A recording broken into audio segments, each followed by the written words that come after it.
contract required. It's the ultimate fan experience.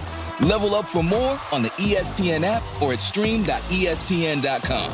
Sign up now. ESPN New York, now streaming live on YouTube. Subscribe today and watch the show. WHSQ and WCBS-FM HD2, New York.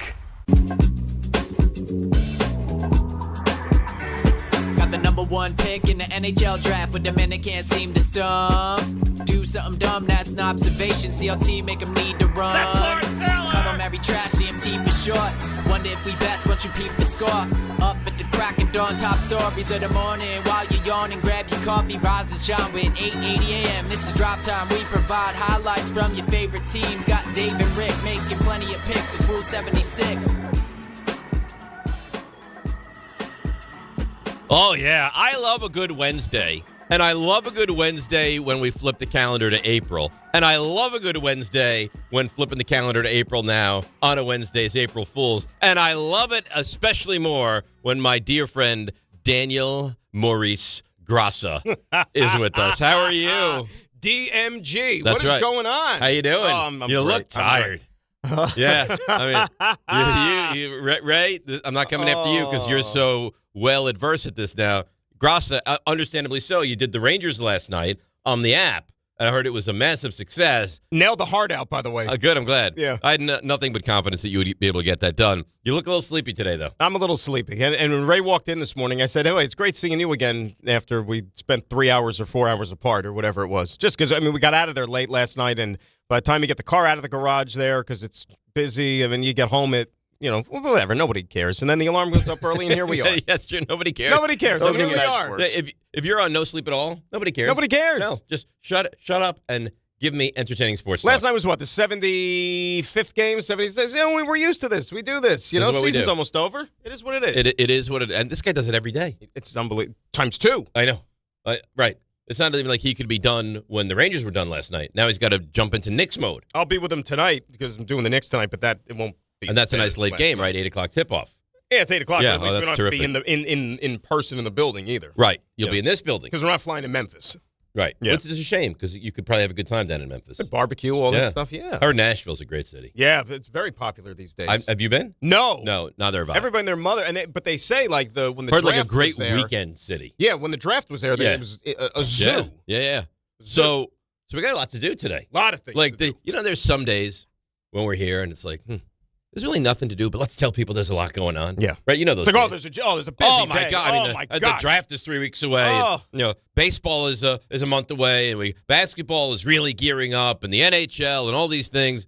It truly is. There's a lot of stuff. A lot going on. This is like the nexus of the sports universe. It's all converging. Yeah. So do you find it to be too much, or do you love everything thrown in here? No, I'm good. We've waited a long time. And thankfully, I think the doldrums that are usually on the calendar, which is what, February, Mm-hmm. we like to say, I thought that we I hate February. No, but I think we passed the time pretty well this year. Because, the Super Bowl still feels like mid-February. Yeah. Then we had the Olympics, which, Right. the hockey got you through a little bit there. But it just felt like it went pretty quickly. Didn't we have anything else or no? Wasn't there like another big kind of thing around there? World Baseball Classic, but that was March. That was March. That helped Right. March go a little bit quicker, and then Right. into the NCAA tournament. I love the tournament. It's fantastic. Yeah. Fantastic. No, but I think we're at a good place now. April. Draft will be like in 5 minutes. What could be better? Yeah, it's good. Baseball season. Right, so the Mets can't score. Bichette is public enemy number one. The Yankees pitching is unbelievable. Right? Yeah. It really is. Aaron Glenn is saying stuff that you just say to yourself, why? Why would you say this kind of stuff? What is the point of that? Play call is my superpower, really. But that's not even that. What he said yesterday is by far the dumbest thing he said since he's head coach of the Jets. Like, big ships turn slow. Play calling is my superpower. Whatever. Fine. Nebulous. Not all that big of a deal. Yesterday's doozy it's shocking to me. But we'll get to that. Yeah. We'll play it for you because people might have no idea what you're talking about. Well, you're in for one. And it's the man that does the pre and the post. Yeah. And the halftime as well, I would imagine. Do right? we do halftime? Yeah. Yeah. The players need a break. Right. Yeah. But I didn't know how involved in halftime you a lot of involvement. A lot of involvement. Really? Halftime adjustments. You're involved in the adjustments? Well, we see the coaches coming, like you might want to run, might want to throw. So are you part of the superpower? No. No. Not part of the superpower. So you are not at all part of said superpower. We have Stump Rothenberg today. Ooh. I don't know that you and I have ever been together for a Stump Rothenberg. I think we have about maybe 13 to 15 times, yeah. Well, really? Shows you how much you're paying attention. Okay. Yeah. Well, that's on me. Yeah. I apologize. RJ, how long have we been doing this together? Like I didn't know that we've ever done this together. I mean, are you going to come after me? I think it was before I started shaving, for crying out loud. 13 to 15 times is pretty strong. Well, Ray, really. I didn't say it was wrong. I said it was strong. Think about like just the summers alone times how many summers, like all those Wednesdays, whereas he and I, like that's a lot of. I'm sorry. It was jarring. A lot of inventory. It was jarring. Yeah. He says nothing all morning to me. Barely speaks to me. Like we're like co-parenting as a divorced couple, and now that's the first thing you say. Is that not what this is? It was an attack on me, and we went through a whole story about I was the one that like came to his defense yesterday, right? Yeah, Dan's my guy. By the way, you got to lay off him. I mean, he's saying you're beating him down with questions like a parent. You got to lay off my guy. My God. You're all over him. You know what? We've now established the fact. That was a great We've now flip-flop. established the fact Yep. that whenever we come to a fork in the road, it's like, who will RJ choose, Dave or Rick? It's always now Rick. Yeah. He is a Rick guy. No, you know what it is? Because Dan, some guy named Fred sent an email that he wanted to beat me up yesterday, and there's a back and forth about whose side I'm really on. Maybe I'm just a Grassa guy.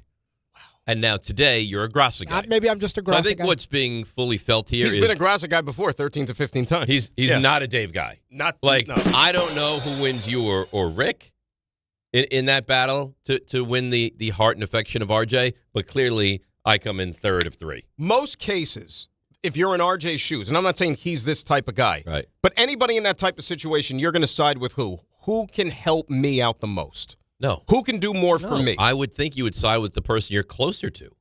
Not always necessarily. You feel a stronger relationship with, I would think. Sometimes if you have like a blood relative that's just dead wrong, you can't side with them, right? Well, it depends how wrong. But it's every time now.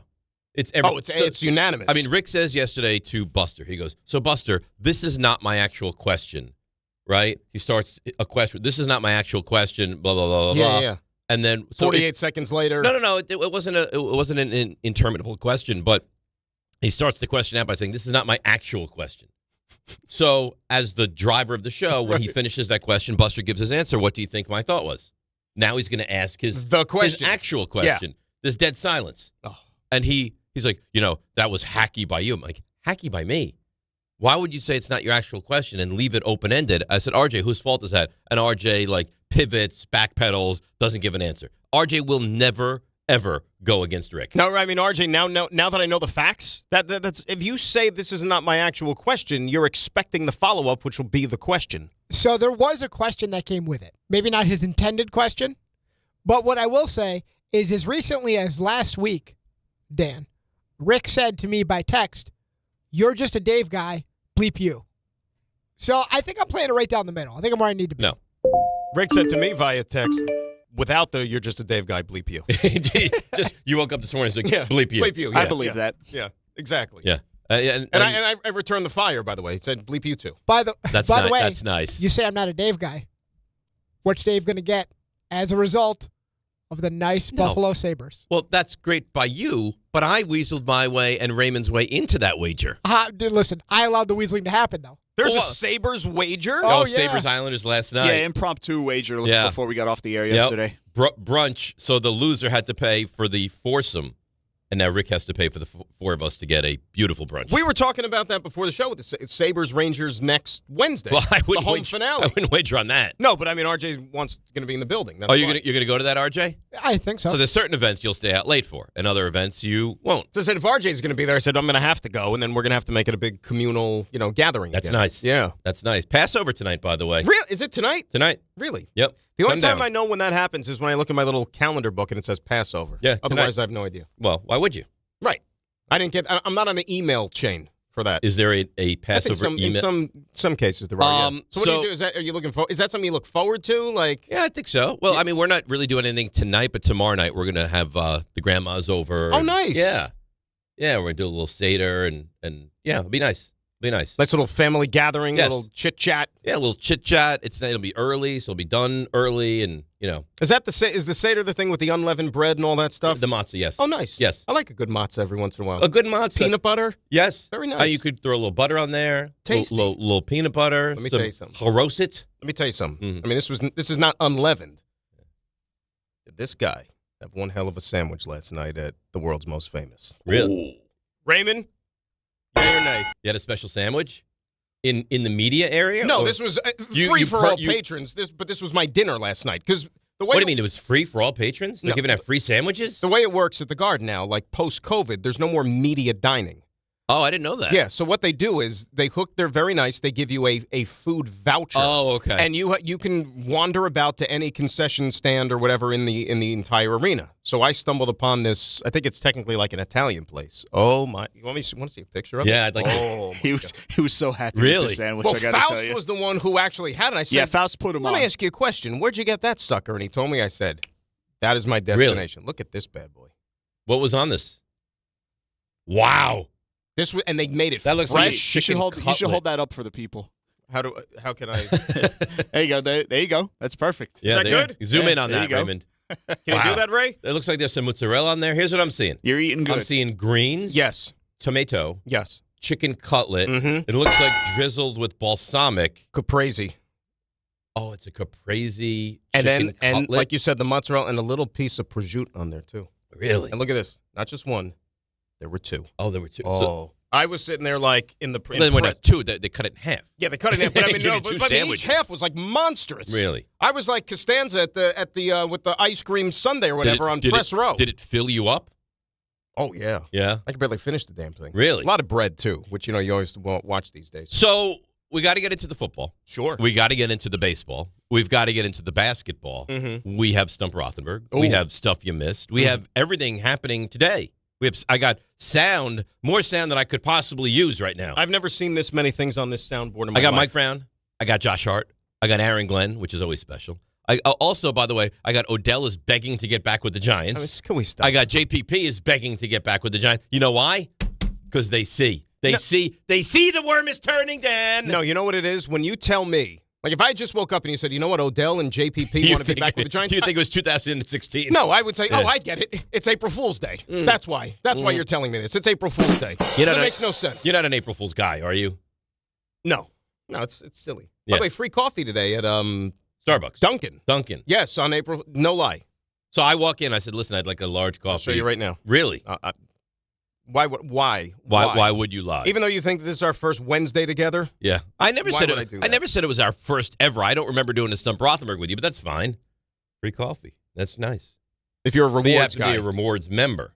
Yeah, I just mooch off of the missus, though. She's got all that. Yeah, I don't know that I'm a rewards member. Sign up for the app. It's very easy. It's free.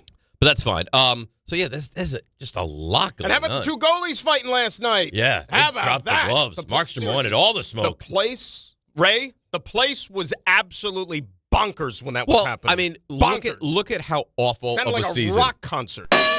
This has been for the Rangers. Yeah. Well, what's the highlight of the season? That might be the highlight of the season.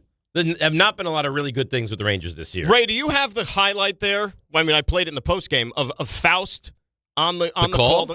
He sounded like a professional boxing announcer. He's it was good. like Friday Night Fights at the Garden. So it's not a short call. It's not a short call. 50 seconds. It's 50 seconds. It's great. All right, It's a great call. Let's set the scene. Yeah. All right, so Igor was upset because he got bumped, right? Paul Cotter got him, and he went, behind the scrum that ensued. Yeah. And then it's 4-1. There's like halfway left in the third period. Markstrom says, hey, we're getting our butts kicked. We're not going anywhere. Rivalry game. Maybe fire up the boys a little bit. Let me take a saunter all the way down to the other end of the ice. As soon as I saw Markstrom making his way down, I knew what was going to happen because Igor had gotten into a little kerfuffle earlier, similarly, and because they bumped him earlier they too. had bumped him, and this has happened before. And he gets Igor. feisty with this. He does. Like he went after Kachuk the other day. Yeah, I know. So he's a feisty guy. Yeah. So here is the call. So again, he's bumped. he's in this little skirmish. Markstrom skates all the way down the ice. It was like a wrestling entrance. Think about it, like a long walkway. It really was. And you said that there was wrestling in the theater last night. There was. So it's NXT, apparently. NXT. Yeah. I don't know what that is, but great. Me neither. Ray told me. Yeah. It's WWE's minor league. It's a minor league. So it's AAA. AAA, yeah. Right. It's the next like level. the Flying Squirrels. Pretty much. Yeah, Yeah, okay. let's go All with right. that. So here's how it went down last night after the bumping of Igor. A late bump onto Igor Shesterkin, and he's going to drop the gloves with Jacob Markstrom. A goalie fight at the Garden. Shesterkin, the grab hand on Markstrom. 2 jabs with the left, a third, a fourth, a fifth. Markstrom coming back with a hard right. Shesterkin counters. Markstrom over the top. Shesterkin pounding him. 2, 3, 4. He connects. Shesterkin keeping his footing. Markstrom trying to go over the top. Shesterkin takes him down. Wow! A little bump is all it took. And Shesterkin wanted all of the smoke. And Markstrom was able to answer. That was unbelievable. That was unreal. It was awesome. What a call. It was a great call. That might be the pinnacle of his It was great. career. It was, and obviously the first time I heard it was in the postgame when we played it, and I even said it right there and then. I said, you know what? I never knew him as a boxing announcer, but he's fantastic doing that. Fantastic. It was That great. was a great call. Great. Yeah, and unfortunately the Rangers won. And then, so obviously, I think, Ray, there was a stoppage after that, right? I don't know if there was like a commercial, whatever. There was a commercial. They had to sort out all the mess. Yeah. And during that whole stoppage, like the place was still going nuts for like 5 minutes. And then they showed Igor on the Jumbotron. And then the place lost it again because he was like, Rocky Balboa for crying out loud. What a call. So amazing. I had to dig up the stats as it was happening in real time. The Devils had not had a goalie fight since 1995. So that's 30 years. Yeah. I think it was. That's 30 years. So I think it was Corey Schwab. Schwab. And Tommy Soderstrom. Tommy Soderstrom of the Islanders. Mm-hmm. And the Rangers' last goalie fight, you probably remember this one. I don't remember from you just saying it. I might when you say it. Dan Cloutier versus Tommy Salo, also the Islanders. Cloutier was a tough kid. Yeah. 1998. So think about that. You're talking almost 3 decades. So this is a once-in-30-year proposition. Picked a good game to go to. Yeah, you did. You said that was your first game in person. Yeah. Huh? Yeah. It was nice. And you got to see Ray. You got this gorgeous sandwich. You got a hockey fight. So Don last night, he was because that was the first non-national TV Devils Rangers game this year. Yeah, we were hanging out with Don. You saw all the guys. Saw everybody, right? I mean, how many hands did I shake last night? It seemed like there was like a wave of people. You got to do this more often, is what I'm being told here. Yeah, it's like what you took really you, should. What took you so long was a lot of the big question. You matter a lot in this industry. You're a big deal. Apparently. You walk in, it's like, oh, my God, Gross is here. It did feel like that a little bit, and I was shocked for that. You know what I mean? But it was great seeing the guys and everybody, and just reconnecting with people you haven't seen in a while more than anything else. So there's a ton going on here. Let's break. Not a cliche. There's a lot going on. There's a lot going on. Let's break. I mean, Max Fried is sensational. Luis Robert looked like the butcher in center field last night, and that throw annoyed me so much. Getting a bad jump I can deal with. The stupidity of the throw. But we'll get to all of it. We'll come back. We'll get into the Knicks. Because even Ray, who's just really so optimistic and just believes that the Knicks are going to make this run to the finals. He's bullish. I don't know how you could feel like that now. I don't know how you could feel like that now. So we'll break. We'll come back. We'll get to all of it, starting with the Knicks. 800-919-3776. DNR with you. Grassa in for Rick, who I'm sure somewhere is listening right here on ESPN New York. The NBA moves fast, and the stars move faster. With DraftKings Sportsbook, the #1 sportsbook for live betting, you're never a step behind. DraftKings keeps pace with every play, offering industry-leading live betting, dynamic odds that shift as the game unfolds, and more open markets more often. They're live when others aren't, so you're always in the game when it matters most. Get in on the action with live player props as the most exciting performances unfold in real time. Download the DraftKings Sportsbook app and use code WHSQ. That's code WHSQ.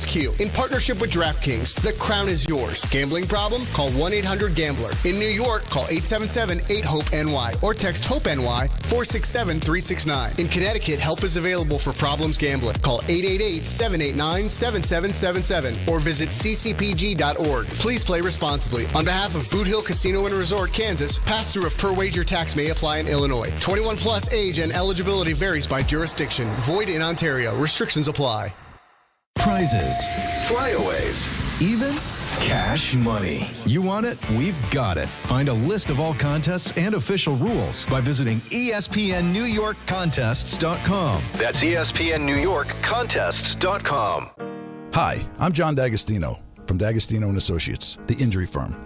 You know what's interesting about the words personal injury? The first word is person. And at D'Agostino & Associates, that word means everything. That's because I handpick every person in our firm. From the pleasant professional person who answers your call to the experienced person litigating your case in court. Because every person in my firm is an extension of me, and the only way to exceed our clients' expectations is to deliver the highest level of personal service every single time. And that starts with hiring the right people. You see, we know that every client is a person too, someone going through the toughest time in their lives and deserves to be more than just a file number. At D'Agostino & Associates, we put the person back in personal injury. So call 1-800-BITE-BACK. That's 1-800-248-3222 and ask for me, John D'Agostino. And let's talk about your case, person to person. D'Agostino, law, bite back. Attention, New York Verizon mobile customers. Score a massive win with award-winning Fios home internet for an incredible $20 a month. Guaranteed for 3 years. Switch today for savings you can count on. Call 1-800-VERIZON now. For new Fios customers with autopay, mobile and home, and bonus discount. Enrollment required. 3-year price guarantee applies to the Fios base monthly rate only. Additional terms apply.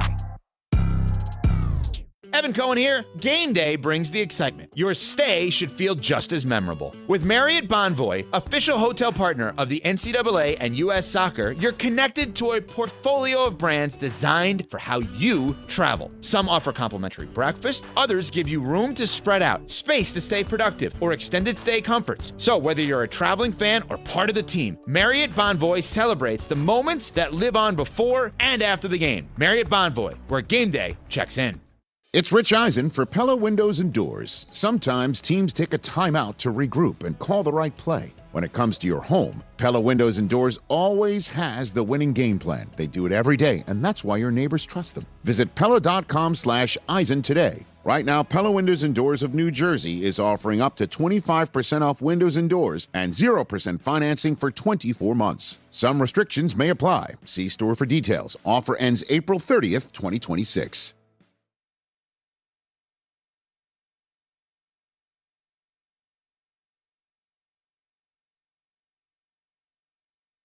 All right, DNR with you, ESPN New York. You're my friend, are a real interesting fella. As much as I do appreciate you, you stand here chatting the entire commercial break, and then with 20 seconds to go, you're like, okay, I'm gonna step out of the studio, and Raymond goes, "Where did he go?" Well, I mean, again, not to be unaccountable. But if I got to place blame on somebody, I kind of place it on RJ because RJ came in. Why is it RJ's fault? Because, again, RJ came in. We had a nice little conversation about, I can't even remember what we were talking about. But then one thing leads to another. But I was up, remember, walking towards the door. I was going to go throw something out in the garbage. But then RJ came in. So it's like, hey, RJ's here. It's like he pops into the apartment and you got to sit there and you got to, shoot the breeze with him. You don't have to. You saw it before the show. RJ came into the room and there was a laugh track and an applause. Yes, that's what I mean. Like Kramer, he comes busting in. That's what I mean. No, hey, it's on you. What you should have done is say, hey, I'll be right back. Hustled over, thrown away your trash, come back in, and then you get the remainder of RJ. Yeah, I'm not an obligation. I just said I was a Dan guy. I'm gonna have to revisit that. No, but it wasn't a blame, RJ. It wasn't a shot. I don't know. It sounded like you thrown him right under the bus. That's what that sounds like. That's what we do. I'm being complimentary about RJ. It's like when RJ's coming in, like you want to spend time with him, you want to converse. I think what I said, what the hang up was, you look like you're ready to go to a nice event after this. It looks like he's on his way to a rave. And I think raves continue at 10 o'clock in the morning. They go like all day. Here's the problem. Can I go to the rave with you? Sure. How do you know this? What do you mean?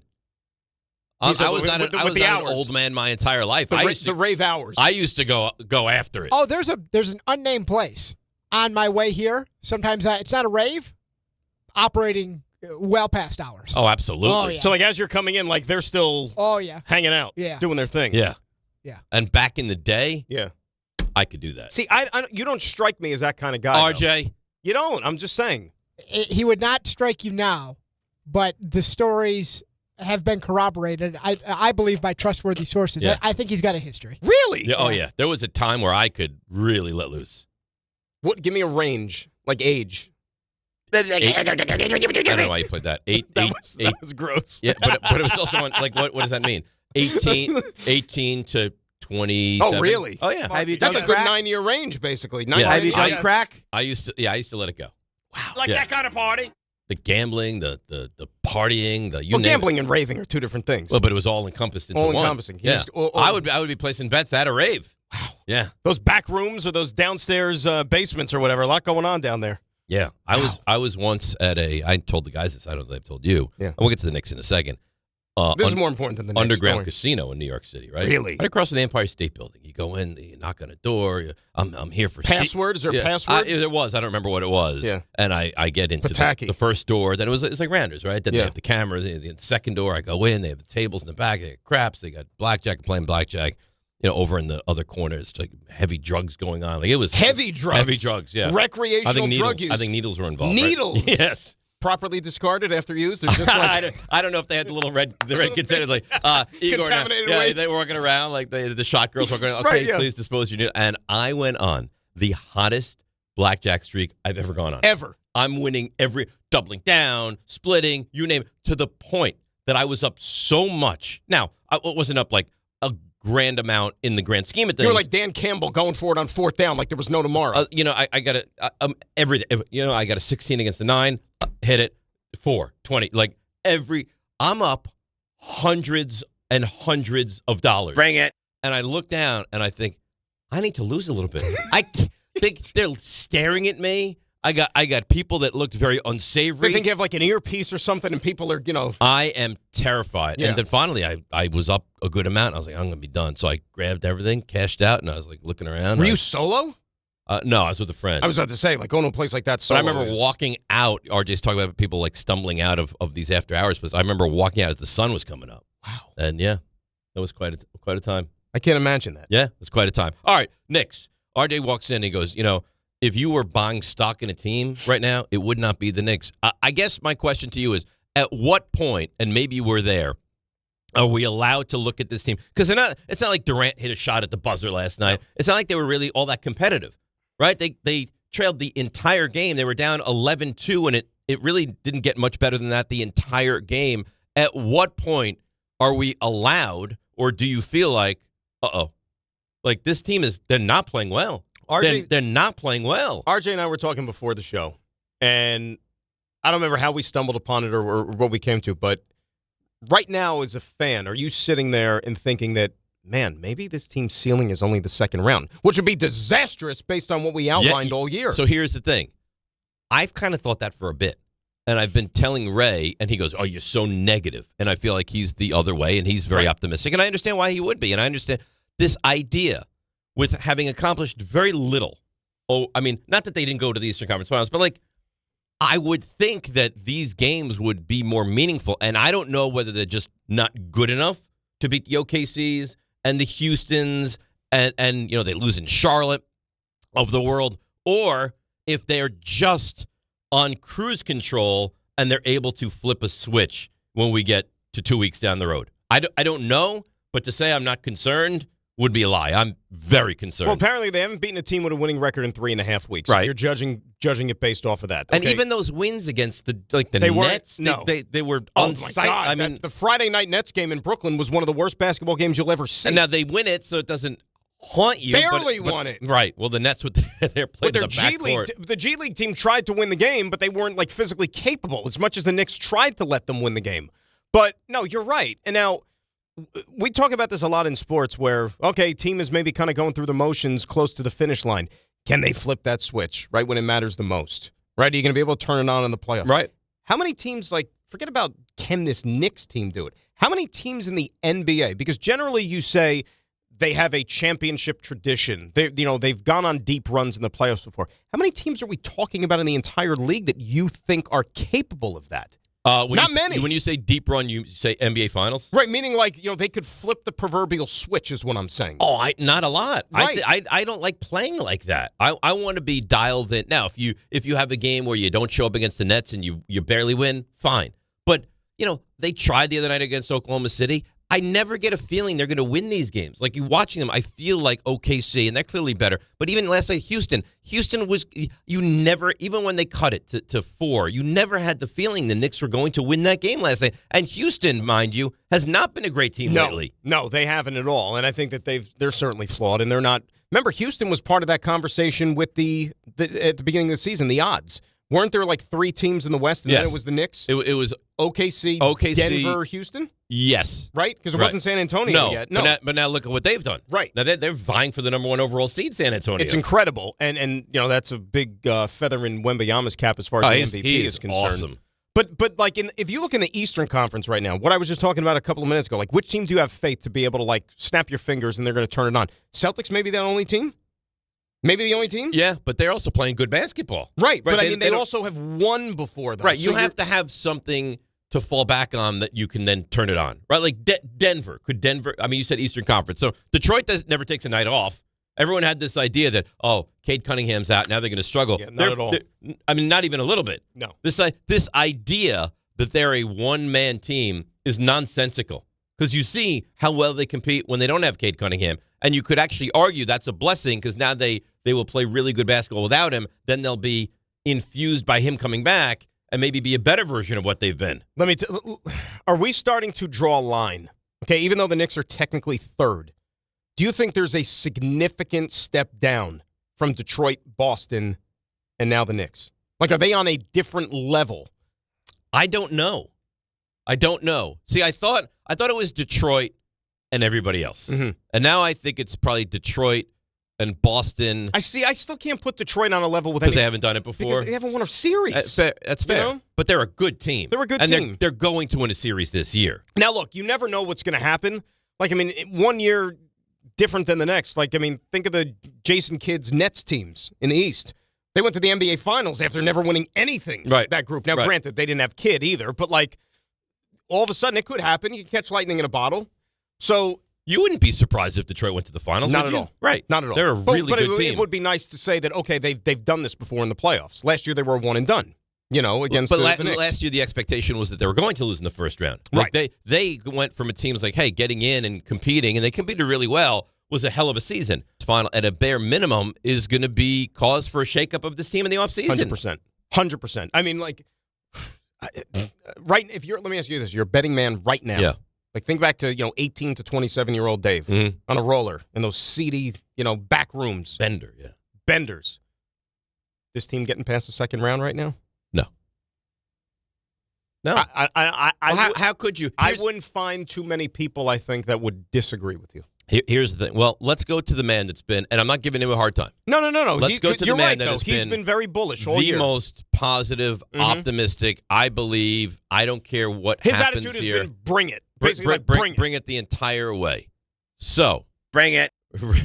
Raymond, how do we feel right now? No, and you could say that you don't feel like it's dunking on me, but I do feel like it is. And I'm going to give you this. I don't feel good about what I'm seeing right now. It's not. Well, you think I'm giving you a hard time? I don't think it's dunking on you. No, because I felt like you've been kind of waiting for this situation to come. No, he doesn't want it to happen, right? Of course not. Because I don't even know that I felt like I've been overly positive, but I feel like my reaction was Is this thing on? A reaction like a parent. to what you RJ's had like said. a parent when you're like, Mom! Yeah. RJ! Go ahead. Are you sure? You sound like you were calling for help there. Well, no, I'm going. I'm not in help. I want to, an intermediary to step in. But go ahead. Nothing about what they've been putting on the court the last couple of weeks should make you feel good. It doesn't. But my standpoint, where I was coming from the entire time, was that I felt like this team, when it's playing the way that it should be playing, there's nobody in the Eastern Conference that they should be afraid of. There's nobody in the Eastern Conference that they can't beat. Playing the way that they are right now, that doesn't apply. It doesn't. That's not the team that they're supposed to be. So I don't know why they're playing like this. I don't know what the issue is. Obviously, there's some sort of disconnect on the way down, but they've got to figure that out. Because if they don't, so you are concerned. You still believe, but you're concerned. I've been concerned for a little while, but like that performance last night, after everything that transpired, like disgusting. You come out and it's 14-1 to start the game. Disgusting. Like that should not be happening. Here's the thing, and I think this is very obvious. A long physical defender who has length is a real problem for Jalen Brunson. And I think like the two guys that I look at are these Thompsons. These guys are tremendously annoying, these brothers. Amen, a sore. Yeah. Right? No, but I think like if you want to take a glimmer of positivity from the game last night, is that Deuce McBride was actually on the court. Because I thought what happened on Sunday, I thought we weren't going to see him again ever. Right. Ever. It's too bad Rick's not here because he should take a victory lap on that one because here we go. Here we go. He was all Rick, over it with the situation because I came in with sheer panic yesterday morning. And But Rick, dude, you read his lips on the sidelines. He's like, I can't effing walk. He cursed? I think he did. Yeah, he did. I'm here. Ray was speaking. I was letting Ray finish. No, I called for you. You were letting. He was still speaking. I understand. RJ, this is what we do. I understand. I wanted to let him finish his thought. So do you think I'm dunking on him? It does feel like. So. you see? Well, RJ was very conspicuously absent during that whole. I can never win with these guys. Why do you think I'm enjoying this? I don't think you're enjoying it. I feel like, to your credit, you were kind of the first one to take one leg off the wagon and say, no, I see some problems here. I see Back real in problems. October. No. So let me ask you, RJ. Dan just asked me, do you think this is a Eastern Conference Finals team? No. Yeah. You know what I'm trying to do? I'm going back and looking at a team like Indiana last year, right, who obviously won all the way to the NBA Finals. But going into the playoffs, we didn't think that was a finalist-type team. And I'm going to say, how did they finish? According to this, they went 15-4 to close out the regular season. Now, I don't know what their schedule was. Still, that's 20 games. That's a quarter of the season. The Knicks have now lost 3 games in a row. I'll tell you what, they better win tonight. All by double digits, right? But again, here's the thing. They're going to win tonight, and we're going to come in here tomorrow morning. Oh, so are the Knicks back? No, I'm not. Right now, I can't name 2 guys, I think, on the Grizzlies who are going to be in the lineup tonight that are established NBA guys. Here's, and I've said this for quite some time now. We'll break and come back, get to your Knicks calls, 800-919-3776. I'm going to ride out the regular season. Wins, losses, whatever. Whatever it is, it is. And when I get to the postseason, as a fan, I'm going to ratchet it up. But I just don't have that unwavering confidence in this team now that I think a lot of people had early on in the season. Kissing away the 2 seed? The way they're playing? The way they're playing, yes. I mean, you still have that game with Boston. But now it's 3 in the loss. It's 3 in the loss. With 6 to play. Yeah, I think Boston has 7 left. And you got Charlotte again, for crying out loud, who just waxed you in their place. It may be a meaningless game, right? Because I think that's the last game of the season. Right. But let me bring up Boston's schedule and see if they have 3 losses on their schedule. If the Knicks beat them, so that's 2, right? Yeah. So they are at Miami, at Milwaukee, home to Toronto, home to Charlotte, at the Knicks, home to the Pelicans, home to the Magic. No, I think that the 2 seed is on the verge of being completely done. So basically, you're going to be 3 or 4. It's you or Cleveland. There's a better chance you're the 4 than the 3.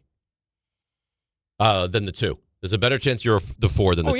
Yeah. You're the 3 or the 4. I'm waving goodbye to the 2. Yeah. I'm waving. And you got some assistance last night from the Lakers, who beat the Cavs. Otherwise, you'd be tied in the loss column with the Cavaliers. All right, let's break. 800-919-3776. I wanted to let you know the NFL draft is coming up 3 weeks from tomorrow, April the 23rd, and New York is on the clock. Join ESPN New York's Couchcast, your second screen for all NFL draft items, real-time reactions, instant takes, everything New York fans care about. ESPN New York's Couchcast on draft night, April 23rd, 8 o'clock, presented by Calandra's Bakery. You know what's weird about that, Reed? Every other show that does it, they're like, join Rick and Dave, and RJ's going to be there, and Raymond if the Knicks aren't playing. Join the guys.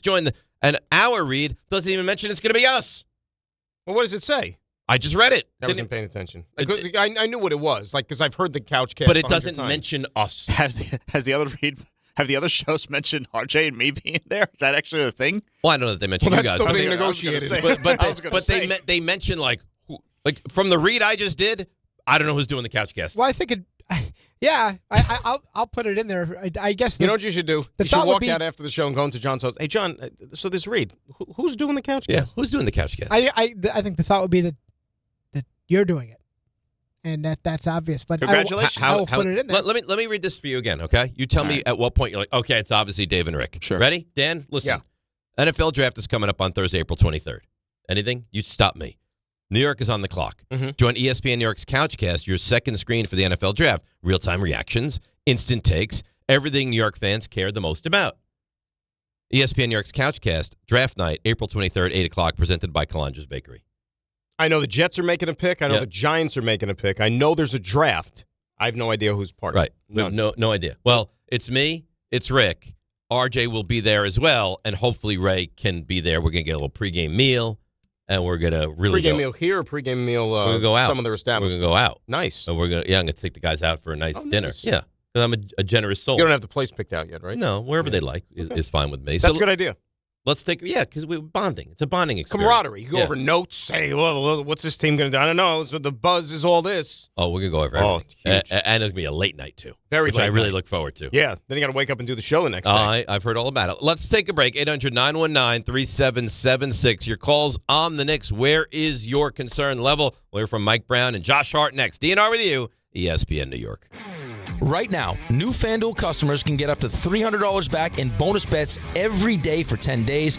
This is something that you're not going to want to miss, and here's how it works. Place any bet with FanDuel using your Bet Reset token, and if it doesn't win, you'll get up to $300 back in bonus bets every single day for 10 straight days. It's really that easy, so visit FanDuel.com/local to sign up today. Place any bet with FanDuel using your Bet Reset token. And if it doesn't win, you'll get up to $300 back in bonus bets every single day for 10 straight days. FanDuel, play your game. Must be 21 and older and physically present in New York. Bonus bets are non-withdrawable and expire 7 days after receipt. Tokens are received in increments of 1 per day.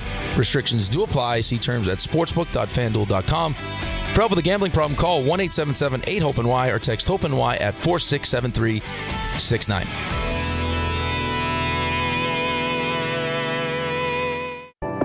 Hey, this is Chevy, managing partner at Precision Solar. We believe going solar should be simple, and it should make real financial sense. We manage the entire process from start to finish and offer flexible solar payment options designed around your goals. When the numbers work, solar can lower your monthly cost and give you predictable energy for decades. And if you refer someone who installs with us, you can earn up to $1,000.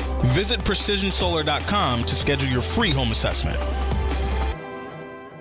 More people trust their hearts to New York Presbyterian than any other hospital in New York. It's because New York Presbyterian has the most experienced cardiovascular doctors, treating a full range of heart conditions, from heart failure to valve repair, with the most advanced treatments. Find a doctor at nyp.org/heart. New York Presbyterian.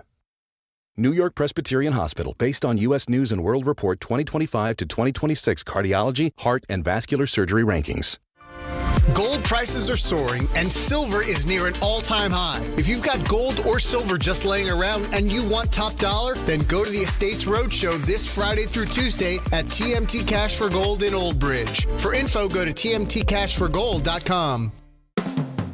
Hey, it's Alan Hahn. Rings End is your locally owned Benjamin Moore retailer. They're your store for quality with a full line of brilliant and durable Benjamin Moore paints. They're your store for inspiration with thousands of colors and a variety of sheens. And Rings End is your store for expertise with one-on-one advice for contractors and homeowners. Insist on Benjamin Moore paint from Rings End because the gorgeous color you love can't be matched in another brand of paint.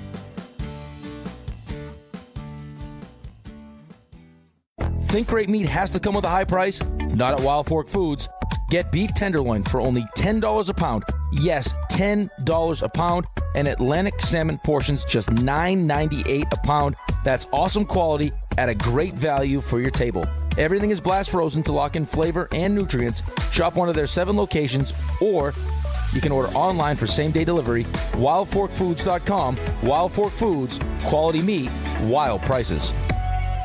Do you owe the IRS $10,000 or more in back taxes? Penalties and interest are piling up every single day. Wage garnishments and bank levies could hit any moment. If you've been avoiding it out of fear, you're not alone. But waiting only shrinks your options and ramps up the stress. The truth is, the IRS settles with taxpayers every day through legitimate programs, and many qualify to reduce what they owe, in some cases by up to 99%. That's why thousands turn to helpwithirsdebt.com. They've guided over 120,000 Americans, resolved more than $2.3 billion in tax debt, and back every case with their ironclad resolution guarantee.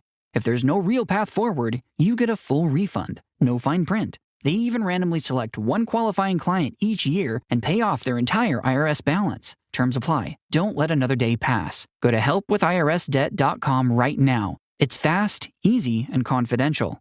Find out what's possible today. Helpwithirsdebt.com. Once again, that's helpwithirsdebt.com. NBA fans don't just watch the game, they live it. So stream like you're courtside with NBA League Pass, your ticket to all the action.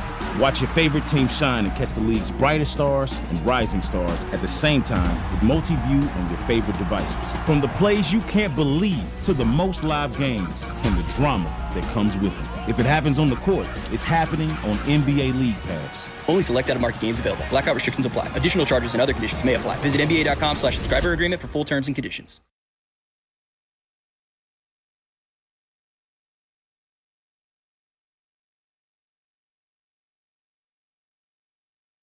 All right, DNR with you. Wake up.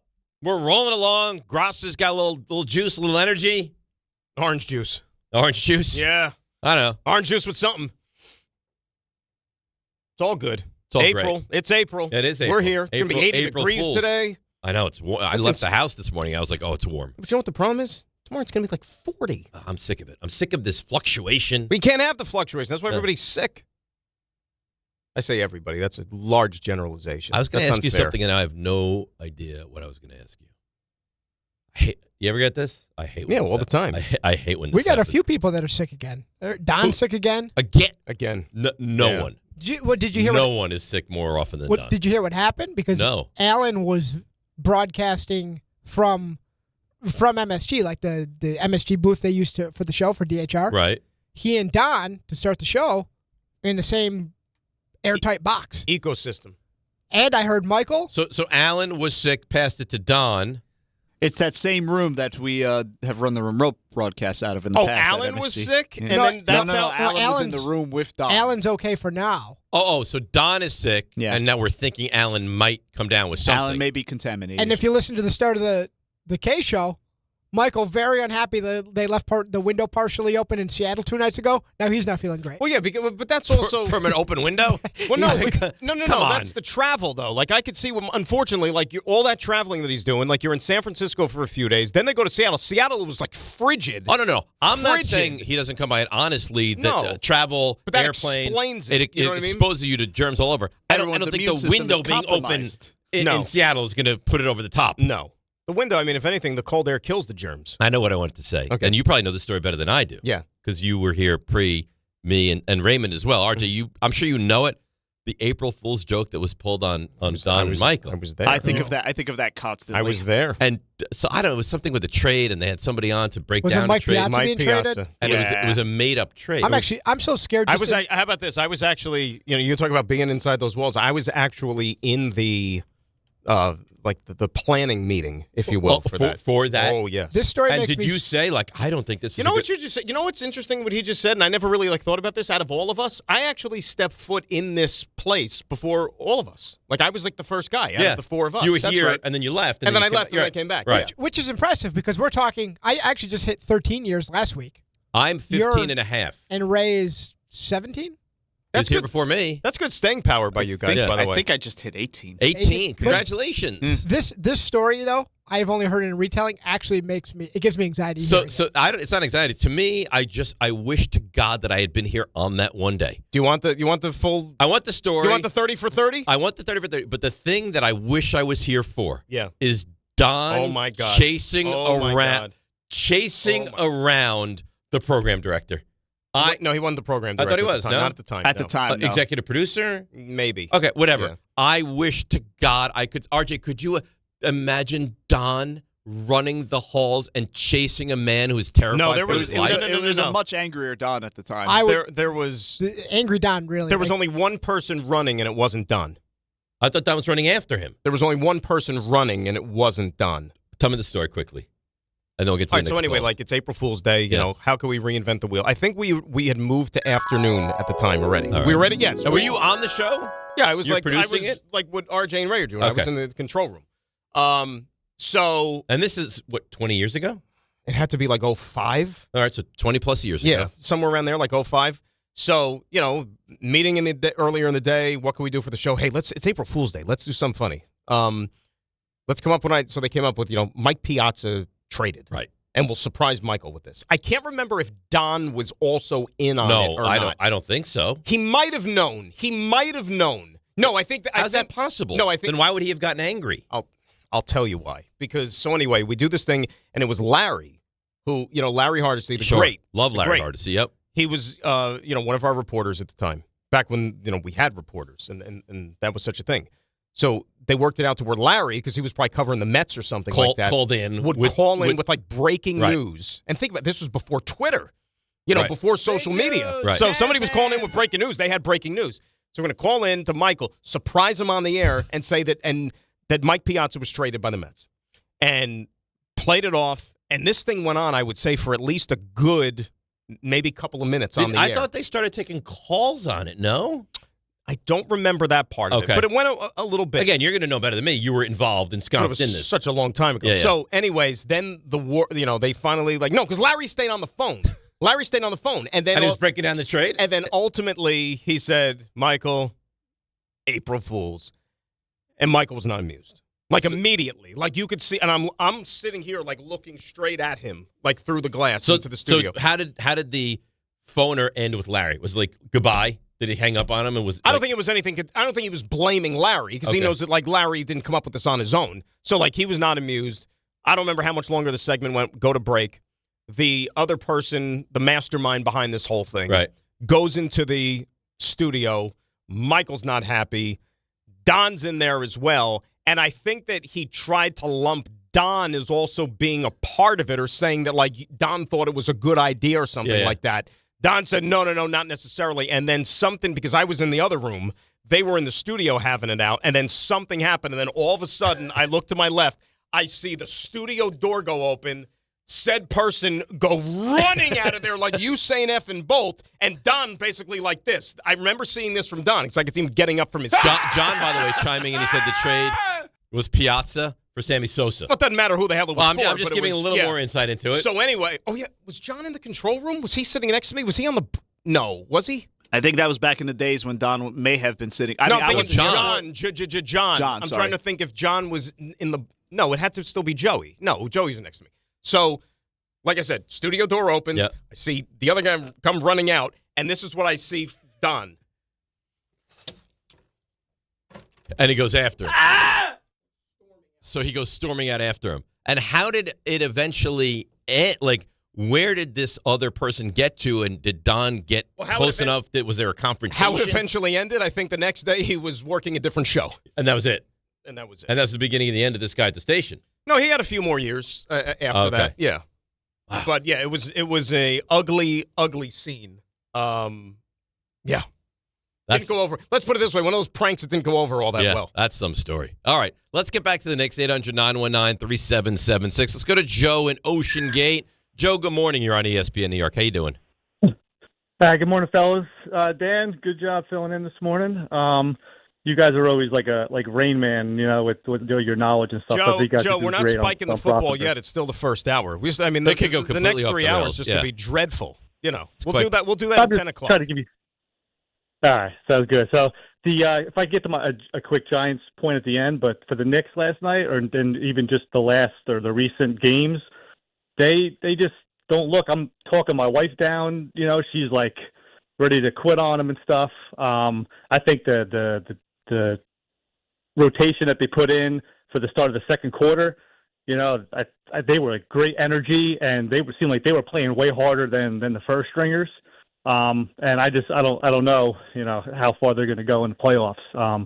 But if I could just make a Giants point real fast, I'm all in on Sonny Styles and stuff like that. But if he's not there at number 5, I'm all for. I think I was watching Jeremiah Love highlights last night, and that dude, he's a freak, and he's got power too. And between Pancake Pat and Scat, and then you've got Jeremiah Love there. I mean, I think they could be ridiculous on offense. So, you're right. We'll get to the Giants a little bit later, but yes, I mean, if you had Jeremiah Love to Malik Neighbors and Likely and Scattaboo and whatever your second receiver is going to be, and Dart, where do you stand on that? As far as so I was very anti Jeremiah Love. It didn't make sense to me because I think Tracy and Scattaboo are more than capable. I think that's a fine running back duo. fine. In this day and age, yeah. Fine. Like Scadaboo, if healthy, is good, and you see what he's able to do. Tyrone Tracy is certainly good, and I just think Plus, that, you get a guy in the middle rounds, a running back. You know what I mean? Like, but I guess the point is this guy's special running back. And the reason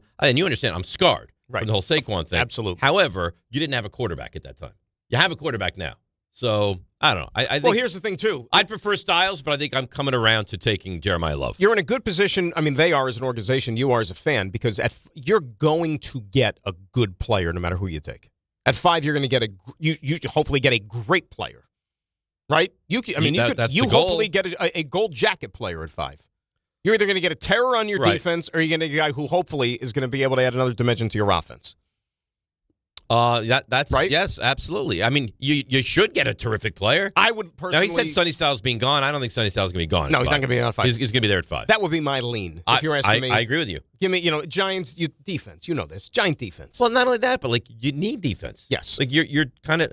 The thing I'll say is they're going to have a lot of money next offseason, and this is going to be a build. And if you identify next offseason as we can really improve the defense then, and there's free agent, you can't just look at this in a vacuum. You have to look at it long term. Correct. So I will say, all I say is I'm very, very optimistic. You should be. Very optimistic. You should be. All right, let's get to Mike Brown on starting another game slowly. I'm frustrated with that part because I sound like a broken record. I thought we made strides against Oklahoma City.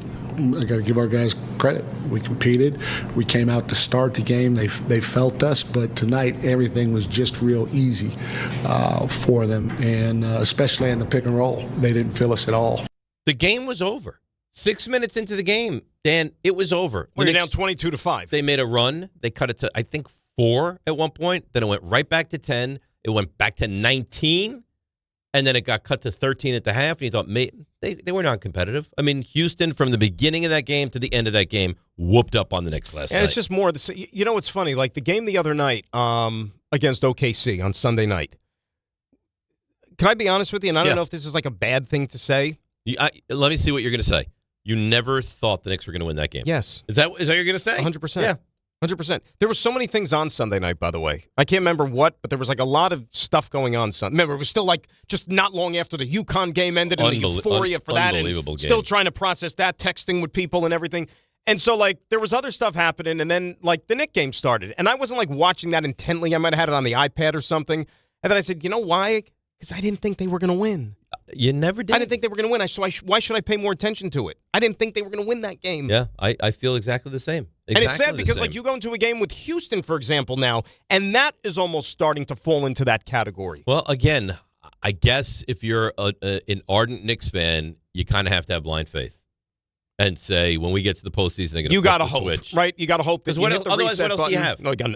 No, but remember, this is going back to last summer.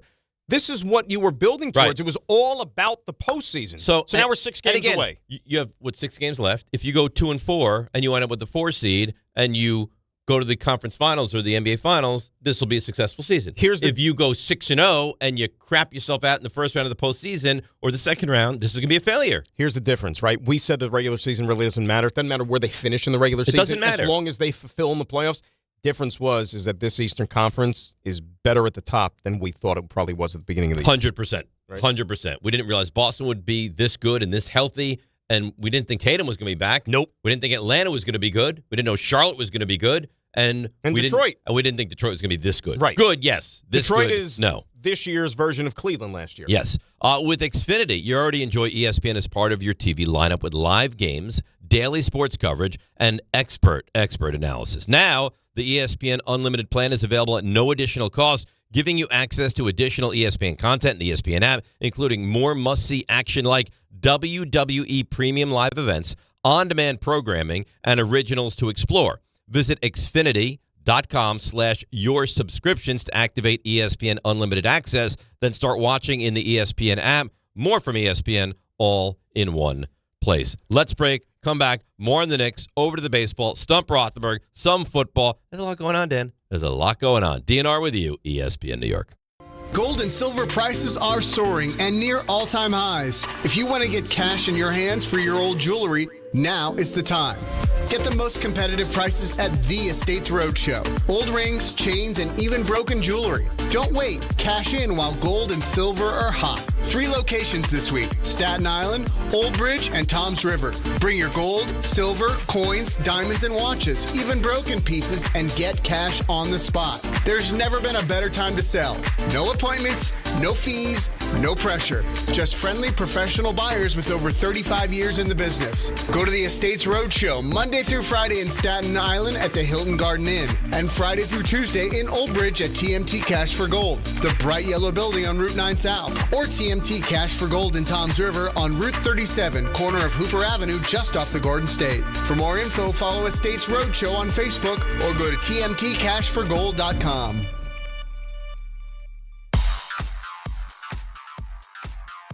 All right, let's see what's happening on the roads on this Wednesday. Here is Debbie Duhame. Good morning, Dave. Welcome, Dan. Hey, guys, couple of doozies out here this morning. 80 westbound is completely closed out by exit 34 in Wharton. It's all due to an accident investigation involving a tractor trailer and a fuel spill. So 80 westbound closed. Wharton into Mount Arlington. We're seeing delays as you head to 206 in Mount Olive. That's closed with an accident investigation. Merritt Parkway North exit 10 into Stamford closed with another serious accident. And on the Thruway South exit 13 in Nanuet, a collision sponsored by Positive Coaching Alliance. If you have questions about youth or high school sports, Positive Coaching Alliance can help.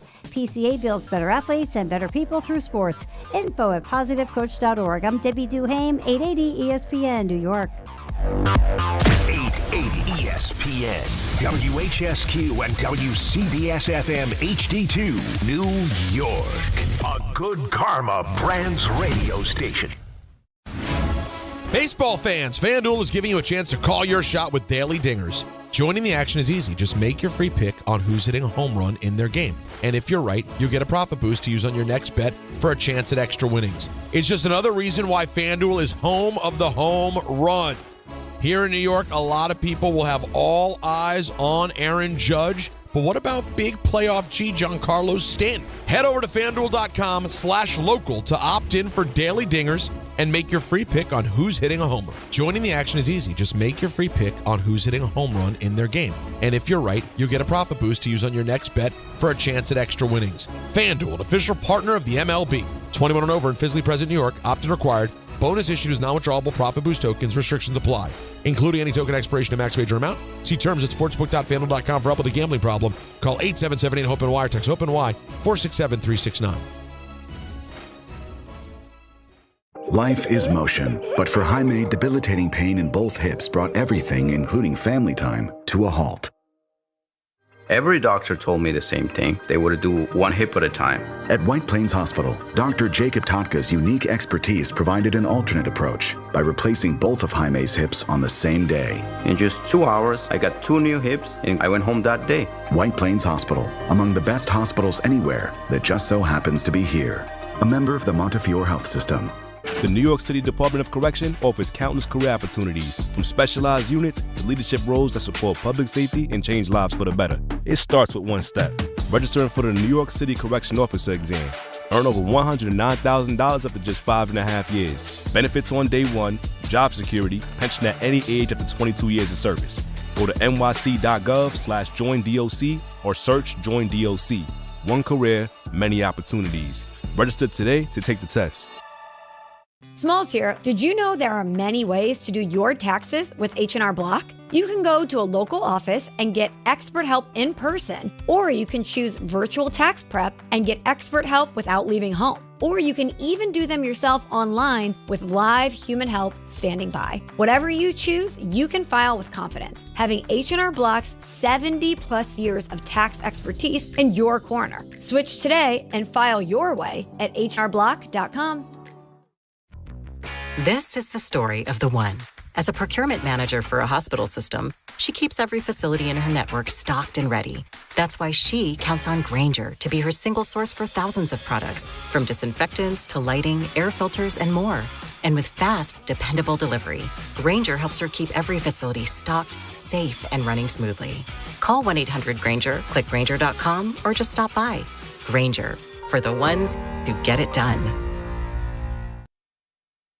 This is DiPietro and Rothenberg. Final score here, 111-94, nearly a wire-to-wire win for the Rockets. The Knicks did lead 1-0, and it was all Rockets the rest of the way. Right now, as a fan, are you sitting there and thinking that, man, maybe this team's ceiling is only the second round? I've kind of thought that for a bit. We're not going in the right direction. We're not trending upwards, so we got to figure it out. To say I'm not concerned would be a lie. I'm very concerned. This is DiPietro and Rothenberg on ESPN New York and streaming live on YouTube.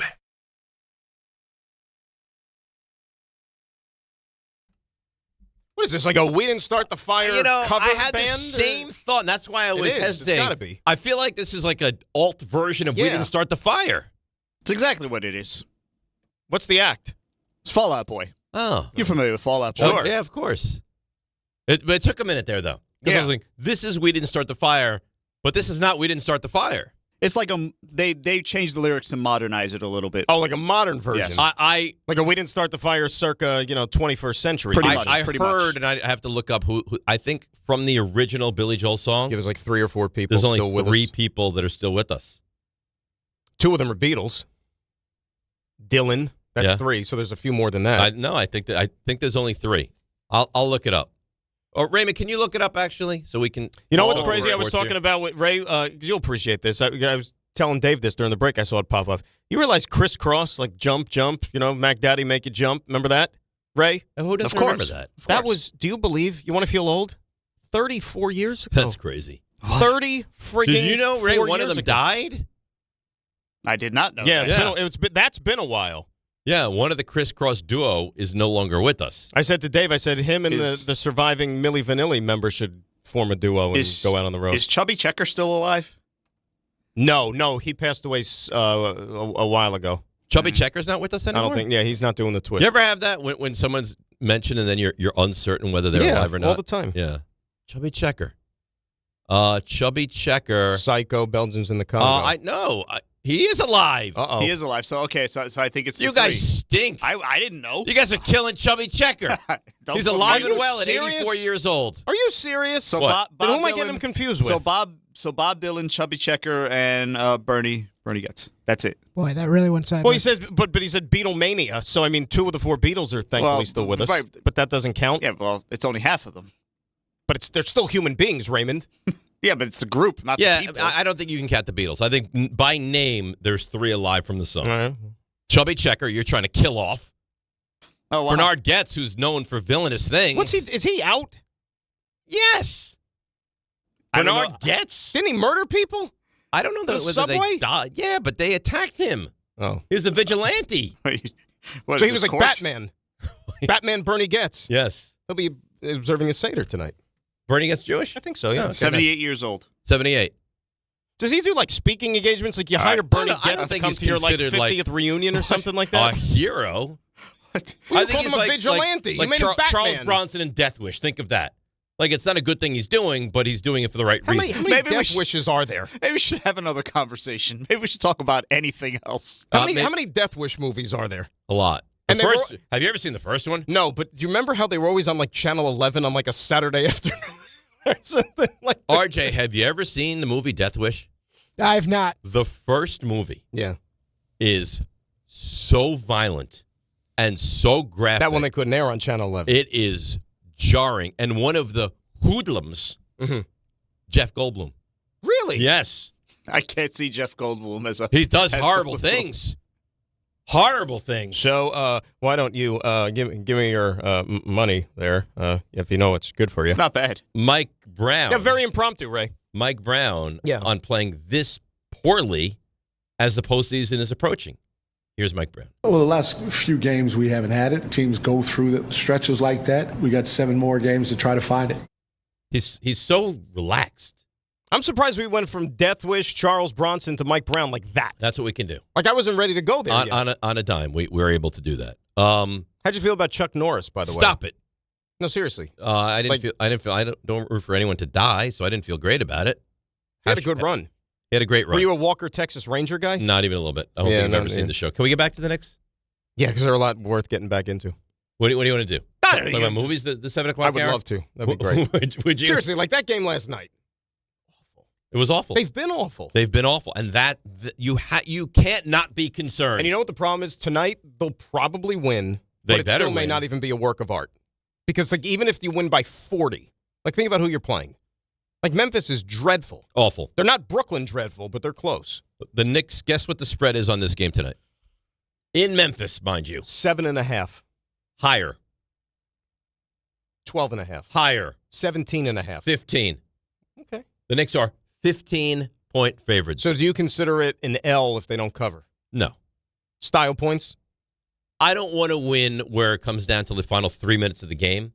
But if with 6 minutes to go, I'm like, this thing is tidy and over, I'm fine. You know if what the Knicks it is? are by 11 with 5 minutes to go and they win by 12, totally fine. I'm just still so scarred from that Brooklyn game on that Friday night Well, that was at awful. Barclays Center. That was awful. That set basketball back decades.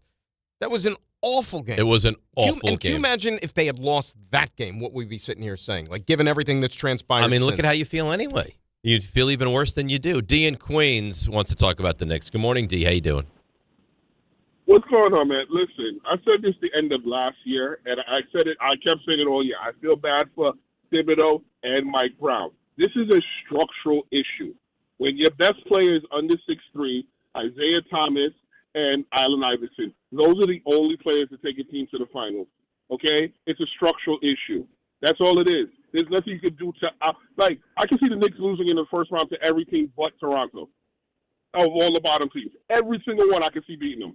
Except for Toronto. And go ahead. Cleveland's losing on purpose. Cleveland's losing on purpose because they match up better with Detroit than they do the Celtics. Well, the problem with They're just you, sitting there like, D, and the problem with D is that everything goes back to James Harden, which is terribly annoying. But if the Knicks somehow lose in round one, oh my gosh. Well, here's the good thing. This could fluctuate. It changes daily. Right now, though, they're matched up with Toronto. If you're asking me, that's their preferential. Correct. They own Toronto. All right, so Toronto. let's look and see who they could possibly play in round one. Ready? Atlanta, Toronto, Philly, Orlando. Rank them. Who would you most want to not see in round one of those four? Atlanta. Only because I think you're still scarred from a few years ago, even though the and Atlanta's a real dangerous. Ray pointed out the other day that Atlanta's a real dangerous team. They're playing well, and they annoy Brunson, which is a problem. You know what I mean? Any sort of length is a problem for the Knicks. If you can defend him with someone who's long and lanky, it's going to be a problem. One thing I got to check. All right, I want to make sure Cat took at least like double-digit shots. Not in the first half. Night. First at least half, in the game, he barely shot. Second half, he was much more active. All right, so you don't want to see Atlanta, which I agree. Followed by Toronto, Philly, or Orlando. Who do you not want to see next? Philly, because they have I agree. potential game breakers. I agree. Followed by Orlando, followed by Toronto. Right? Correct. Yeah. Although I think they would be Toronto, Orlando interchangeable. I agree. One of those two. I don't want to see Atlanta, and I prefer not to see Philly. Oh, no. By the way, let's throw them in the mix because they're only a half game behind. I don't want to see Miami. But Miami's not that. They're not that good. But it's friggin' Miami. I mean, how many such a times? good coach. And Bam could go for 83 and I'll at tell any you what, point. I'd prefer not to see Charlotte too. Because Charlotte is right there. I got to see him one more time before the season ends. I know you do. 800-919-3776. Josh Hart, what direction are we trending in here, Josh? We're not going in the right direction. We're not trending upwards, so we got to figure it out. It was 3 tough ones. We got another one tomorrow. That's a must-win for us, and build from there. The problem is it looks so difficult right now. They're not playing well, right? Last night they were really not all that competitive. Like OG looks lost, Bridges looks lost, Brunson is struggling at the moment. Like look at the box score. Like these guys are playing bad basketball, and that shouldn't happen at this point of the season. And look, I know you could say the dog days and all that other stuff. Like, see, I don't consider these to be the dog days. Well, no, Barkley was. I think it was Barkley who was talking about this. Maybe like recently about. For the NBA, like the so-called dog days are a little bit like February, January, February type. Once you get into late March and then into April, you could start to see the light at the end of the tunnel from a player's perspective. Like, okay, we're almost at the playoffs. Like, this is when we want to be playing our best. Right. So I agree with you. Like, this should not be an excuse. Like, these should be games that you're going out there trying to win. You're seeing the best version. You're tidying everything up. You're getting ready for the postseason. Playoffs light. Yeah. Right? And let's be fair. if you had any interest in getting the 2 seed, which was very reachable up until, right? I mean, you've lost 3 games in a row. If you're 2-1 in these 3, and then you have Boston again, you could get the 2 seed. But you could pretty much kiss that goodbye right now. Ray, when was the last time the Knicks were actually, because, I mean, you do every game. When was the last time the Knicks were actually in the 2 seed position? Oh, boy. I don't think it's been that long. No, I think it's been a while. I think it's been a bit. At least like months. Months? February? No. I'm telling you, I think it was February. You think they haven't been in the 2 seed in over a month? Yeah, I don't know if we could find online like the daily standings like from day to day in the NBA, but I really think it's been since like February. Well, because it just seems like every day you look at the thing and it's like, well, Knicks are 2 behind Boston. Well, they're 2.5 behind Boston. They're a game and a half behind Boston. It just seems like it's been like that for forever. And I've been really keeping a close eye on this, and it's like, all right, well, they're within striking distance that if they win that game against Boston, they win the season series. It puts them over the top. But now you're at the point where that game's going to be irrelevant. Kiss it goodbye. And so it'll be irrelevant, and they'll lose the game, and it won't be a big deal. At what point can you sound the alarm with the Knicks right now? Because like RJ said before the show, he goes, if this is a stop, you're selling them right now. RJ just said January 14th. They haven't been in the 2 seed since mid-Jan. That's football was here. That's pre-MLK. The embarrassment against the Mavericks on MLK. Oh, that was a brutal game. They had the tie a little bit ago, but that was it. And they played Charlotte, and that's what I'm saying. So that's like 2.5 months, man. It's a long time. So really, like, all right, that's before the Bills lost in the playoffs again. Josh Allen using the ball or carrying the ball like a loaf of bread. Memphis, Chicago, Atlanta. Think about that. Hang on, Memphis, Chicago. What are you telling me? I'm giving you the Knicks' remaining schedule. Their last 4 games are against all potential playoff opponents. Charlotte, Orlando, Boston, right? And Atlanta. Yeah. Atlanta, Boston, Where's that Atlanta Toronto, game? In Atlanta. Great. Knicks close on it. Knicks close with 3 at home. The Rangers close with 3 on the road. So the final 3 at home: Boston, Toronto, Charlotte. So who knows if those games are going to mean anything by then? They're not going to. The only thing Seeding, they could possibly matter for is the 4, not the 2. The Knicks are not. They're not getting the 2 seed. Kiss it goodbye. Ray, ultimately very optimistic. 2 seed done, right? Not happening? At this point, you can't feel good about it. No. They're not winning. They'd have to go undefeated to get the 2 seed. Let me ask you a question.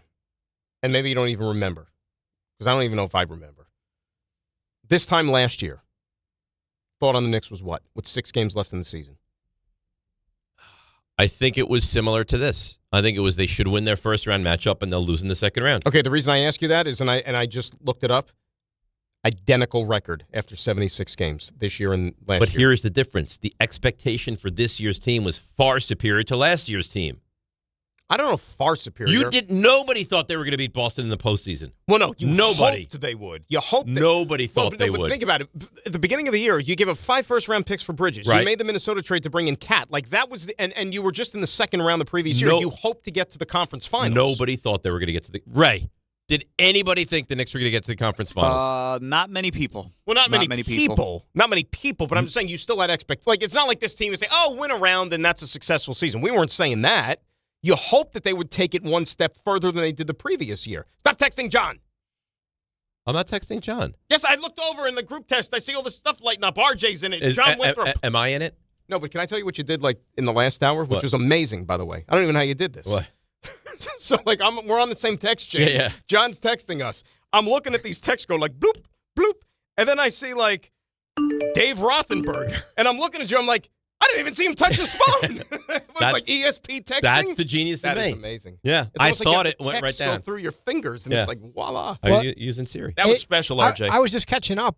I knew the story. I did not know, and I don't think I can say. 6 texts? I did not know the waterfall effect, like the butterfly effect, of how that day, that April Fool's joke that we told, that went poorly. Yep. How it impacted even current station. Now that I see still being felt. Now that I see the story here, now I do remember. If that doesn't happen, a lot of things are different. I don't think John is our leader right now. That's what I've gathered. Yes. I agree with you. Because said person who was running through the hallways man, I wish I would have seen that. Was producing the K show. He was the producer. But the rollout of this, the names being thrown around that are indirectly involved. Yeah. Absolutely. So are some of the biggest names in sports. Right. Because of that, like he wasn't going to work on that show any longer. Right. So he then got moved to another show to produce, and Ryan became Ryan Hurley, the great Ryan Hurley, became the producer of the K Show. Yes.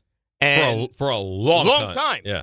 And John, in turn, our buddy John Winthrop, I didn't catch up. So how did apparently John then took over Stephen A. show, where Stephen Ryan A. was show supposed had just to started. Stephen A. was just starting. Ryan was supposed to produce Stephen A., but got flipped to the K Show. John winds up on Stephen A. Look at me when I'm talking to you, John. And the rest is history. Now John is the man. John, get rid of your pants. Wear diapers. Does Stephen A. have any respect for John? Does Stephen A. have any respect for a lot of people? Stephen A. Do you have any of those Nuno drops in there? Oh, my God. Be careful with the ones you play. Stephen A. used to make John get his laundry and park his car. And get him like hot dogs. Oh, yeah. And one time he made RJ go on like a condiment hunt. The one I said relish. The one that always stood out to me is when Stephen A. was being run up on by TMZ in the street constantly, and John was always walking with him. Oh, really? Yeah. John was walking with, like, you would think that John was like Stephen A.'s like partner or his handler. And the or one I something. used to love was when he would talk about Canty, and he'd be like, "That's Greg Canty." For RJ, for years he referred to him as Greg Canty. Greg Canty, filling in for me along with Greg Canty. Oh. And I remember my man Greg Canty talking this morning on radio. He was saying, once a teammate, always a teammate. I agree with that. See, so what's worse, though? Like, we're not of the same stature. Like, Canty's got a national morning show. But for me, like, when I was around, I was working the K Show. And when John was out, I was just the guy that Stephen A. went to get set up. And if he needed anything. What's worse, though? He took a swing. Canty's obviously much more important than me. But he feels his name is Greg Canty. Yes. It's not. He has no idea what my name is. And he'll just be like, "What's up, bro? Yep. Can I have some ketchup?" That's accurate. Has Well, no at idea. least he knew his last name. Yeah, I think that's still better. There was one time the late great Stuart Scott, who was Greg doing Canty. something for the network or whatever, and then Don, this is going back a ways, was either chipping in, filling in, doing something like that. So like Stuart Scott then referenced it like with Don, and he's like, "My man, the great Dan LaBrocca." Did he call him Dan? Dan LaBrocca. My favorite Don mess up name, and I think I was on the show being like the third wheel. It was like they would bounce between Rucco and I, and they were interviewing Chris Mullen, and all interview long, Dom. he called him Dom. Yeah. Well, but he made a point of it. Yeah. And I'm using. You know what would be great if you actually went like, that's a good point, Dominic. Like he actually, Dominic, like he used the Chris, it's Michael Kay and Don LeGreca. Congratulations. Michael and Dom, thank you very much. No, Chris, we know you know the game, but just coaching for the first time, what do you think some of the challenges will be for that? Well, there'll be a lot, Dom. And is it necessary to be that big again for this to be a success? Well, Dom, I think it can. Chris, was it hard to be away from New York for that long? Initially, it was, Dom. Initially. Good luck, Chris. Good luck, Chris. Thanks, Dom. Thanks. You got it. That's Michael and Dom's fault. It's their fault. You cannot let someone call you by the wrong name 7 times during an interview. At some point, have fun with it. Hey, Chris, it's Don, D-O-N, not Dom. I have to pull one thing. Okay. And Michael is as much to blame as Don. You have to correct. No? There was one time, this is years ago, I think it was back when I was Russo had on, and Russo obviously has made a living out of mispronouncing names. Right. But he had on Greg Nettles. Oh, no. For some reason, he kept calling him almost as like how his name, because he has a weird spelling of Greg. Did you know that? It's G. It's like Greg with a G. R-A-I-G. Yeah, I knew that, yes. So, like, for some reason, and obviously Russo knew who he was, but he was, like, calling him basically, like, the whole time, like, almost like how it would be phonetically said, like Greg or something like that. It was like Crayag? Yeah, like Crayag or something like that. And then, like, Nettles corrected him during these, like, it's Greg. Like, yeah. But I think if you're Don and Michael, you have to just be like, hey, it's disarming. Like, hey, it's not Don. It's Don. Yeah. Over and over. And you know what? You could tell that he was like trained to do media. Yes. Because he kept calling him by his name. And I like that. They seem very personable. I love that as well. Love it. But when it's the wrong name, it goes in the wrong direction. I tend to do that. Like if I do spots on people's shows, it makes you feel, makes people listening think like, okay, he knows these people. It's smart. It's like that's a good point, Winchester. It's a good point. When the name is right. Yeah. When the name is wrong, you run into a problem. All right, let's break the baseball. and then the football, and then the stump. It's all happening. It's DNR with you right here on ESPN New York. Baseball fans, listen up. FanDuel is giving you a chance to call your shot with daily dingers.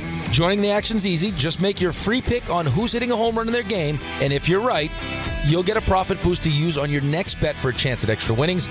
It's just another reason why FanDuel is the home of home runs.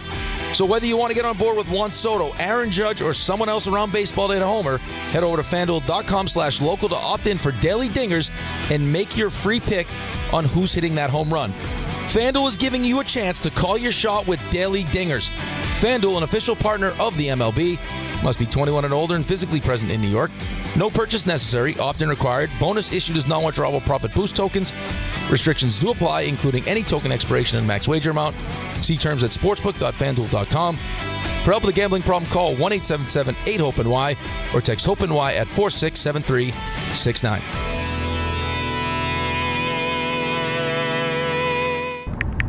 Wow, that's a lot of distractions. Why don't you just focus on the road? Relax, I'm a great driver. What about other drivers? Not everyone's a great driver. I can watch out for them. I'll be fine. Watch out! In 2023, more than 3,200 people died due to distracted drivers. Keep your eyes on the road. This message brought to you by the New York State Governor's Traffic Safety Committee. It feels like everyone's sick right now. You aren't imagining it. Doctors say this is the worst cold and flu season in 25 years, and it's not over. I was just traveling. It was like everyone around me was coughing, sneezing, and sick. I can't afford to get sick, and I doubt you can either. That's why I ordered a medical emergency kit. Having a medical emergency kit is like having urgent care and pharmacy right in your home. It includes essential prescriptions like generic Z-Pak to help you get well faster, plus important antibiotics to treat pneumonia, strep throat, sinus and ear infections, nausea, even UTIs, and many more common and serious illnesses. It's your kit the moment you need it. Just match your symptoms to the right prescription in your guidebook or call their telemedicine doctor standing by. It's genius. Every home needs at least one medical emergency kit. Order yours online in minutes and it's shipped to your door. I can save you $45 when you use my promo code 880 at urgentcarekit.com/880. Again, save $45 with my promo code 880 at urgentcarekit.com/880. Time to bench those other hiring sites and let ZipRecruiter help you build a winning team. With ZipRecruiter, when you need to hire, you get to hire the right fit for any role fast. That's because ZipRecruiter's smart matching technology starts showing your job to qualified candidates immediately. You can also apply filters and add screening questions to your job post to help you save time in scouting first-rate talent. With ZipRecruiter's advanced resume database, you can instantly unlock contact info from a roster of top candidates. That's why over 4.8 million businesses have trusted ZipRecruiter to hire. And check this out. 4 out of 5 employers who post on ZipRecruiter get a quality candidate within the first day. No wonder ZipRecruiter is the #1 rated hiring site in the game, based on G2. So, if you need to score the best, go with ZipRecruiter. Try it for free at ZipRecruiter.com/ESPN. That's ZipRecruiter.com/ESPN. ZipRecruiter.com/ESPN. Evan Cohen here. Did you know the average employer sorts through about 250 resumes for one job opening? That's a lot of time reviewing applications. Well, if you're hiring, here's good news. You can now review resumes and applications faster thanks to ZipRecruiter. With ZipRecruiter's new feature, qualified candidates who are very interested in your job show up at the top of your list. No wonder ZipRecruiter is the #1 rated hiring site based on G2. Try it for free at ZipRecruiter.com/USL. That's ZipRecruiter.com/USL. Harry Douglas here to tell you about Confetti Craze 5-Hour Energy. It tastes just like the best birthday cake ever. Vanilla, buttery, frosting vibes. It's basically a party in a bottle. And here's the best part. All cake, no sugar. And you know I love my cake. So I get that big birthday energy without any sugar guilt. The bottle's small, easy to toss in my bag, and perfect when I need a quick, tasty caffeine boost to cakeify my day. The Funfetti flavor is back on 5hourenergy.com or Amazon. Crack open a Confetti Craze 5-Hour Energy shot today. It's about time delivery worked on your schedule. Same day, next day, or scheduled in advance. However you plan it, the Home Depot delivers the whole job. From drywall to doors, plumbing to paint, we'll get it there when you need it. Because on the job site, timing is everything. You order, we deliver. It's that easy. The Home Depot Pro. It's about time. I'm Boomer Esiason. My mom died from cancer. She was only 37 years old. She didn't have life insurance, and that was devastating for my family. That's why having life insurance is so important to me. Ethos makes it fast and easy. Get a quote in seconds, apply in minutes, and get same-day coverage. You can get up to $3 million in coverage with no medical exam. Get your free quote at ethos.com/play. That's ethos.com/play. Paid spokesperson. Time spent on application may vary. Online health questions required.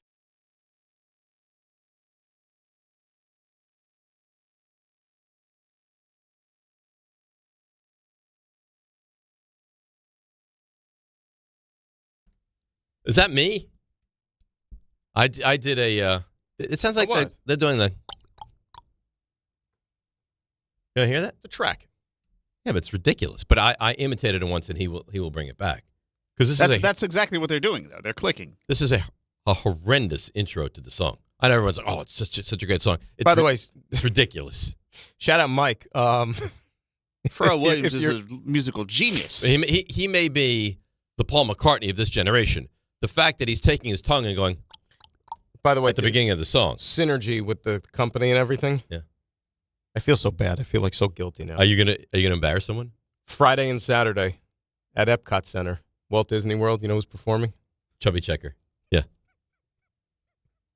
See, he's gonna be doing the twist in Epcot. The thing that happened, which was so concerning, is Ray mentions him. He's like, "Yeah, I don't think he's with us anymore." And you were like, "No, he's gone." I thought the Chubby Checker is clearly no longer with us. Like you knew, like you were at the funeral. Man, one of them. Chubby's still here. Maybe you know who it was. Maybe I'll tell you who it was. This might have. I can't imagine given name Chubby, right? Fats Domino. Also a heavy 2017. That's maybe who I got it confused with.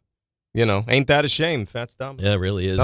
Game Time brought to you by That was a song Tullamore by him. Ain't that a shame? Not that ain't that a shame that he passed away. That's a famous song. I think we understand. Did you really? Ain't that a shame? He's familiar with the catalog. Yeah. I celebrate the guy's entire catalog. Game Time brought to you by Tullamore Dew Irish Whiskey. When it's game time, it's Tully time. This afternoon, a lot of matinees today. Mets visit the Cardinals, 1:15, then 4:10. Yankees play the Mariners out in Seattle. And a little nightcap, a little negligee nightcap. 8 o'clock, Knicks in Memphis taking on the Grizzlies. That's Game Time brought to you by Tullamore Dew, the original triple distilled, triple blended, triple cast matured Irish whiskey. Be sure to grab a Tullamore Dew or try the new Tullamore Dew Honey during today's action. Glasses up to enjoying Tullamore Dew responsibly. So 1:15, 4 o'clock, 8 o'clock. It's a good linear day. It's good because I think the nap should finish by the time we have first pitch. For you. Well, what about you? I'm not going to get a nap. Why? What do you got after? I'll tell you why. Because kids break from school today, and I got to bring Alex somewhere at noon. So I got to get out of here, be home by 11:30, get him somewhere by noon, home by about 1:15. So then 1:15 is when this. So basically, first pitch and nap. What do? You nod off? I'll nod. I'll Yeah. nod. It's baseball. Because I need a little something. No, you need sometimes a little more. I've started watching a show I'm really enjoying, by the way. Which one? I don't know if you'll like it because either you're interested in this topic or you're not, but I am, and I'm loving it. The Love Story, John F. Kennedy Jr. I heard you say that yesterday. It's and actually I texted my wife because like she's got to be interested in it. No, she doesn't. My mother-in-law watches it. She's like hooked. She loves it. She was like weeping at the. I heard secondhand. Right. She was like weeping at the finale the other day. Oh, I'm not. There and when she told me this, I said, "Well, was she surprised that she didn't know how it was going to end?" Yeah, they're not going to make it. Right, they're not going to make it. So, but I think my wife wants to go back and now that it's over, you go on Hulu and you can stream them all. So she wants to go back and watch. Oh, she's watched it already. No, she hasn't. No, she hasn't. I'm saying she said that now that it's done. That's my thing too. She's going to go back and now watch it all. So I'm 4 episodes in. It's terrific. I'm a big fan of the Kennedys, but it's terrific. Now, did you have any interest in that particular story before watching this, or you just got hooked on it? No, absolutely. I remember when the plane was lost. They were looking for it for days. It was Saturday. Terrible. I was at the beach that day. Terrible. I remember that. Terrible. Yeah, not good. That was wild times. Like, people don't realize. Like, that was... Like, can you imagine if something like that happened now, like, with the internet, social media, all, like, crazy. Crazy. But I'm... You should watch it. I think you'd like it. I am seriously... Like, given, like, the seasons that we're in now, sports-wise, especially, like, Knicks, Ranger, like, I have not watched a show or been able to, like, catch up on, like, for... I got so much stuff like backlogged on the damn DVR. It's crazy. Crazy. Okay, you'll catch up. You know, it was very funny. I started watching it, but like I said, I've missed like the last 5 because that the Tracy Morgan Harry Potter vehicle. I haven't watched that. The first cut, very funny. Really? Very that's funny. That's streaming only, right? No, that's on NBC. Oh, is it on NBC? Yeah. And they, Ray, you know what I'm can talking watch about, right? Peacock? Reggie Dinkins or whatever. Yeah. Funny. Like, Yeah? I want to go back and finish it. I got all the episodes saved. But I know haven't this had the may time. be a bad take, and you guys might not appreciate this. I'm not a Tracy Morgan guy. It's similar the way it's like shot and portrayed to like almost like an Office, the Office style, Okay, so kind they of like break a down like documentary. that third wall. Yes. Okay. Yankees are breaking apart everyone right now. They are 4-1. The pitching is unbelievable. They are rolling along, and the nice thing about this is Judge isn't even doing anything yet. Aaron Judge 0 for 4 again last night. Stanton becomes, I think I saw the 4th Yankee to have 2+ hits in his first 5 games of a season. Their pitching is, and to think of what the pitching is going to become is what makes it that much more enticing because Fried is a legitimate stud. I'm surprised, and I guess you start to have to take this really, true, that Schlittler is, he's a special pitcher. Yeah, he's legit. And then you're going to get Kolbach and Rodon and Schmidt. Like, it's an embarrassment of riches, the starting rotation. Well, we thought that the starting pitching was going to be a strength for this team, but we didn't think that we would see this come to fruition until like June. Or July when everybody's back. I mean, Heel is not even in the rotation right now. No. And I'm not saying Heel is great, but he's another legitimate starting Correct arm. me if I'm wrong, because, like, again, I was at the game last night and everything, but did I see them post something that Rodon's got, like, a hamstring issue, which could slow up his, return to form? I didn't see that. RJ, Rodon has a hamstring issue now? Yeah. So it has nothing to do with what he's working back from. He was going for a run, and he has a little tweak in his hamstring. But it's not going to prevent him from throwing or getting off schedule? It won't prevent him from throwing. I think he threw yesterday, but at the same time, I think his next start was supposed to come in AA, and we may have to take a pause on that. Okay, but that's what you're supposed. Is that a big deal? Not a huge deal. No, but I'm saying, like, if they're pitching this well this early, that's great. It really and truly is. And Seattle's going to get going. Like, their guys haven't hit yet. The weather's been brutal. But no, you're supposed to take advantage of it. That's what I mean. Right. Take advantage of it. I mean, the Giants, and again, it's like the Giants, you looked at them, and they looked laughable. Well, they scored 9 runs last night. There's a lot of, by the way, like, I don't know how much you're keeping up on it. I don't know if mutiny is the right word. Maybe that's a little strong. About the manager? Yeah. Well, it took how long? And but you know how many people, and I guess I never looked at it from this perspective. And it's Vitello also. It's Vi, yeah. Which was very confusing weird to me. He's kind of unconventional. He said some things that maybe could have been phrased better, which he's ruffling a lot of feathers, but there's a lot of people in the baseball community, i.e. minor league managers, they're looking at this like, hey, man, this ain't cool. This guy basically... He jumped from the first floor to the penthouse. It's like when Jason Kidd and Steve Nash get head coaching jobs like 5 minutes after they stop playing. They didn't put in their time, paid their dues, none of that, and they're like, it's a slap. Somebody when I was like, it's a slap in the face to like every minor league manager that there is in professional baseball. I mean, listen, he had Tennessee at a very high level for a very long time. And this is Buster Posey's call. Like, this is his call, man. He's the one making the decisions. He stuck his neck out for this guy. It better work. Yeah, I don't know. I don't know if it's going to or not. You hope. I mean, from a Met perspective, National League, you hope it doesn't work. Of course, you want everyone to be bad. It's weird. They got talent on that team too. But yeah, but their offense is really it's hit or miss. It's a lot of weak bats in that lineup. So, I mean, you have to feel great about the Yankees, right? Yeah, because they really truly haven't started hitting yet, and they're still sitting here at 4-1, and they haven't played a home game. And as bleary-eyed as I was when I got home last night, I caught a little bit of the weather on the news, right? And apparently the forecast is getting much, no pun intended, sunnier for the opener on Friday.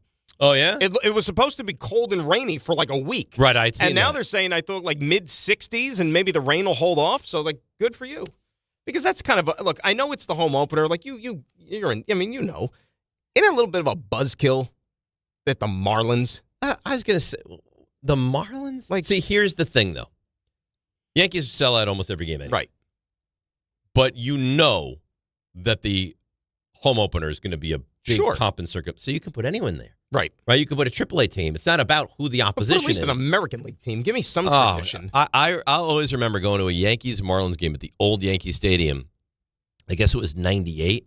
And they're like, the world champion Florida Marlins. But it was a teardown already in 98. And it was like, this is not the world. They should stop. They're embarrassing themselves. They won 2 championships and basically like tore it down both times immediately after. So again, back to this Yankees pitching staff. Then we got a break. We'll come back. We'll do all the things we do. Fried is a horse. He's a great pitcher. Schlittler is, we're on the verge of him being a must-watch every fifth day. Buster was on with us yesterday, said he's got top 10 stuff in Major League Baseball now. He's throwing 99. He's got not outlandish, an amazing arm. Think how cool that is, though, for like baseball fans in this town. Because like I think I even said this last year.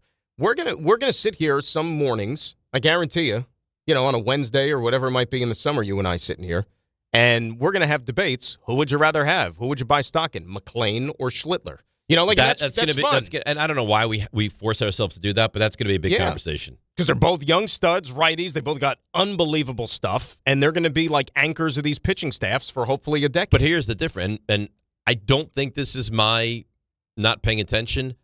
I didn't really know who Schlittler was until last season. You and me both. We were kind of they brought him up making a joke. All right. Well, and I mean, given the recent track record of what the Yankees are with their prospects, and these guys the Martian thing alone. But he wasn't considered this. No, George Lombard. You've heard about him for years. Right. You know he's going to get called up. Odds are he's going to be the shortstop of the future. That's the game plan. Schlittler was like, all of a sudden they're bringing this guy up. We'll see what he's got, and he's done the exact opposite. Like he's been so much better than anybody thought he was going to be. Yeah, it's really been a pleasant surprise, and he had that. I don't know if it was a coming out party, but he had that great performance on the big stage against the Red Sox. That was the clincher, right? The series clincher. Yeah, it was game 3 of 3. Fantastic performance. The moment is not too big for him. You say the same thing about McClain with the Mets. No, like if I'm a Yankee fan right now, what you're getting. The thing I will say this though, okay, the thing that still concerns me and was a concern for me even before we threw a pitch this season with the Yankees, the bullpen, because really they only subtracted. They really didn't add. And I didn't love the bullpen last year. Always good, though. But again, you lost Weaver, you lost Devin Williams. Those were still 2 late-inning guys. And on Monday night, you're friggin' sitting there throwing Paul Blackburn in the ninth inning? Yeah, but Paul Blackburn is the Richard Lovelady of the Yankees, bullpen. Dick Lovelady. He's the last line of defense. But I'm saying, if you had those 2 guys there, at least one of them might have been able to get you 3 outs over Paul Blackburn. Let's break. We'll come back. We'll get to the Mets a little bit. Stump Rothenberg. Got to get to the Jets. Still a lot to do. It's a Wednesday. It's DNR with you right here on ESPN New York. If you love great food and smart prices, you need to know about Wild Fork Foods. Right now, beef tenderloin is only $10 a pound, and Atlantic salmon portions are just $9.98 a pound. That's serious value on awesome quality cuts. Plus, Wild Fork offers over 450 meat and seafood options, all blast frozen to lock in freshness and flavor. Visit one of their 7 stores across Long Island and New Jersey, or get same-day delivery at wildforkfoods.com.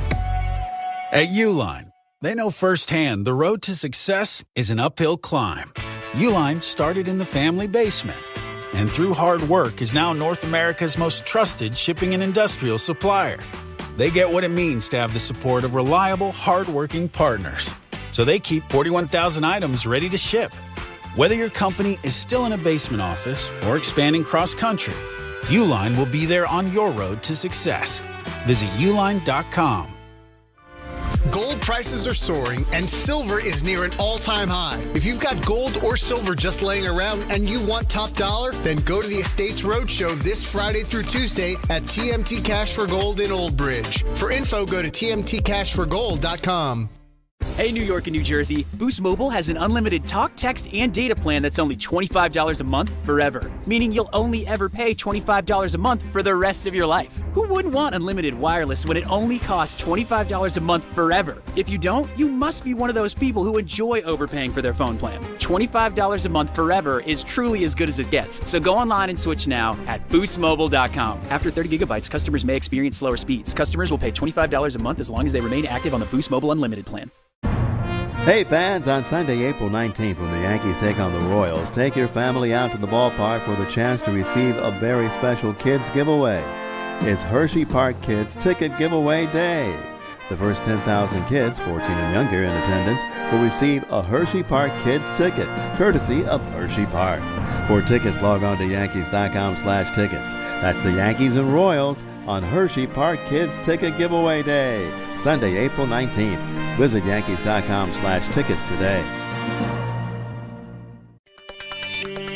Tricon Construction is expanding across New Jersey, taking on larger, more complex commercial projects and delivering at a big league level. If you're a developer who values precision, accountability, and execution, you need a construction partner who understands what's at stake, timelines, capital, reputation. That's Tricon. They're building the right way with experienced leadership, disciplined project management, and a team that shows up ready. Serious projects, serious results. Visit TriconBuilds.com, TriconBuilds.com.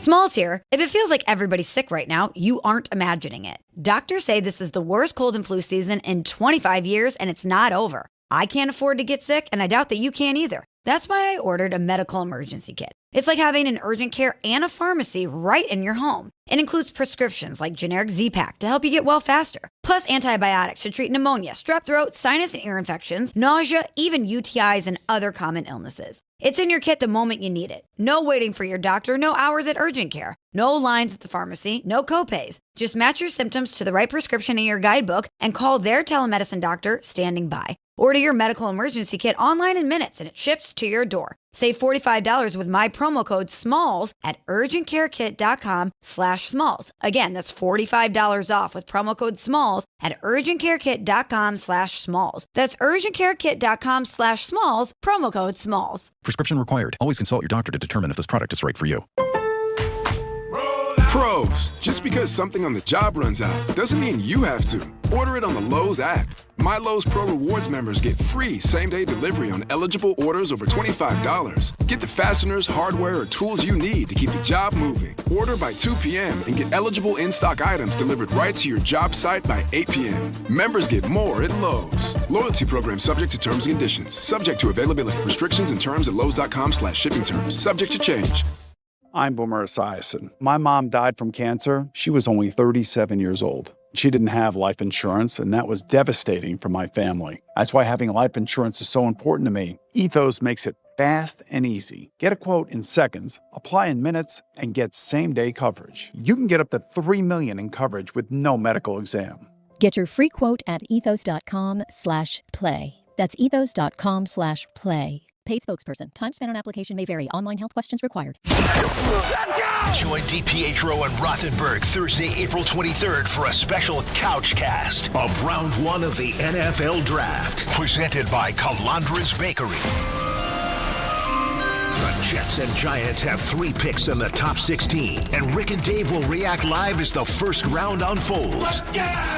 From the big decisions to the big-time drama. Catch it all in this YouTube-only exclusive, and it's all from Calandra's Bakery and your home for football talk. ESPN New York.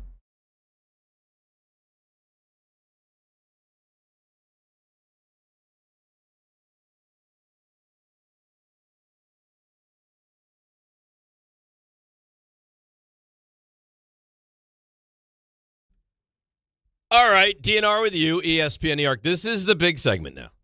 We're 7:45, 7:46. We go till right. 8:25. This is the marathon. Yeah. So are you stretched out here? I'm good. You ready to roll? Come on. You got to pee? Say my first road. No. You feeling good? No, the coffee hit home today, though. It was, fantastic. Really? Yeah. Delicious. By the way, can I tell you this? Yeah. The people that we work with, the associates, I'll go as far as to call them friends. Yeah.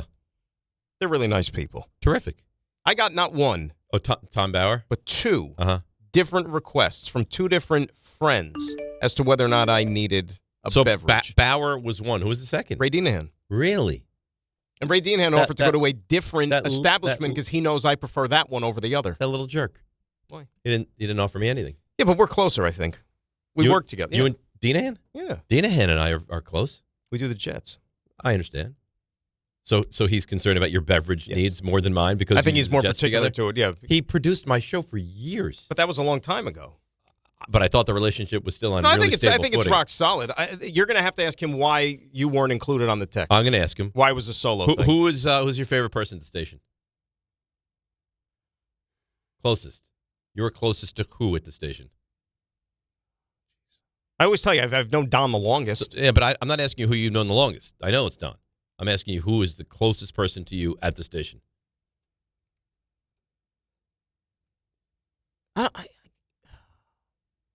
Ray? RJ? I probably work with you work with Ray the most. You in know Don the lockstep longest. with Ray the most. Like, I mean, Ray and I, it seems like we work together like every day. All right, so are you closest to Ray? At this point in time, yeah, right, Ray? I mean, Jesus, Bob. It's like every day, twice a day, 3 times a day. It's pretty much every day at this point. Ray, we text each other like 18 times a day. Ray, who are you closest with? Oh, boy. Yeah. Because I'm talking with you guys as much all the time, too. I'm not sure. You know what? It's probably RJ. Great. It's probably RJ. I'm no one's first choice. RJ, who are you closest to at the station? Oh, Ray, not even close. Because think. I'm going to go. No, you think about it. You go Ray, you go RJ, you go Ray. Well, I can't say you because Nobody wants me. The whole Wednesday thing at the beginning. Like, the fact that you didn't know we never worked together on a Wednesday. Listen, it was how many years? 6:03. I'm sorry, okay? How many years? So because I put my foot in my mouth for one moment, now the whole relationship we've had is gone? By the way, for a period of 2 to 3 years, it was just me and this guy talking to each other for days. We had nobody else to talk to. Rick would choose me. Rick would choose you. No, I think he would. I think you're right about that. I think Rick would choose me. I think he would. Okay, so you got Rick, so you're fine. Yeah, but he's not here today. So at this moment, I feel very you know what's interesting underwhelmed. With you is that I wonder if he were. He's got like the Billy Bean A's like Moneyball thing going where he doesn't get too close to people. I wonder if John really let himself go, if you and John would be each other's. Because I think Rick is your opposite now. I think that's accurate. I think John would choose me now. I think he would. If you said to John, who are you closest to at the station, I think and I hope he would choose me. I think he would choose you. I feel like Michael K right now. Shut up, you big baby. That's how I feel. I think what's interesting with John, and he probably wouldn't be in a position to answer, is if you're one, who's two? Yeah, I don't know. And I don't know the dynamic and the relationship that John has with everyone else outside of our show. Can I offer a suggestion as to who his number 2 might be? Yeah. Somebody not even on air. Brownshire. Yeah, he does like Michael a lot. I love Brownshire. No, everyone likes Brownshire might be the most universally beloved person here. I'll even say Anthony. Anthony's a great kid. No, I know he's great, but they're always together. Like as soon as Anthony comes in, it's like they're on like lockstep. They're sitting in. You were in the same meeting with him yesterday, RJ. Anthony was in that meeting with you, wasn't he? Yeah, John. The other day, I got it just like a couple weeks ago. It shows how close they are. To your point, Anthony and John. Yeah, because they're Anthony, of course, producer of DHR in the afternoons. Correct. By Big Ranger fan, Anthony. Huge. Yes. By the way, I heard some gem of some drops of Anthony that I just couldn't help myself. I had to go back and cut for him. But the thing about John and Anthony is they're so close. Is John was going on about something about Anthony's great, and I'm like, yeah, he's awesome. He goes, yeah, we really bond over our Italian heritage. And I was like, that's cool. Good for you guys. Can I be honest? Yeah. I didn't know John was Italian. So here you go. Who? John. Yeah, on his mother's side. Okay. That was an eyebrow raiser because I mentioned the Italy World Cup team, and John immediately responded with we. And I was like, what a disgrace. You can't. Well, you know what? If he's going to own we on the World wait, did you say the World Cup team or the World Baseball class? No, the World Cup. Oh, okay. I've always thought of it. They've really focused on their Italian baseball country. Yeah. By the way, seriously, if you're Italy, and I mean, you've won this friggin' World Cup multiple times. Like 20 years ago. They expanded it to 48, and you still didn't make it. Again, I asked the question last night in the group chat, and how does this happen? I don't. 48 teams, it should never happen. Where is Gianluca Pagliuca when you need him, huh? Look at that, RJ. Look at that. Maldini, come on. Marco Materazzi. Yeah. Who else you got? I don't know him. He was the one. Roberto Baggio. He was the one that headbutted Zinedine Zidane. Oh. Yeah. Wasn't it the other way around? I thought Zidane. Yeah. Zidane headbutted him right in the chest, and he went dropping down, got thrown out of the game. So anyway, yes. So he's like, we bond over our Italian heritage. I was like, that's cool. Good for you guys. And he goes, remind me, are you Italian? Who said this? John. Oh, my gosh. Santillo? And I was like, did he really hit you with that? And he remind me? Well, some people again, remind me, which is a bad job by John. I'll be the first one to say. But some people the big time. He tried. Remind me? I'll give you an example. That isn't as clear cut because, for example, for years I thought Lou Pinella was Italian. It's not. It's a Spanish name. Pinella is the correct pronunciation. Swear to God. So do you think he asks Rick? Like, Rick, are you Italian? I mean, anything's up for grabs now. So did you put him in his place, RJ? I actually broke out because I have it on my phone. You know, they do eat pizza a lot when I see Where are you guys going? Going for a slice. That explains it. They bond over their Italian heritage. They should. And I think that's awesome. But, I mean, maybe it's a bad sign for me. Maybe it's a sign I'm disconnected, you know? I broke out the 23andMe and I showed him the pie chart. You're on 23andMe? He has a pie chart. How Italian are you? All of it. 100%? They threw in like another 1% of like miscellaneous unknown, I think, just so you feel like you got your money's worth. So you're 99% Italian? I'll show Ray. You actually, is that a pay service? Of course. 23andMe. How much you got to pay? 23? You swab a little saliva, you send it out. And they have they tell you everything. What is that, like the Cologuard thing for identity tracing? Yes. And then they have your information and all your DNA. Yeah, Ray. So it's not as high as I thought. What's that say? 96% Southern Italian. That's just Southern. So the other 4% could be Northern Italian. Part of the boot. Sicilian. I thought that. I was like, you know what? I'm not in a good place with John. Because I think it's more John showing his when I first saw you, his flaws. I struck you for an Italian. RJ can literally use the sentence, never go against a Sicilian when Def is on the line. There you go. I mean, like, I'm looking at John completely differently now, and I've known him for 20 years. Remind me. Are you Italian? When was the last time? What a statement. First of all, I love the intro. I mean, to the you've known him question. for how long, RJ? Yeah. For 14 years?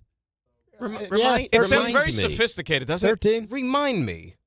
Yeah. Remind me. I didn't take it as a good thing for my future. I think it's fine. I think it's more of I think I'm in trouble. An internal thing with him. Do you go out to lunch with him? No. You might want to start to incorporate some meals.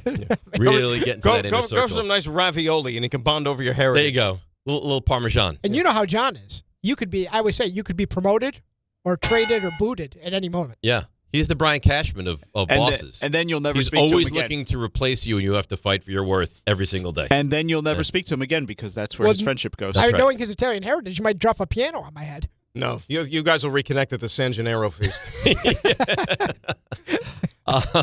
So the Mets last night. I mean, the problem with the analyzing every baseball game is there's so many.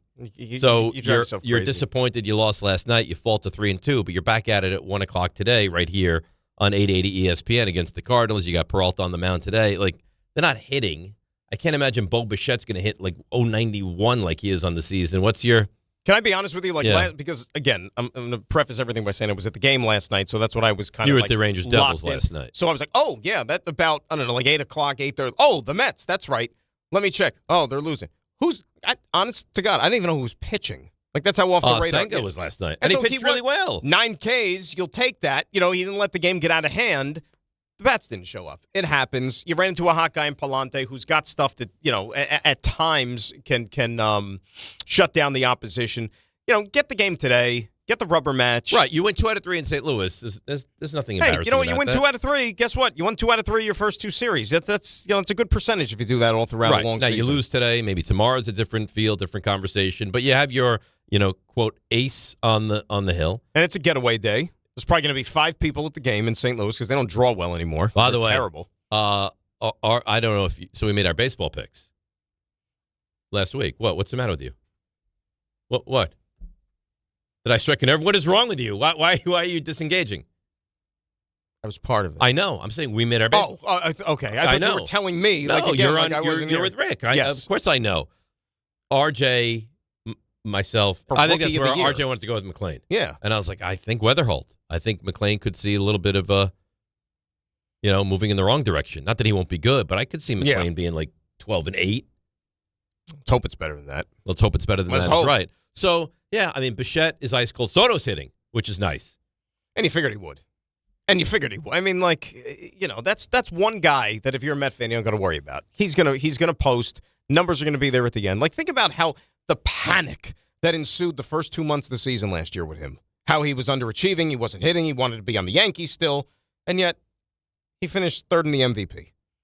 And in some years, he might have won the MVP, if not for a guy named Ohtani. You know what I'm saying? You see what Ohtani did last night? He just goes out there, I think, 1 hit in 5 innings, gets the win. He's really he's a cheat code. Yeah, it's unbelievable. And here's what I'll give him credit. Like, the fact that he doesn't break down. He had a little bit of issues when it comes to pitching the issue earlier in his pitch for a year, right? But other than that, it's just like, damn, it's He's a freak athlete. He is an absolute freak athlete. So I know there are people out there that don't like the Mets that are like, oh, see, they can't hit. I mean, Bichette's going to hit well. I mean, Simeon's not going to go 1 for 17. Like, I think, and again, that's why you can't go crazy with every single game. I think the Mets will be fine. I believe, I thought that getting a really good performance from Senga last night trumps losing the game to St. Louis. Agree, 1,000%. That's the big takeaway. Like, you go into certain games, like identifying like one or two guys and say, like, okay, what are they going to do tonight? And more often than not, you would think it's a pitcher. He was fine. You'll take that every 5 days. Like, if that's the effort you get from Senga every 5 days, bats are going to warm up. It's still so early in the season. The thing it's hard to go crazy. Is Robert? I mean, what do you? Hey, you know how I feel about that. I wasn't on board. I understand that they didn't give up much for him. No, I like him, and he's a great athlete, and he's a good center fielder. But in games where you're not scoring runs, you can't allow a leadoff double where you need to make that play, especially defensively. This is a guy who's a Gold Glover, right. and you think he's pretty good out there. And you know, I told you I'm not on board with him because he's not dependable enough. Okay. He's always hurt. He's always hurt. Okay, is he always hurt because he's on Chicago? No, he's always hurt. Horrendous, and it's easy to always be hurt. Or is he like? No, he's legit hurt. All right, well, we'll see. He's legit hurt. We'll see. But that was an awful play, and then the throw was embarrassing. Yeah, like he wasn't trying to score anyway, and you missed the cutoff guy by I mean, you sailed it up into the orbit. He's got a strong arm, but my God, you just can't give up extra bases like that. So they're going to San Francisco after this, right? For 4, starting on Thursday. You realize like this is the first of 4 West Coast trips they got to make up until the first week of June. Isn't that insane? It makes no sense. That's insane. Well, they go to San Francisco, come home, and then go back out to L.A. Correct. They go back out to L.A. On April 13th. Then you fast forward to the first week of May. They go to Anaheim, Colorado, and Arizona for that trip. But why? And then we fast forward to the end of May, beginning of June, at Seattle, at San Diego. That's crazy. Well, it's stupid. Well, that's it's stupid. That's the interleague schedule, and you got to play all these teams, which is fine. But you shouldn't be making 4 West Coast trips in the first 2 months of the season. It's crazy. They have teams. They got teams like making 2 West Coast trips like in the month of September, which I think is outrageous. Dodgers for the Mets was always one trip. It's always one trip. Well, remember that was also back in the day before you had even the Rockies and Diamondbacks. So you would go out there, you'd play Giants, Padres, Dodgers, knock out your West Coast trip right there and then. You're listening to DiPietro and Rothenberg on WHSQ, WCBS FM HD2 in New York. That's where we are.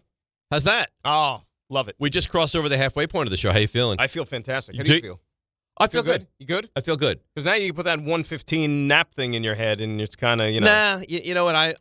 I mean, I never feel well, but I'm adjusted. Dude, I'm ready to go. What am I missing on this text change? I see the Italian flag emoji, and it says I got 9 texts. Like, what are you guys doing? Like, are we doing a show or what? I see your name, I see John's name, I see Ray's name. There's constantly a side chat. What's going on? There's constantly a side chat. There's 9 texts. RJ, do you feel like I'm not fully engaged in the show? That not is normal you. for us. Everybody. This is the norm. Yeah, this is normal. Come on, we got to lock in. We're locked in. We are as locked in. Why can't we as multitask?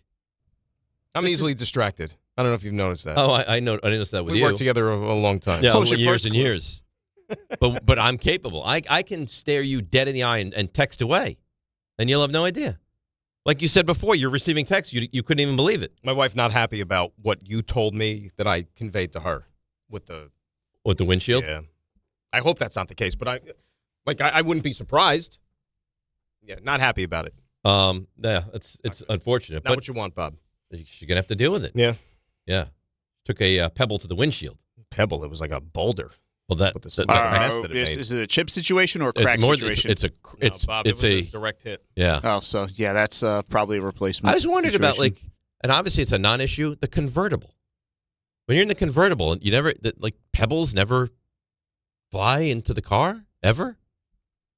You would like to think that happens, right? I mean, I wouldn't want to think it, but I just I don't know that you'd like to think you would think that it's more commonplace. I never had a convertible, but I think you have a convertible, and there's a chance that a pebble from the side goes shooting into the car. No, I would say rather frequently.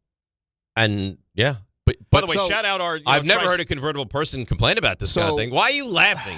RJ is Why is he laughing? A bleep eating grin. He's hysterical. Why are you laughing? This happened to you? Conversation. Does this happen to you? Tell you? I'm just picturing someone in like a Corvette convertible driving down the Jersey Turnpike, wearing like a full face helmet. Doyle rules. Then they get like a giant rock hit them in the head with like dirt bike goggles. I mean, but I mean, explain it to me. It's not quite the same. I've taken the top off the Jeep every once in a while, but I've never had a rock fly in through the roof. Now, you were talking about rocks hitting the windshield. Yeah. The Jeep windshield is a magnet for rocks. Trust me, I've replaced like 3. It is a over the magnet. years. I haven't had to replace it yet. Knock on now. Now I'll probably get a boulder into my windshield. See when that I drive picture home I sent later. you? I'll take a look. But yeah, I've got a few chips, not a crack. You never had a crack? You've never had to replace the windshield? Not on the Jeep. Oh, I had to replace the On windshield. my old car, which was much lower to the ground, it was a basic car. I had to replace the windshield twice. Yeah, I've had 2 replacements. Did you hear it? A basic car? Just like what the commoners drive. It was Not it was at one all. of those basics. It was a Camry, Dave. It was as common a car as you can get. I had a Camry for a while. That thing never gave me a day of a problem. Really? Never. Oh, my God. Good, solid car. Solid. You know what's solid? Tell me. Stump Rothenberg. Oh, I knew that was coming. It's Wednesday. Have you ever done this segment with me No, before? I don't think I have. You're going to play with me, right? Oh, I'd love to. Do you like this segment? Yeah. You do, right? I love it. Do you? Yeah. It's a fun segment. Well, I don't know. I can't tell whether you give me a hard time or This not. is turning into like a bad sitcom, but yeah. You do. You love the segment. It. Love the segment. Yeah. It's a good Do segment. you like the 5-pack? Love the 5-pack. Do you? You know what happens? Like when you're not here and I have to hold Rick's hand, sometimes I forget about the 5-pack. Until it's just thrust upon But you know what's weird? They don't remind me. They expect me that I should remember it. No, you need some hand-holding. It's And not I your got, show. Yeah, I Right. forget about the 5-pack. Did you ever hear? And I get a real snarky, so we're not doing the 5-pack? Oh, really? Yeah, I get that sometimes. Did you ever hear when Field Yates and I went toe-to-toe on a 10-pack? I think I did, yes. It was so stressful. So I was asked first. I went 10 for 10. Field, who's elite, went up next. 9 for 10. Really? Yeah. Do you remember which one he got wrong? John Kitna. Central Washington, Yes. right? Yep, Central Washington. Well, his son got expelled from Florida because he was doing weird stuff. Yeah. Really? Yeah, like internet. All right. Well, we don't need to bring I'm just saying, That's nice. I didn't That's do nice. it. Raymond, you ready? Sure. Fire it up. He's confident. If I go 10 for 10, you have to reward me in some way. Like sexually? He's humble. Mike Trout is a pitbull on my ass. He's well-informed. We'll continue to update you on the Mets and the Yankees, both having today off. He's Dave Rothenberg, and this Oh, God almighty. Now I dropped my phone. is Stump Rothenberg. All right, now it's time for Stump Rothenberg, brought to you by Precision Solar. I'm told there's a new YouTube border for Stump Rothenberg, and I'm seeing none of it. Oh, because it's on delay. Well, what, delay till what, tomorrow? I think we're going to do I say get to see naughty the words. thing? There's got to be a delay. But I thought there's no delay for this, or you can't eliminate this kind of stuff. So when is that going to pop up? Jeremy Fowler looks like So there's a Two-Face trick on the YouTube. show I'll tell up you there. about it when we break. I'll tell you. There's a YouTube trick? There's a trick. There you go. There's your logo. There. Oh, look at that. Precision Solar. They're really involved now. Look at that. They stole my icon. Is that supposed to be you? Yeah, it is me. The little animated guy? Yeah, it is me. What, are you sitting in like a green lazy boy? A lazy boy, yeah. And what's that thing in front of you? Is that a microphone? Yeah. It looks like you're in a dentist chair. Yeah. And instead of like, the light that they put over you when they're doing work in your mouth, it's a microphone. Doesn't it look like you're like in a It does. dentist chair? It's interesting you would say that. I'm going to the dentist tomorrow. Are you really? I have a dentist appointment tomorrow afternoon, yeah. They called, true story. I was here yesterday. They called me to reschedule an appointment, like push it back a week. Oh, how about that? But those appointments are like impossible. You make them like 9 months in advance. Well, they have one next week. You're very fortunate. All right, let's go the way we always do. Start out with Andy in Merrick. Andy, good morning. You're on Stump Rothenberg. No Islander love, Dave? Islander love. Your team is falling apart at the seams, Andy. I know. I figured you'd be dumping on me right now. Oh, my God. I mean, you lost to... really, RJ's the one that should be giving you a hard time because his Sabres beat you last night. That was a big win for them. The night before, the Steelers, the Penguins scored, 8 unanswered? Andy, it's falling apart. It's killing me, but... It's not often, by the way, you lose 8-3, but blow a pair of 2-goal leads. That's almost like mathematically impossible. Well, it's also a tremendous rarity to allow 8 consecutive goals in a game. Not good. It was only 7, but nonetheless. Sorry. Don't want to inflate I that have an NFL draft question for you boys, because it is April. Since 1936, the beginning of the NFL Common Draft, what college or university has had the most NFL draft picks all time? So I think it's USC. That was my first inkling. I think it's USC. So it's not going to be Miami, so take that. Yeah. It might be Notre Dame. Those would be my 2. So Miami's, forget about them. So it's like the Ohio States, the Michigans, the US. It's going to be a team that's been around and irrelevant for a long time. I side. My first That's thought immediately what I jumped thought. off the page at USC, but I'm thinking is Notre Dame close? Yeah, but here's the thing with Notre Dame. I mean, go back the last couple decades. Yeah. There haven't been a ton of blue chip fighting Irish guys going into the NFL. Andy, you're not saying blue chip first. No, he's talking we're anybody. just a drafted period, right? I will tell you, USC has the most first-round picks, but I am looking for the most overall picks. Still thought it was USC. So are you telling me it's not USC? I'm not saying anything. Yeah. I'm telling you we're looking for overall picks. So now he's trying to confuse us. So do you think he's trying to confuse us? You want to entertain one of the Big Ten? Ohio State or Michigan? No. Doesn't Michigan have the most wins? So I mean, I think we should. I think we should stay USC. All right. It was my first thought. You concurred, Yeah. right? USC. Final answer. According to SI.com, Notre Dame has just a few more picks than USC. And I said Notre Dame too. Do we trust SI.com? I don't know. Didn't they go belly up 8 times in the last 15 years? They might have stopped counting. That's a shot. Ray, That is a Ray, shot. is that in the news or not? No, that's the thing that I feel happened. so upset now. RJ, can you or Ray, can you confirm that it is? Give me a second. It is Notre Dame. That stinks. So it's draft picks all time. All-time draft picks from college into the NFL. Now I don't even. I felt confident about that. It's ripped away, and now I'm upset. All right, he said SI, right? Well, it doesn't matter. Doesn't matter. Yeah, DraftHistory.com is confirming Notre Dame has 538, USC 533, Ohio State 503. Players. Think about that. Who's third? Ohio State. At what? Are they close? 503. I wonder if USC ever was the team that had the most. I wonder if Notre Dame jumped past them at some point. Again, you don't even hear in the last 10 years, Notre Dame can't be the one in the last 10, 15 years. I wouldn't say. Let's continue. Jared in Morganville. Jared, I know it's you're all on time, but you're on Stump Rothenberg. Hi, Jared. Morning, guys. What's going on? What's going What's on? up, Jared? Not much. All right, so Tom Seaver holds the record for the most opening day starts by a pitcher with 16. There were 4 guys tied for second with 14. Just give me one of them. All-time most opening day starts by an MLB pitcher. Yes. I mean, Clemens. There's 3 others. You want longevity? Okay, number 1, longevity. 2 guys that jump into my mind. Clemens, Randy Johnson. How about Steve Carlton, Jim Palmer? Yeah. I would say Randy Johnson, Steve Carlton. I mean, pitched forever. Jim Palmer pitched forever. Jack Morris. Jack Morris was an ace for a long time. And back then, if you were the ace, 9 times Well, out of 10, so you there's pitched 3 opening choices day. here. I say my final duo would be Johnson or Carlton.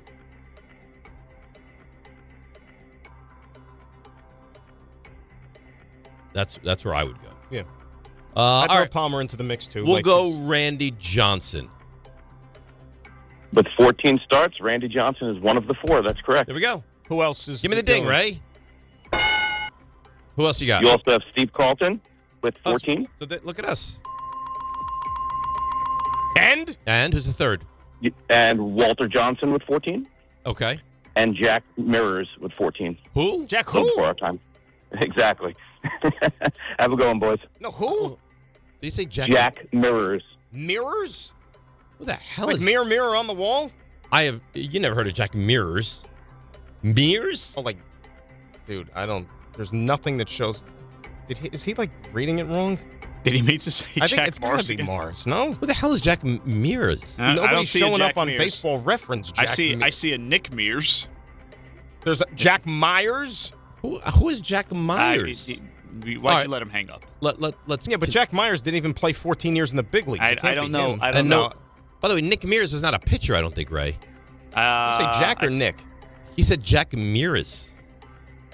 All right, well, you guys look Nick it up. Mears is a pitcher, but again, he's definitely not Jack your guy. Morris holds the Major League Baseball record with 14 consecutive opening day starts, 80 to 93. It's Okay, Morris. so it's Jack Morris. What was so he I don't know what he looking was at? doing. And also, didn't he say there were 3? Yeah, there were 4. He just went with 4. I'm very confused. All right, whatever, we got it. So that's 1-1. Patty Schenectady. Patty, you're on Stump Rothenberg. Good morning, gentlemen. He Good did morning. say Jack Morris, but it kind of got muffled, so you're That good. There's no way that was Jack Morris. It was almost like he wrote there. Somebody wrote the name down on a piece of paper, believe- and the paper got wet. And No, it smeared it the- was like believe he said it it was was like Jack the Morris? it was like the Charlie Brown. It was like the Charlie Brown thing where they're like, When the adults were talking. and then No, you know, because it came out you like guys said who, and he said exactly. So he wasn't saying Jack Morris. Right, because Yeah. it's like he had never heard of this He guy. said Jack Mears. Yeah. Yeah. All right, go ahead, Patty. All right, I got an NBA question for you guys. Since 1970, there are only 2 players who have gone all NBA in their rookie year. Larry Bird and who else? First team All NBA or All NBA at all? First team all NBA as a rookie. Since 1970? Only 2 players since then have done it. Larry Bird and who else?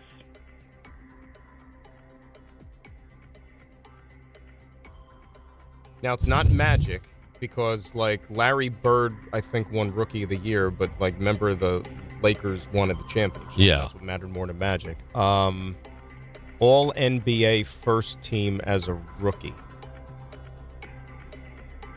I don't think Shaq. It wasn't. It might be Duncan because it wasn't Shaq. No. Because remember, you had like Olajuwon back then. I think Duncan might be a strong answer. It wasn't Luka. Luka wasn't All NBA. But wait up, Luka was All NBA like not his first. Not year, his first year, but every other year since, pretty much. See what he's doing, by the way. He got like 40 points again last night. I think Duncan's a. You think very so? You like that? It's an inspired choice. Feel good about that? Well, remember, they won a championship I as know. a rookie. He was. So that was the 97-98 season. It wasn't LeBron. I remember he stayed 4 years at Wake, so he was really ready for the NBA. Well, they won the championship as a rookie, right? When they beat the Knicks. He was a rookie? Or no? Because that was 99 then. 99. Which was a shortened season. Was that his rookie year? I thought he won as a You rookie. might be right. I just wanted 97-98. Well, 99 is when the Knicks Spurs won. No, the I know finals. that because that was the shortened season. No, 97-98 was when the Bulls won. That was the last Bulls win. Remember 98, the 98 Yeah, Bulls. so they won 90-91, 91-92, 92-93. And then he missed 94-95. 95-96, 96-97, 97-98. Right. And then 98-99. So that would, okay, right. Lockout. So maybe he finished his collegiate career. 98 draft. Yeah, okay. All right, so again, I still don't know if it's the right answer. Let's think. It's not LeBron. He spent 4 years at college. Correct. He was more NBA ready. I can't think of anyone else.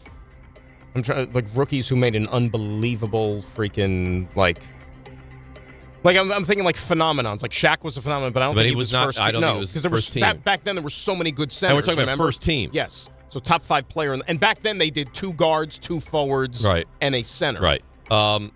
I think I'm comfortable going with him, but I'm not 100% confident. Wait. Let's just one last work through here. Just think about it. Bird is one of them. Oh, he so- gave us Bird. Wouldn't have been somebody like Mose. No, not Mose. No, Malone is. And remember, Malone started in the ABA. Well, still, but when he came as a NBA, you're still a rookie, whenever that is. Yeah, but I don't think it's not. Moses on the Rockets. Really want to get this one right. So let's hope. Tim Duncan, final answer, Patty. Yeah. Boys, I'll argue with you any day that he is a top 5 player of all time. Your answer is Tim Duncan. Yeah, there nice we go. job. See? The stress level gets really high. Like I really wanted that one. Like I really wanted that one. Well, like we got it meant something. That's important. That mattered to you? That mattered. Yeah. I'm still upset Not all about questions matter. I'm still upset about the USC Notre Dame question. It's 5 picks. I know, but still. But USC still. football, you know. 800-919-3776. He calls from the bowels of Grand Central. He is Chris and Beth Page, and today I'm told this is his birthday. Happy birthday, Chris. Happy birthday, Chris. Thank you. I'm an April Fool's baby, so There you and go. many jokes along the way. Anyhow, so guys, I was going to ask you, I think, an easy basketball question, but I'm going to switch over because I think it's too easy. But I'll come back with that at another time. Can I ask you a Batman TV trivia question? I'm not going to get it, but sure. Sure. Are you a Batman guy, You're not- Dan? Yeah. You, All right. you guys aren't good with the Batman villains? Let's do it. Yeah. On TV? Let's do it. All right. So here's the question. There you go. 2 of the villains have won Best Actor awards in the Oscars. 2 of the villains. Cheetah Rivera? No, we said an actor. Oh, it's got to be. It's got to be a male. Yeah. Yeah. I don't think Cesar Romero won an actor. I don't think Burgess Meredith won an Oscar. Jesus. Did Vincent Price ever win a freaking Oscar? No, but you I like wasn't, the way you're thinking. I'm sure he didn't win. Thurston Howell, I think, was a villain. Was he? Yeah, I think so. Who was the villain? Jim Backus. Was he? I don't remember that. No? This is a good one. Jesus. Is it, though? You know now, what, let me ask you a question. You got to be good. It's trivia, right? Let me ask you a question, Chris. Let me ask you a question. Because remember that TV series, they had so many villains because they wanted to freshen it up. Like they weren't household names, the villains. Even if you were into comics, you didn't even know these people. Were they household names, the villains that they played? I'm going to say they weren't like the top four, the Joker, Catwoman. They weren't. Yeah, the that's top what four. I mean. So it's not Cesar Romero. Right. It wasn't like King Tut or something like that. Like no, Victor Bruno. No, it was these guys were both one and done as far as villains. But but I watch the show all the time. That's I mean, I'm not like super into. I haven't watched every episode. I think the father on what's that with Lurch? What's that show? Addams Family. I think he was on it. But holy miracles! He was a Riddler for like once. He once. plays the Joker after Cesar Romero. Very good. But but I don't think he's on Academy Award winners. Right. Hey, listen, I can give you a good hint too. One of them, he was a villain on Batman, but prior to that, 10 years earlier, he was on probably the most famous sitcom of all time. Holy ricochet! Now we're talking like the 50s. What are we? I Love Lucy. Right. Maybe I Love Lucy. This show is right there with I Love Lucy. The Honeymooners? What did you say? The Honeymooners? There you go. Jackie Gleason? Art Carney. No. Art Carney won an Academy Award? Yeah, Harry Encanto, 1974. I wouldn't have known Forgot that. Art Carney was a Batman villain for an episode. Okay, and then there's one more? What villain was he? Yeah. And he won his Oscar in, I think, 1968, Best Actor. You may not know him as well as Art Carney, but I have no idea. All right, if I tell you, the movie was called Charlie. Oh, I was going to say Roddy McDowell, but it's probably not. No, Mike. All right. The answer is Cliff Robertson. Oh. And before you knock the question, just remember it's trivia. Well, we understand it's trivia. It's Chris, also thank you for the concept of trivia. Cliff Robertson, by the way, if I'm not mistaken, was Uncle Ben in the Spider-Man who uttered the famous line, "With great power comes great responsibility." Correct. RJ, you didn't know that question was coming, did you?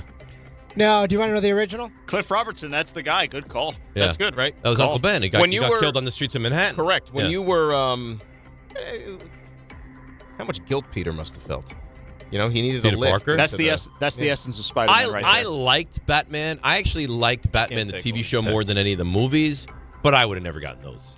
So I probably still would have put like that. I said, you forget the villains. They were just created for the purpose of the None of show. these were memorable. I remember villains, Burgess by the way. Meredith. Cliff Robertson. I mean, I would have. I thought the trivia question he was coming out with, there were multiple like cat women actors. None of these villains is memorable. So Cliff Robertson played a villain called Shame. I've never heard of that. Never one. heard. So Like I I said, don't. that I was don't made up. I don't know for the show. Shame, and I didn't know he won an Academy Award. So I was not. It's not like I was even close to putting the pieces together. Art Carney played a villain called the Archer. Again, See, never heard of that. I was thinking Jackie Gleason. That maybe he won an award for. No, I remember once we got into the Honeymooners. Then I remembered Art Carney won an Oscar. All right. When you were away, when you did Florida, right? Yeah. Like a couple weeks ago, and I was doing the show, the Stump, because it was right around Oscars time. Like a ton of questions. We cleaned up that day. Oh, really? Right, It was RJ? a good Like day we for you cleaned guys? up with all those Oscars What questions. was the original question, RJ? So I'm actually willing to count this because so I probably would have put half Chris one at least, yeah. through based on his past merit and it's his birthday. So I'm not saying I would have shot that question down, but I'm willing to give you credit if the jury allows. You're the jury for the original. So you're going to ask that question now? I think so because right now you're 2-2. I would be willing to make you 3-1. The original question So you'll strike that from the record and this will replace it? I think so. Okay. The only player in the Basketball Hall of Fame that was undrafted. Ben Wallace. That's correct. Boom! Wallachi. Boom! So I think you're 3-1 in my book. That Very was nice. Very nice. That was makes me feel good. You about kind of myself. needed one of those. Get you right back on track. All right, so I'm getting a 3-1. 3-1. All right, we're getting a 3-1. And the only miss was that stupid USC Notre Dame question. All right, you gonna go 5-pack? These are past most outstanding player of the Final Four winners. Okay. Seem fair? Seems very fair. Okay. Very timely as well. Tony Delk. Kentucky. That's right, 0. You guys should smash this. I bet you could do Here's the whole, what's going to happen. I bet you could do the whole list. Dan is going to do it. No, don't. No, Dan is going to do You're it. patronizing me. It's not patronizing. It's confidence. It does feel patronizing. No. Thank you, RJ. Of course. See? I should have kept my mouth shut, not even said Kentucky. You see that? You see that? No, that's what happens. I'm out. No, we're I'm in a out. position where RJ needs to take a side, and Dan he takes guy. anti-Dave. I understand. I'm out. I'm a That's Dan fine. guy. But see, I don't want to then be the recipient. All right, of we'll that. do it together. You want to hold hands? I think you should. Keith Smart. Indiana. Yep. Number 23. Hit the game-winning shot. Corner. Damn right. Superdome. Syracuse. Daryl Griffith. Louisville. 1980. What? You're a machine. Butch Lee. Marquette. Yeah. That was Butchie. 77. Al McGuire's team beat North Carolina in the final. And Bill Bradley. Princeton. Yes. That was nice. 62. That was nice. But they didn't win. But he was most outstanding. Yes. And that's the genius of the question. What? There was a question not long ago about like most outstanding player Final Four didn't win. Where did I hear that? Most outstanding player, Bill Bradley is the. No. There was another like that didn't win. I could go through every year, and then we get to a certain year, and I forget. You want to try? Not MVP, just like who. So 80, Louisville. 81 was the day that Reagan was shot. Mm-hmm. Was Indiana over North Carolina, almost canceled the game. Isaiah Thomas as a sophomore wins that. 82 was I don't want to talk about. 82 was Carolina over Georgetown. Jordan. 83 was Valdano. 83 was NC State beating Houston. 84 Georgetown. Beat Houston. 85 unfortunately Villanova beat Georgetown. 86 was Coach K lost to Louisville. 87 was Keith Smart hits the shot against Syracuse. 88 was Kansas beats Oklahoma. 89 was the Ramil Robinson. Seton Hall, Michigan. 90 was UNLV. 103-73 beats Duke. 91 was Duke over UNLV. Duke over Kansas in the final. Mark Randall, the big center. Remember that's that the Grant Hill unbelievable alley-oop play. Then the next year they beat the Fab Five. Duke wins it again. 93 was Carolina beat Michigan. Timeout. And now I'm getting 94. Was that Arkansas over Duke? Right, Corliss This Williamson? is borderline scary. Why? Just you're a machine. 95 might have been UCLA. Yeah, Ed O'Bannon. That's when Ty Sedney took it coast to coast against Missouri in the second round. 95. Missouri or Ole Miss? Missouri. 90. Who did they beat? UCLA beat who? I know Oklahoma State was in that with Bryant Reeves, and UCLA, I can't remember who they beat in 95. And then it starts to fade a little. Trying to remember. Yeah, I don't remember. All right. Anyhow, I think we did pretty well, right? 96 was Syracuse against Kentucky Kentucky. No, that was against 98. Syracuse. 96. 95, 96. That was at the Meadowlands. Correct. That's when the roof was leaking. Yep. That if you look back at all the teams in college basketball history, that might have been one of the great teams. That was also the opening day where Mets played the Cardinals. Ray Ordonez's debut made that sick relay throw on his knees. Yes. Yes. I was at Shea Stadium that day. 98. No, 97 was Arizona over Utah and went into overtime. Mm-hmm. And that was Right, Mike Bibby and Miles Simon. Mm-hmm.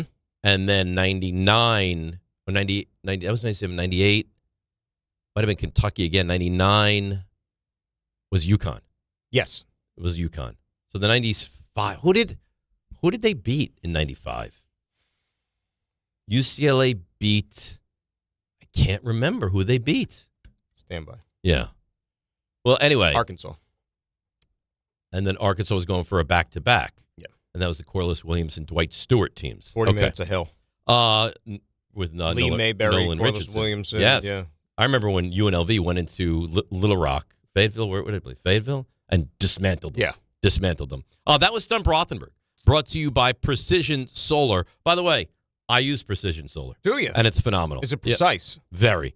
Solar you can trust, designed to last from Precision Solar. serving New York, New Jersey, and Connecticut. Get your free solar assessment today. Why do you say the things you say? We'll get into that next. DNR with you, ESPN New York. Let's see what's happening on the roads today. Here is our dear friend, Debbie Duhame. Hi, Dave. Hi, Dan. 80 westbound remains closed out past exit 34 in Wharton. It's all due to a serious accident involving a tractor trailer and another vehicle. A fuel spill involved. Ain't that a shame? It's still closed on 80 West. Getting out through Wharton, the ramp at 15 South to 80 West, that's closed as well because of the collision. Watch for delays. LIE East at Willis Ave. It's an accident blocking one lane there. Alternate side parking in effect. Sponsored by Mothers Against Drunk Driving. For victims of drunk and drug driving, your grief is unique, but you're not alone. You always have a place at MAD. Call the 24-hour victim helpline, 877-MAD-HELP, or visit mad.org. I'm Debbie Duhame, 880 ESPN, New York. 1-877 Cars for Kids. KARS Cars for Kids. 1-877 Cars for Kids. Donate your car today. Call 877-CARS for Kids to reach a friendly live agent. Donation is super easy, and your car can be picked up as soon as tomorrow. Call us now or go to carsforkids.org. Donate your car today. Did you know you can donate real estate too? The NBA moves fast, and the stars move faster. With DraftKings Sportsbook, the #1 sportsbook for live betting, you're never a step behind. DraftKings keeps pace with every play, offering industry-leading live betting, dynamic odds that shift as the game unfolds, and more open markets more often. They're live when others aren't, so you're always in the game when it matters most. Get in on the action with live player props as the most exciting performances unfold in real time. Download the DraftKings Sportsbook app and use code WHSQ. That's code WHSQ. In partnership with DraftKings, the crown is yours. Gambling problem? Call 1-800-GAMBLER. In New York, call 877-8-HOPE-NY or text HOPE-NY 467-369. In Connecticut, help is available for problems gambling. Call 888-789-7777 or visit ccpg.org. Please play responsibly. On behalf of Boot Hill Casino and Resort, Kansas, pass-through of per-wager tax may apply in Illinois. 21 plus age and eligibility varies by jurisdiction. Void in Ontario. Restrictions apply. Listen, I know the mentality. You try to play through pain and walk it off. Push through one more day. But when it comes to neck pain, back pain, sciatica, or nerve pain, that's a losing game. That's when you call Dr. J. Shaw at Sandwell Pain. Dr. Shaw is one of New Jersey's top pain specialists, Ivy League trained, double board certified, and he focuses on non-surgical solutions that get real results. No cuts, no downtime, no dependence on pain meds. He builds you a custom game plan for you so that you can move better, feel better, and live pain-free. Same day or next day appointments are available. Visit SandwellPain.com. Stop managing pain. Start beating it. The New York City Department of Correction offers countless career opportunities, from specialized units to leadership roles that support public safety and change lives for the better. It starts with one step: registering for the New York City Correction Officer exam. Earn over $109,000 after just 5.5 years. Benefits on day one, job security, pension at any age after 22 years of service. Go to nyc.gov/joinDOC or search Join DOC. One career, many opportunities. Register today to take the test. At Uline, the prevailing opinion is, if you don't live it, you don't believe it. The people at Uline believe in hard work, and they live it by being there 24/7 to answer your call, having 41,000 items in stock, and offering same-day shipping from 12 locations across North America. Business owners, sellers, buyers, shippers, and packers believe it. Uline is the hard-working, dependable source for your shipping and industrial supplies. Visit uline.com. Smalls here. Life is full of choices, some big, some small. And when you choose an H&R Block Tax Pro, you're choosing the largest network of tax expertise to be in your corner. For when your big ambitions need help with the small details. For when your six figures come from 6 different places. For when your gaming stream becomes your revenue stream. For when your business's year one needs 70 years of tax know-how. At H&R Block, they've seen it all. And they're here to help you make the most out of your money for life outside the box. Bundling your home and auto with Progressive could help you save without sacrificing quality. It's the smart thing to do. And as a hockey fan, you always know the smart thing to do. Shoot the puck! And you let the players know it. Shoot the puck! All game. Shoot it! Come on, shoot! And sometimes even after. Man, rough game, huh? Yeah, they should have shot the puck. So bundle your home and auto with Progressive. It's the smart thing to do. But you already knew that. Get a quote at Progressive.com. Progressive Casualty Insurance Company, affiliates, and other insurers. Not available in all states or situations.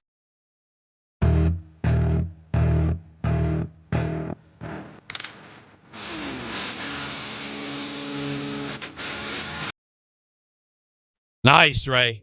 I appreciate that. A little running with the devil. DNR with you, ESPN New York. So, I don't know if this is public or not. I don't know if I'm allowed to say anything. But I should be allowed to say something because this person's here. Yeah. Remember before the show we were saying who's next up? Well, you were saying Carlin. that. Yeah. And you're like, I don't know answers. who's hosting. Yeah, no answers. Like, can we go here? Can we I'm say? sure. I mean, you're going to find out in 90 minutes anyway. RJ, I don't want to get in trouble. I can say this, right? Yeah. Maggie Gray is here. Doing the show. Hosting with we Carlin. did this like 12 seconds ago. 12 seconds ago because she was waving. Right. And I was looking like, who is that? And John goes, that's Maggie Gray. And I had to do the turnaround because the window was behind me. It's like, there you go. I don't know her. She's great. So you have a years, past relationship. Years. So I never met her. Years. Now I'm excited. A pre-COVID relationship. Oh, so this is years. Goes by, yeah. Isn't it amazing that's still the line in the sand? Like, yeah, pre-COVID, post-COVID, like that's... COVID now is 6 years ago from the start. It's growing up so fast. Right? Such a you little COVID? Little boy. Get big so quick? RJ, which is the cut that I want? Which is what are the you aiming for? Aaron Glenn? Promised Land. Yeah. I'm aiming. Is it the top It's the one? first one. See, do you know what? I may not be your first, and you may not be mine. Oh no, you're my first. I don't think that's true. It is. No. Yeah, You're his first right now. Until he no longer. Where's needs you to John? be. I want you to look John right in the eyes and say that. It's a matter of convenience. I would. John's your guy. No, you're my guy. Well, I John is my guy. I love John. You're my guy. You know what? I appreciate You're that. my guy. I appreciate You've that. always been my guy. Wow. Rick, also my guy. Well, But you're my guy. Wow. This is nice. I fought for you. You did. You have. So you do. how could you say you're not my guy? This is heartwarming. It's the first one. So I'm having peanut butter on a rice cake yesterday, right? I ate a peanut butter and jelly yesterday. I love peanut butter and jelly. Oh, it's so good. It was Uncrustable? really good. No, like I made the sandwich myself. Did and you the white see bread recently was the sublime. college basketball player who took what he thought was the crust off the Uncrustable? The Syracuse player. Yeah. Yeah. No, I've never had an Uncrustable. Yeah, 'Cause I haven't either. It seems disgusting. And I'm not anti-crust. But it's all pre-made packaged Have you crap seen and it's sitting around. The numbers of Uncrustables that go through NFL locker rooms? Oh, I've seen it's yeah. I mean, when I say it's disgusting, but tens it's of like, yeah. thousands. So they provide them for Ben's baseball team in college.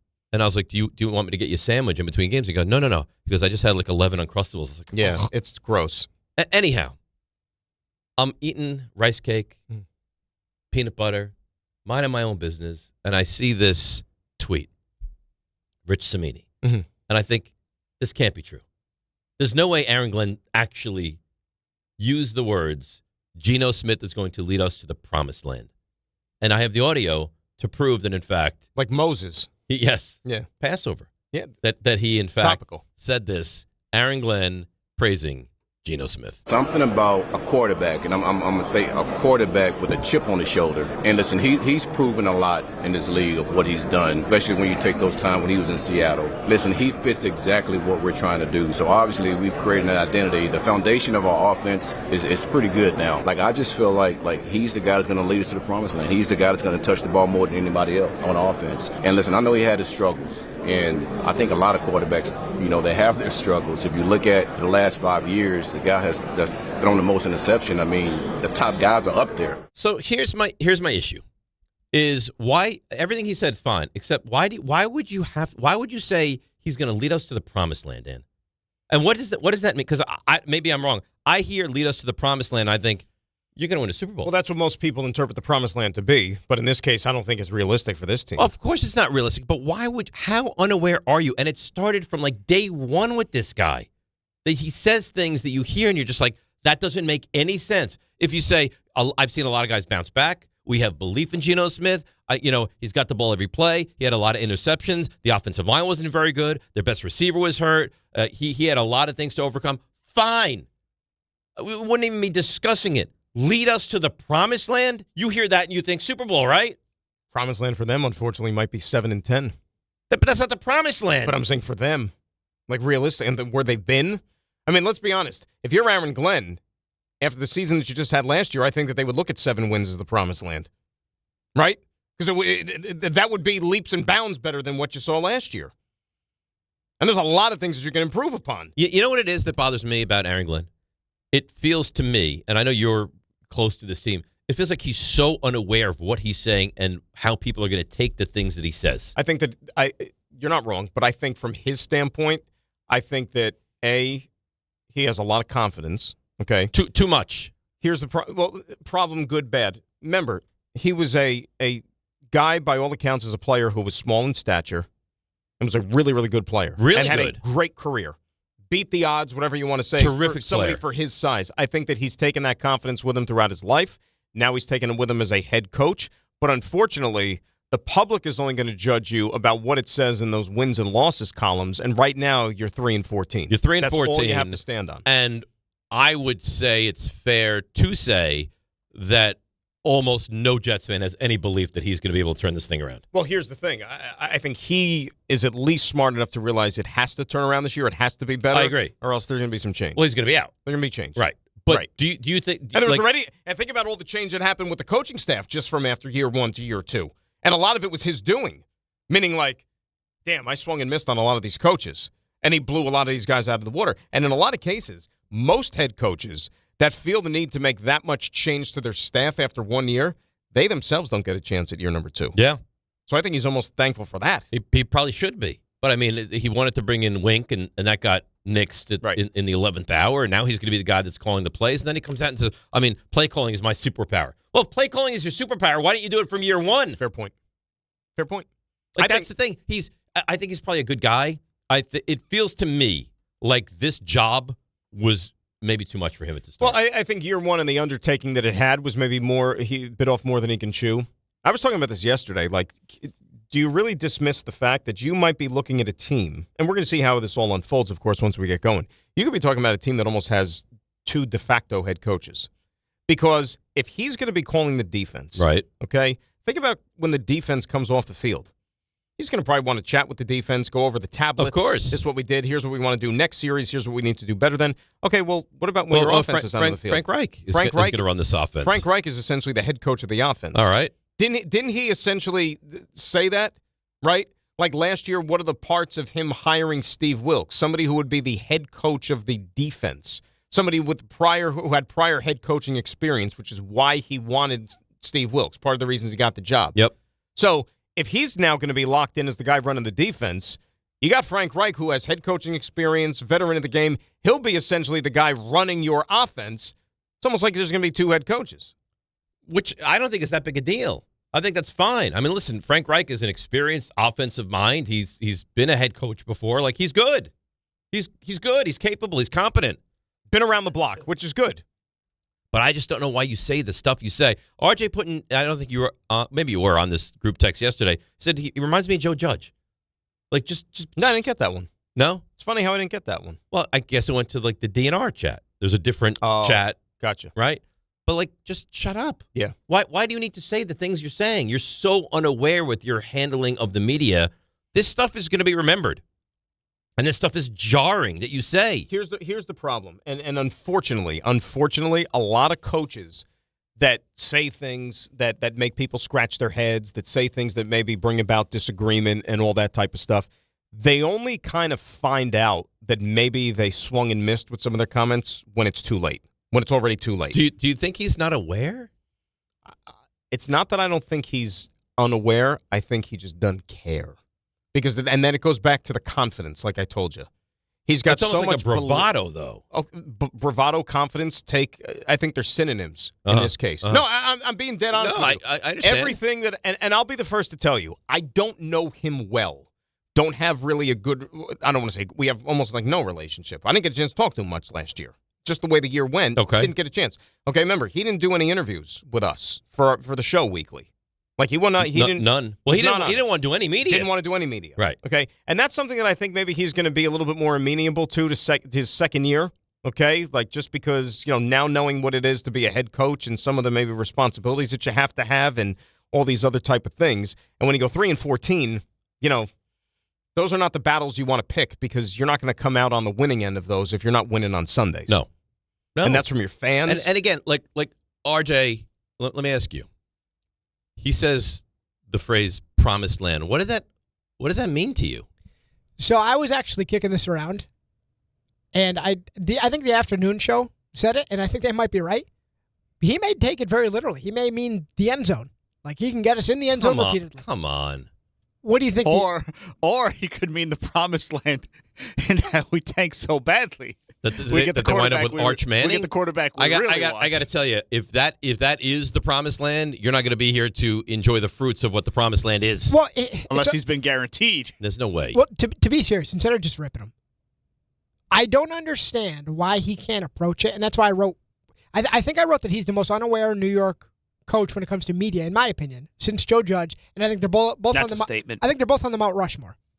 The problem is Joe Judge is gone and passed. We don't have to deal with them anymore. The Jets fan is still fully ensconced in Aaron Glenn as the head coach. And I'm not saying they have no capabilities of having success. I just think they're unaware, very aloof. And to Dan's point, like it doesn't fully land how badly you miss until somebody points it out or until after. But I don't understand why there has to be a long explanation as to where he can take you and why he's great. It's, hey, we're happy to have him. We're happy to have him. We think we're going to take a step in the right direction, and he's an accurate thrower of the football. Like, what's wrong with that? That's what I mean. He says these things that you hear them. You're like, why would you say that? He spoke so glowingly. Why would you say that my play calling is my superpower? Yeah. Like, it's such a non-aware thing to say. That's my problem with it. Caught up in the moment. That's what it caught up in the moment. But how many times can you get caught up in the moment before we're like, you sound ridiculous? Several times, apparently. The tough part is, this is these spring meetings. Like, you had time to think about what you might say. This wasn't after a game. There's no emotion in it. Right. Like, this was the formulated thought. It's tough because when he got hired, I've been telling you for years, I was a big Aaron Glenn guy for several years. Are you still? But it was like, why hasn't this guy been hired? I think he's going to be an excellent head coach. I really do. He's done it the hard way. He's done all the hard work. It's getting hard to defend him at this point. How much do you think the paycheck has to do with the quote-unquote bravado? Well, he's getting paid either way. Right. You don't have to have bravado, though. It's not getting paid either way. It's getting paid what you're getting paid for a guy who had 0 wins on his resume when he got paid, and that's uncommon. Yeah, he got a long deal and a lot of money for a guy who's a first-time head coach. Yeah. You know what I'm saying? He's got a good agent. So okay, that tells you. To my point earlier, like, does that mean he feels security in saying what he says? How could he feel security?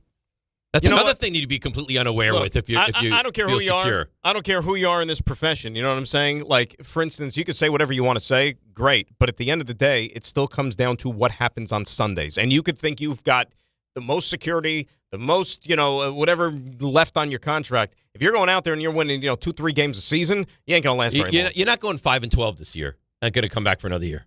It's just not going to happen. So I guess my question to everyone out there is there anyone that believes in this guy? You think we're at the point where there's anyone that listens to our voices right now that says, yes, I believe in Aaron Glenn? Because I think you could probably count those people on one hand. I don't think there's a lot of them. 800-919-3776. We'll hear more from Aaron Glenn about the quarterback position, about Ty Simpson, get back to the Knicks, over to the baseball, hockey rumblings, all of it. 800-919-3776. DNR with you, ESPN New York. If you've been injured in an accident that wasn't your fault, then you need a lawyer who knows New York's unique personal injury and workers' compensation laws. At the Parisman Firm, they have decades of experience handling all types of accident cases and a proven track record of delivering huge results. Their team has already recovered nearly $1 billion for injured New Yorkers. From construction to car accidents and slips and falls, they've got you covered. Call the Parisman Firm now at 718-WORKERS, where your case is their cause. Get the justice you deserve today. Hi, this is Chevy, managing partner at Precision Solar. If you're looking at solar in New York, New Jersey, or Connecticut, here's what actually matters. Real numbers, honest answers, and a team that handles everything. We manage the entire process from start to finish. Designs, approvals, installation, and even a brand new roof if you need one. We don't sell you more than your home actually needs. Just smart systems designed for long-term savings and predictable energy costs. Visit PrecisionSolar.com to schedule your free home assessment. Precision Solar, built to perform for decades.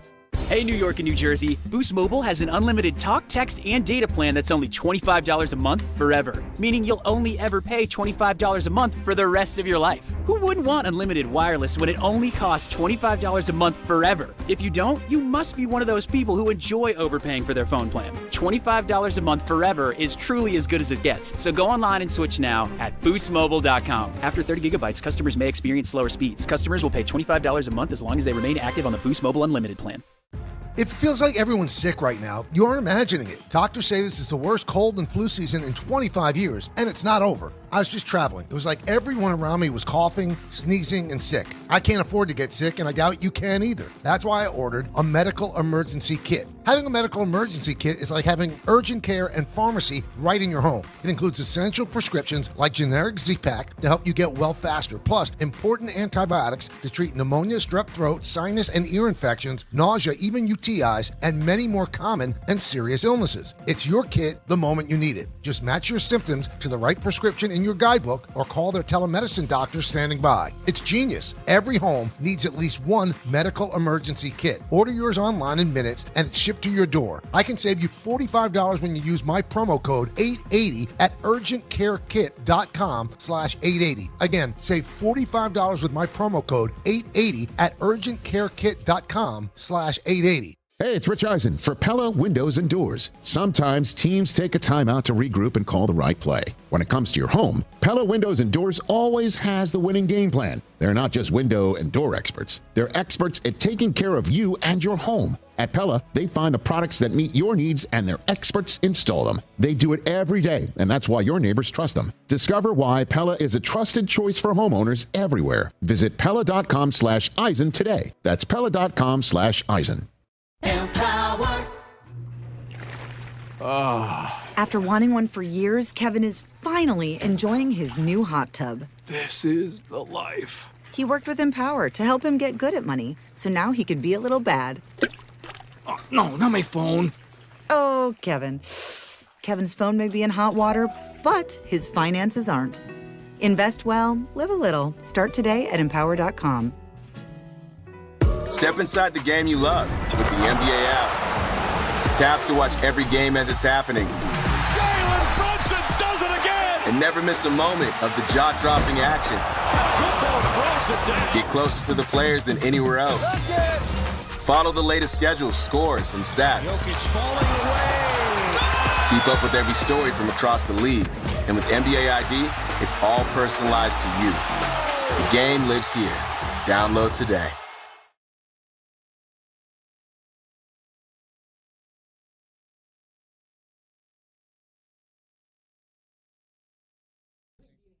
All right, DNR with you, ESPN New York. Is there a reason for the song? It's a nice song and you wanted us to hear it? It's a chill song. I don't know, because he always does things with a theme. So I thought maybe I was missing the point of this.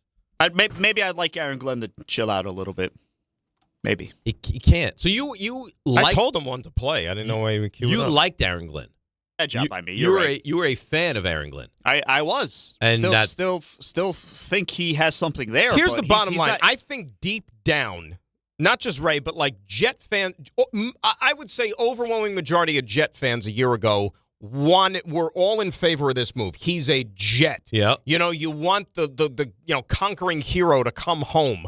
A guy who, wanted the job. A guy who won wearing the uniform. And he talked about how he's still haunted by the championship game in '98 and wants to make it right and, pay back the organization. And I still think deep down, you press a fan, they want this to work out. But obviously, based upon what happened on the field last year, that optimism is probably waning a little bit. It has to be. I got an email from Vinny D. He says, I trust gas station sushi as much as I trust Aaron Glenn coaching the Jets. I don't think there's a lot of Jets fans out there that we got here fast. Any confidence very quickly, right? But that's what happens now. You know what happened to me at the gas station last week? Uh-oh. I almost kind of flipped out. Why? I'm not a credit card gas station purchase guy. How do you pay for your cash? Cash? Well, it's cheaper, too. I've never heard of anything like this. It's cheaper. You see the prices, like cheaper in cash. Sometimes, I yes. always have cash. I At don't the know. gas station, I make I sure. don't know. Are you like working for some kind of underground syndicate? I've never heard anyone that pays cash for their gas. You do realize it's like 10 cents cheaper. Are you serious? You pay with it's cash? 10 cents cheaper a gallon. Well, sometimes, not all the time. Like 99% of the time it is. The place I go doesn't differentiate between credit and cash, but a lot of places do. And when I would visit, I would always pay in cash. Absolutely. Yeah. All right. So anyway, this one time I didn't have any cash on me, but I needed gas. Yeah. Right? So I used the credit card. Didn't get a receipt. Didn't think anything of it. Didn't get a receipt. And then whatever. you got hit for like a $400 gas bill. I looked at the thing, and it was like $52-ish or something when I was done. Okay, thank you. Goodbye. Next day, just checking my credit card statement. I see the charge pop up from the gas station. $125. So somebody I got taken for a ride. Yeah. I was like smoke coming out of my ears. So would you call the credit card company and say, no, it's supposed to be a $50? It said you had to wait a couple of days for it to before, but I still took the initiative into my own hand. Drove back to the gas station. Guy pull up, and the guy rolls out. I said, were you working yesterday morning? He's like, no. I said, I got a problem. And then I laid out. He's like, no. It's all good. He's like, we just put the max thing on first. It'll correct It's supposed itself. to be 100 though. Is the max? Well, this one was 125. And then he's like, trust me, we're good. And he gives me the give you a fist. pound? And I felt good. And it didn't get confrontational. I just inquired. Lo and behold, next day, back to its normal thing. Oh, so you're good. We're good. All right. But for the time, there was like a half an hour. I had a worse situation. Driving back from Maryland over the weekend, get gas, then we get an alert. Did you charge $185 to Uber? Yeah. Uber. Someone somehow got my credit card through the gas station and is now charging Uber. Now, do you pay with a credit card or a debit card? Credit. That's not supposed to happen. But they thought it was an erroneous charge, and it was in fact an erroneous charge. How did that happen, though? I don't know. I guess they somehow can pick your numbers out of that when you insert. But it's all card. rectified. It's all fixed. I had to cancel my card. I got a new card coming. You had to do all that stuff? Yeah. Oh, what a pain in the ass. Yeah, I don't do it. Sherry does it. But still, it's a pain. For that her, happened probably. to me twice. Not for me. I don't think it's that difficult. I think they reached out and said there's an issue. And she said to me, did you do that? And they refund you the money and everything, right? And then it's a non-issue. All right. Aaron Glenn, let's hear a little bit more. Are you going to draft a quarterback, coach? My feeling is, man, you always want to build your roster with good players, and whatever position that is. I mean, obviously the quarterback is the top position on your team, and if we feel like he's the best player on the board, then that's what we do. That's what we draft. The thing is, we're not trying to reach and grab for guys. We're trying to just draft a guy that's like the best player available. See, fine answer. Totally fine. We need a quarterback. Very important. We're not going to overreach. Fine. Benign. Nothing. Not even worthy. The stuff that he says that you're like, what are you saying? Just shut up. Here's the thing about, back to Geno Smith and the rookie quarterback and all that stuff. So this is going to be, 2026? I wouldn't even rule out the possibility. There's a better than good chance I think Geno Smith might be the week 1 starting quarterback in 2027. I don't expect him to be on this team in 2028. Yeah. Listen. Right? By the start of 2027, at the latest, you're going to have the new quarterback. He'll be on the roster. So whether is he starting week 1?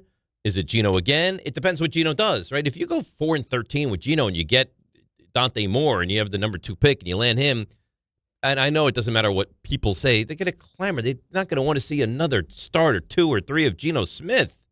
I understand that. And a lot of it is going to be dependent on how this season goes, right? Because if it's just – see, the thing people were willing to give Justin Fields a chance last year. Maybe he wasn't in a situation, blah, blah, blah, blah, blah, all the stuff, bring out the best in him. And he played great that first game, even though they didn't win, and then it just went all downhill from there. This situation, though, remember, Geno Smith has had, seasons that Justin Fields can only dream of as a quarterback. So you're thinking, you know what, even if he throws picks, as long as they're not, horrendous picks. Fans, I think, would be open-minded to see a guy who's at least going to take shots and throw the ball down the field. Yeah. Because they went through Justin Fields games last year. He's going to be better than Justin Fields. 48 yards or whatever. Justin Fields is not an NFL quarterback. He's not. He cannot throw. He's a great athlete who they put at quarterback. He can't throw the football. And if you listen to Andy Reid, it sounds like he might be starting a game or 2 for Kansas City because Mahomes might not be ready. And they'll be fine. A game or 2 with that athleticism and that defense and that coaching, they'll coach him up right. I brought this up yesterday because they're not going to put Kansas City, the schedule makers, in prime time the first couple weeks. Not if they think it's going to be Justin Fields. Right. So my point is, Jets are playing at Kansas City this year. Week 1. Jets, Chiefs, Justin Fields. Just get it out of the way. Just to get it That'd out be of the good, though, for the Jets. Absolutely. You don't want Mahomes. Let's see. Absolutely. Let's see Justin Fields. 100%. Revenge sign for that. Revenge game for Fields. They'd put up 18 like Aaron points. Rodgers last year. Oh, yeah. It's incredible, though. It's incredible. All right, let's break. We'll come back. Got to break. We'll get to the Knicks. We'll get to the calls on the Jets because they're lining up 800-919-3776. Mets, no runs. Yankees, allowed no runs. DNR with you on a Wednesday. ESPN, New York. 1-877 Cars for Kids. KARS Cars for Kids. 1-877 Cars for Kids. Donate your car today. 1-877 Cars for Kids. KARS Cars for Kids. 1-877 Cars for Kids. Donate your car today. Ready to get rid of that old car? Donate it to Cars for Kids. Call 877-CARS-4-KIDS to speak to a friendly live agent. Donation is super easy, and your car can be picked up as soon as tomorrow. Go to carsforkids.org now or call 877-CARS-4-KIDS to donate your car today. 1-877-CARS-FOR-KIDS. KARS Cars for Kids. 1-877-CARS-FOR-KIDS. Donate your car today. Did you know you can donate real estate too? Go to carsforkids.org. That's cars with a K.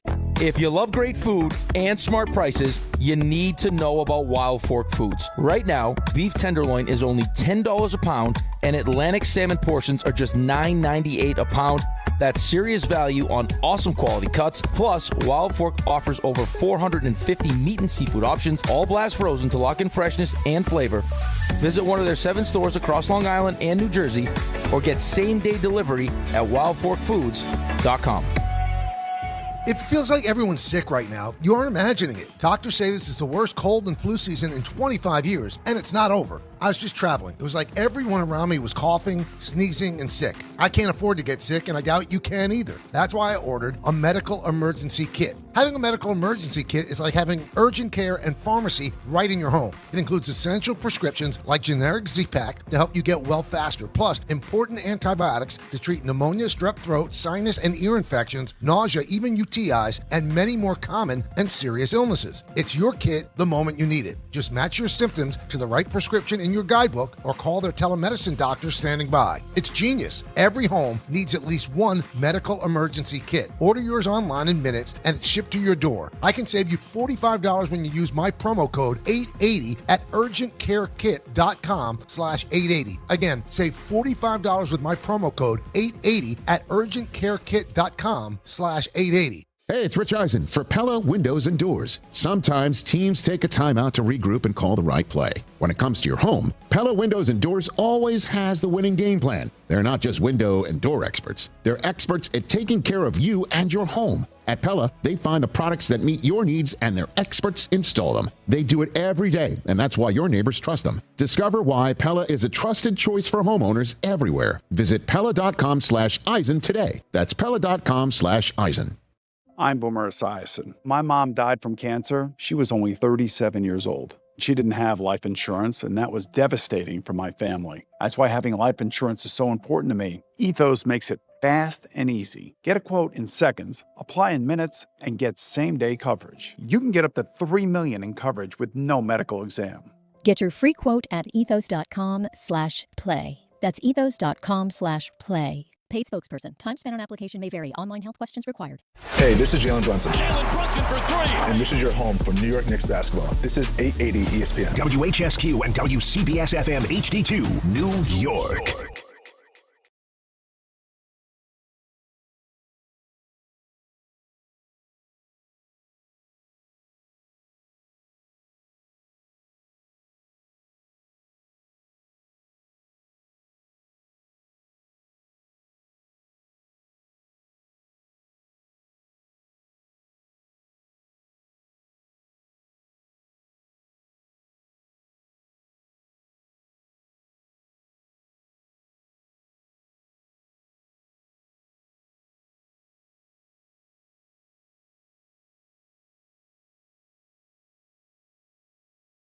Nice.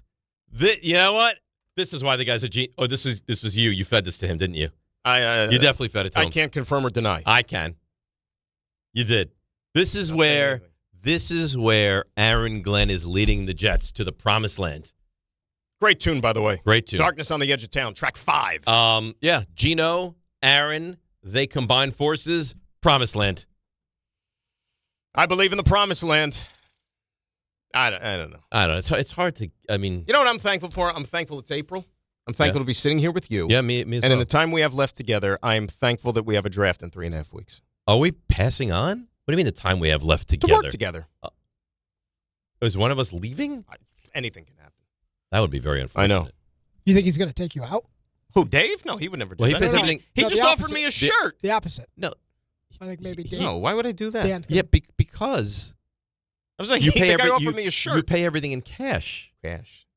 And that's concerning. I'm surprised He's going off the grid. No, but I'm surprised. Ray, I don't even carry cash.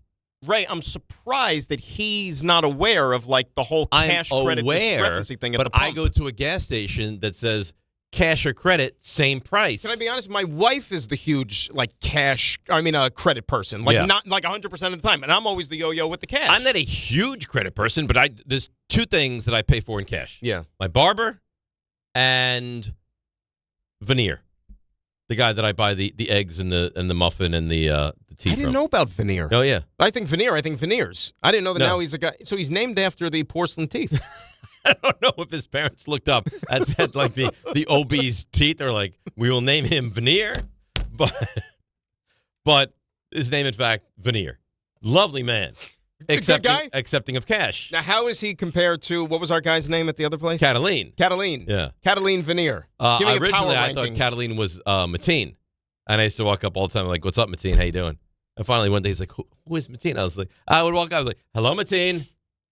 Has anybody ever done that to you? What? Kept calling you the wrong name for any amount of time? And would you feel compelled to correct them? I definitely would correct. The other day we had a meeting with a potential partner. It looks like they're going to sign on now. Mm-hmm.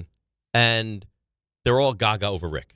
Mm-hmm. And it's like, oh, Rick, and oh, look at the muscles, and he can, he knows hockey. Right, he was on the number 7th one place pick, Team USA team. Oh, Rick. Oh, we want you guys involved. And then they're like, oh, and you, like, and I let the guy give him some room, let it breathe, and I recognize like he doesn't know my name. Ask RJ. I looked at him. I go, I'm Dave. And he's like, okay, sorry. Did you yell like that? RJ? He knows him as Bozo. Now. And now he calls me Bozo. Oh, that's right. Yeah. Right. We were talking about that, the athlete and the bozo. Athlete and the Bozo. Yeah. RJ, did I don't know, you tell me. You were there. You were witnessing this. There was a moment where the conversation goes around, and it would be a good place to insert a name if you knew such name of a person. So was it not obvious to you he did not know my name? So the meeting became Mad Libs, essentially. The carousel Just went insert a around name. once, and we all thought it. Nobody said it. Right. And then it kind of came around a second time, and there was a brief pause. It's a pleasure to work with you, Rick and clownish guy. You, Rick and you. And Dave jumped him, and I think rightfully so, because it would have been painful to do it again. Yeah. It goes around. I was like, I'm uncertain, but I'm not 100% sure that he doesn't know my name. Comes around again. He's like, Rick and you. I was like, I'm Dave. Can I tell you something? Yeah. Back at where I used to work, there was another guy there. It was a big place, so I don't know what he did or whatever, but we'd always see each other, what's up? Nice kid, whatever. For the longest time, he called me Steve. What's up, Steve? But why didn't, first of all, your name is Dan. I know. Not even close. So the bottom line is, like I said, did you ever correct him? No. That's why? the thing. Because number one, I thought that it would correct itself. Self-correction. Didn't happen. So number two, this went on, and it became like a running thing in my mind. Did other people know? I told a couple of people, yeah. I was like, this guy thinks my name is Steve. So like I said, when people ask him like, hey, who are you producing today? He's like, I got Steve. No, I didn't work with him. Okay. He just worked at the So every time he would big see company, he'd make a point like, Steve, how you doing? See him in the hallway. Hey, what's up? What's up, Steve? So this went on, I would say, more than a calendar year. And when we went so far down the road, I couldn't turn back and correct. Because at that point, you say, look, This is actually on you. It's actually on you. I got a kick out of it. Fair. I got a kick but out of it after the a while. second or third time of him calling you That's Steve. what I'm saying. You're too far down the road. No, you can't go back I think now. 2 or 3 times. It's awkward. You need to say, hey, I'm not Steve. Right. I'm Dan. That's right. You need to put a stop to this. I was Steve. And to this day, to him, still am So Steve. he still believes he worked with Steve. I'm Steve. If I see him again, I guarantee you it'll be a Steve again. Do you think he ever refers to you as like, yeah, man, it's a shame that Steve's not here anymore. I don't know if he still works there. And I got to be honest with you. Like right now, if this was like a This Is Your Life and he just like walked in the door, I might have forgot his name. But at least you'd say, just refresh me of your name. He'd be like, oh, I remember you, Steve. I don't know, man, because it was a long time. I think it was definitely, last time I saw him was pre-COVID. Let's go to a pre-COVID. Ira in Staten Island. Ira on the Jets. Good morning. You're on ESPN New York. How are you, Ira? Hey, good morning, gentlemen. And Dave, happy Passover. Thank you. You too. So I don't get a happy Passover, Ira. Come on. You're not Jewish. Yeah, but it's the thought that counts. You wish something. So I wish you a Merry Christmas, don't I? Why It's would the you? thought that counts. I don't celebrate Christmas. If Ira called and wished me a Merry Christmas, it would be strange. It's not my supposed to holiday. be a good tiding thing, isn't it? Like Happy good Holidays sentiments. would be the appropriate thing to say to me, or Happy Hanukkah. No. Ira, I'm with you on this. Dan, have a happy Easter. Ira, God bless you to you and yours. How about that? Well, that sounds great. God bless everybody. Yep. So listen, getting with Geno and AG and the whole bit. Listen, I get what he was doing with Smith. I don't have a problem. I'm actually looking forward to watching him play this year and see what it's going to lead to with the next quarterback who's going to take over. But don't you think the Jets would be better off? And, I'm just kidding around here. Maybe they should just let AI do the coaches' interviews because it seems every time he does an interview, he puts his foot in it. I mean, I know the guy means well. I'm sure he's a wonderful human being. But at the end of the day, I mean, how do you say promised land at this stage over the last 10, 15 years with the state of Jet football? You know what it is, Ira? He has take foot and insert directly into mouth disease because it's not the first time he's done this. He said that calling the defense is his superpower, right? I mean, he talks about how Geno Smith's going to lead this team to the promised land. Like, stop using some of the phraseology that you use when you're addressing the media. That's right. Just play it close to the vest, and just go out there and win football games. And then guess what? If he's 5-2, he could say whatever he wants. I couldn't care less. Is there a number right now, Ira, that you think? Oh, I'm sorry. I just hung up on Ira. I didn't realize you had a follow up for him. We'll move on. Well, what can I play?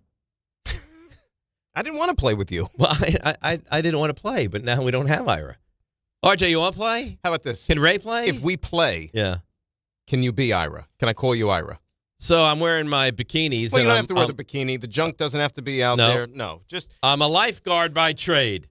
What would give you assurance that the program was moving in the right direction? Is there a set number that you need to see this year? I think it would be kind of the eye test. Which is fair. Which is fair. 7. I think that's. I think 6, and it looks different, or 7 actual real wins. I think that you know what, we're clearly trending in the right direction because last year was so. That was bad. I mean, they were 0-7. They beat all these teams with backup quarterbacks. I know it was a really great comeback win. The Cincinnati game, they were very fortunate to win that game. Like they. And I think there was a little bit of a higher power in that game too. And the last 6 or 7 games of the season, those were they were an abomination. Yeah. So I need to see it look differently. Like I agree. I mean, it was a disaster. The Giants won 4 games. The Giants could have won 9 games last year. 100%. It looked different. Right. Well, think of it because the Giants blew leads. A lot of right. them. Jets never had leads. They led. We were talking about this last week. They led. Do you know how many plays the Jets led for last year? Not off the top of my head. No. 66. Next lowest was 130. Yeah. Well, I know that they didn't lead at all in the last 5 games. At all? Yeah. No. I mean, they were run out of the building. Well, not only that, they were giving up they were giving up touchdowns and scores basically on 5 of the first 6 possessions. The Jacksonville one is what did in Steve Wilkes. Remember, they scored on their first 6 possessions. It was embarrassing. They made Trevor Lawrence look like the Trevor Lawrence we all thought he was going to be. It was embarrassing. Mike in the car, and then we'll get to the Knicks. Mike, good morning. You're on ESPN New York. Hey, what's going on, guys? What's up, Mike? How are you? Good. I was done with Glenn. There was three events that took place.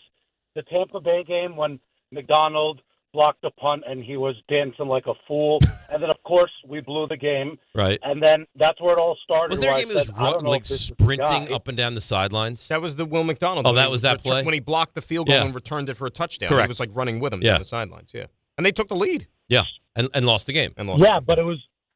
Yes, but it was ridiculous that, the way that we were trending, it's like, we didn't win the game yet, guys, and sure enough, we lost. And he's doing that like a fool. And then secondly, the Broncos game, there was two parts to that, and I'm like, I'm done with this guy. At the end of the half, if you guys recall, he does a fake punt, and then he just lets the clock run out. We get the first. He lets the clock run out. Garrett Wilson is ripping him on the way to the locker room. Then at the very end of the game, Fields is having a horrible game, and it's like a 64-ish yard field goal that we could actually win it, and it's 4th and, I don't know, give or take 8. and he decides what Nick Folk, who was literally perfect last year, he decided to go for it. And then, we blow the game. And I said, those 3 events, I've seen enough. I'm done. I mean, sure, can it turn around? I guess, but no, it's not. And I'm done with this guy based on those 3 exact. And then everything else, like you guys were saying, his clownish comments. I mean, how do you talk like this? You have no resume. As a player, sure, you have a great resume. But as a coach, you have no resume. Like, who are you to speak to the media like that? It's disgraceful. Mike, I think the things that you hit on, Mike? Yes, you can. Okay. Thank you, Michael. Some of the things that you outlined there, though, right? The game management concerns, and there were several. Big concern. That's something going into this year because, if he's going to be now so locked in on the defense, what about you know how sometimes you have to have a feel for the game? Yeah. Right? It's not just take the chart, wipe your you-know-what with the chart. When it comes to go for it, not go for it, go for 2, the hell with the chart. Sometimes it's about feel. I agree. You got to put yourself in the game. But if you're just worrying about the defense, do you have feel for the game, especially when you're still not exactly high on the list in terms of experience? You have almost none, and you have no success to speak of, but you say these really weird things. So obviously, as we get closer, we'll get more into that. The Knicks last night. I've been saying this for a while. I'm really losing faith in the Knicks, and unless the regular season to you is irrelevant, and I'm not saying you, I'm saying the people listening, unless it's irrelevant, I don't know how you could be listening to us right now and not have real concern about what's happening to the Knicks right in front of your eyes. It's not good. And look, there's struggles against teams with winning records, good teams. You use some of that as a measuring stick going into the playoffs because, as we like to say, guess what? You go to the playoffs, what kind of teams are you going to be playing? You're going to be playing the better teams. You're not playing Memphis in the playoffs. No. You're not playing Brooklyn. No, you don't have to worry about that. You're not getting a free pass. I mean, let's face it. Right now with this team, even a matchup that maybe you consider favorable, whether it's a Toronto in the first round, right now, are you going to sit there and say it's a free pass with the way this team is played? A free pass? No, I don't think anything is a free pass. I think there are a series that I think there's almost no chance they're going to lose. I don't think they would lose to Toronto. I don't think they would lose to Orlando. Atlanta terrifies me. I've been saying that for quite some time. Any team that can defend Jalen Brunson with a big, long, physical player scares me. Look what is it? Amen and a Sayer? What's the Thompsons. The Thompson twins, right? Mm-hmm. So hold me now. But that scares me, right? What Atlanta has defensively, the length they have, they can put on him, physicality, length scares me. Any team that can slow him down and kind of cut off the head of the snake, it scares me with the Knicks dealing with this. It does. I watched last night, and I feel like Houston offensively are in such a sweet spot, and they're getting wide open looks, and Shepard's hitting threes, and just everyone is so confident.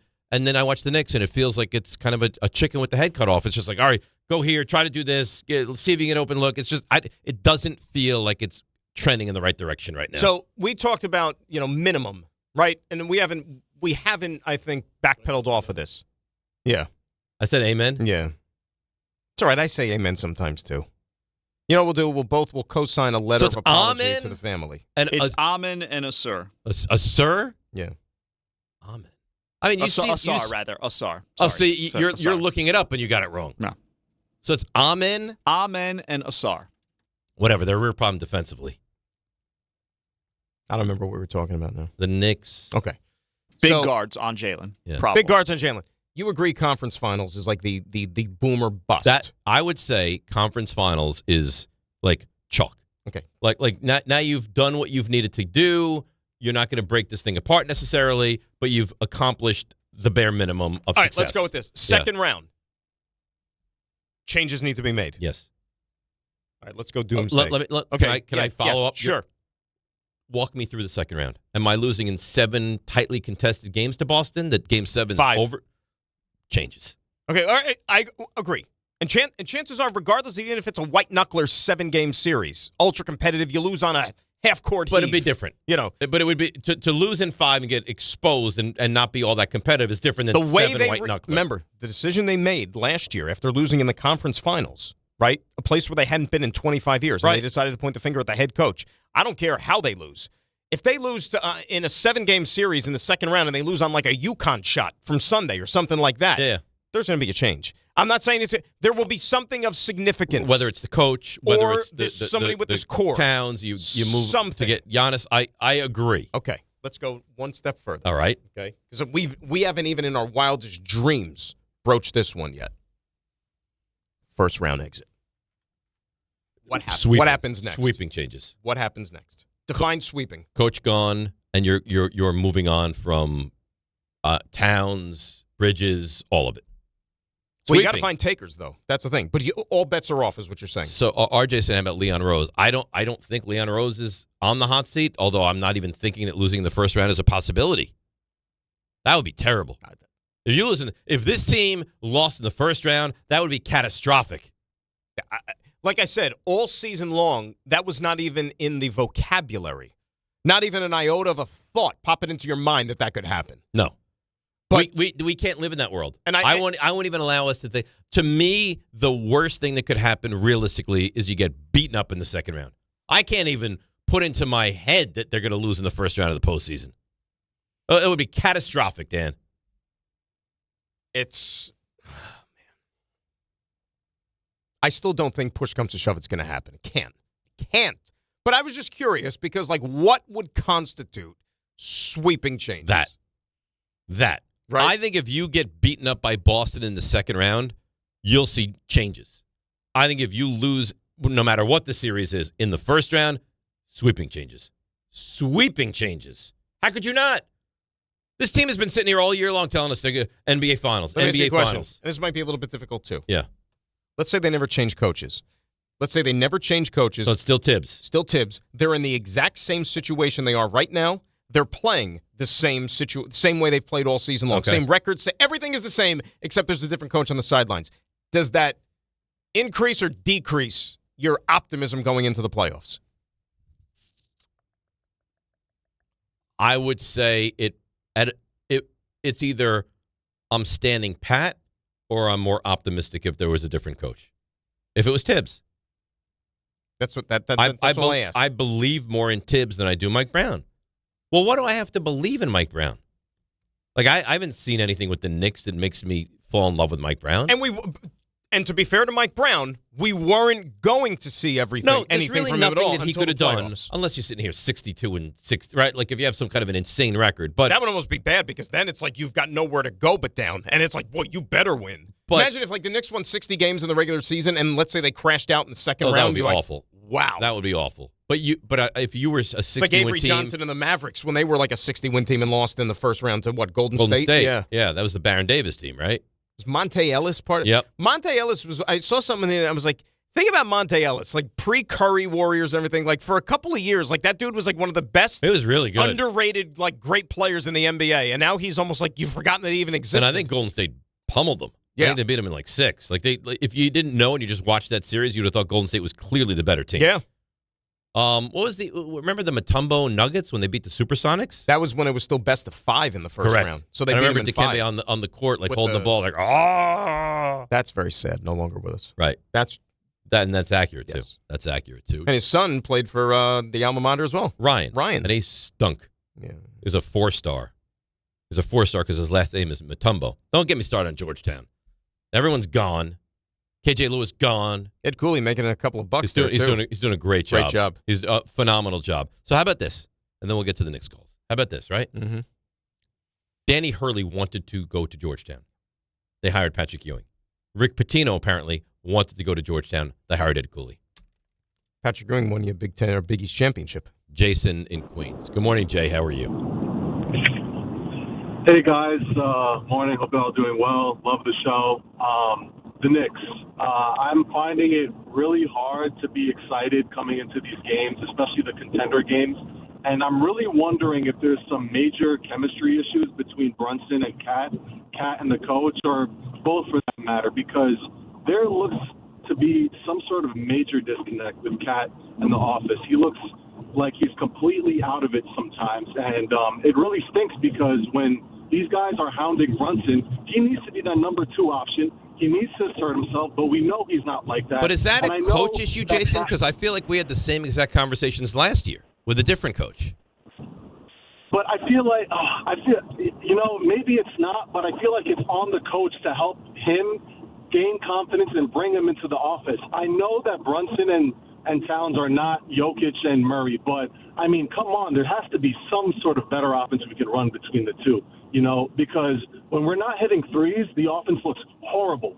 It looks horrible. The defense, you know, we have lapses on guarding the three sometimes, and it's not too bad, but the offense sometimes looks so bad. We look like we're struggling to keep up with these teams who are more athletic, quicker, and it's really gonna be a problem coming into these playoffs when we're gonna be, you know, going against these teams who are gonna be gunning down Brunson, doubling him, and Cat is he's going to be on the 3-point line just waiting out there. It sucks to watch because I know we have a lot more potential than what we're giving right now. Just want to know your thoughts, guys. I think that's a good call. I think that you're accurate with a lot of the things that you say. I think there's concern. I think there should be concern. I think you're very Jalen Brunson dominant, and it should be Karl-Anthony Towns, but it doesn't feel like he steps up to be that number 2 player. Part of the matter, though, let's face it, for a couple of years now, regardless of even last season when Tibbs was your head coach, personnel tells you this is a finesse team. It's not a defensive, tough team anymore. They're not Detroit. When they made that trade with Minnesota for Towns, they ceased becoming that team. Dante and Julius Randle were tougher. They ceased becoming that team. Because Bridges Hartenstein, is not. gone. Yeah, Bridges is not, and Towns is not. RJ, we're going to go to you in just a moment, but Dan, I've been telling you about Tricon Construction. Tell me more about it, though. They're a trusted partner. Okay. Delivering multifamily, medical, and industrial projects across the tri-state. Interesting. I'm not done yet. They're known for hands-on leadership, disciplined execution, and results that are on time and on budget. That is... Yeah, I'm not done. They've just begun work on their latest construction. Tricon is proud to announce construction is underway on the LB, a 78-unit mixed-use residential and retail development in the heart of downtown Long Branch. Wow. Yeah. Right by the water. Right. Maybe a little ocean front. Mm-hmm. Now in progress, with completion anticipated next spring. If you're planning a development and need a partner you can depend on, then visit TriconBuilds.com. That's the way to go. TriconBuilds.com. Love it. And they're great. Tremendous. They really are. Speaking of great, RJ. Well, that was nice. Well, it was meant to be. It was meant to be. Nice. You are great. If you get RJ's seal of approval, you know you're doing something right. You ready for the stuff you missed? Oh, yeah. Let's go.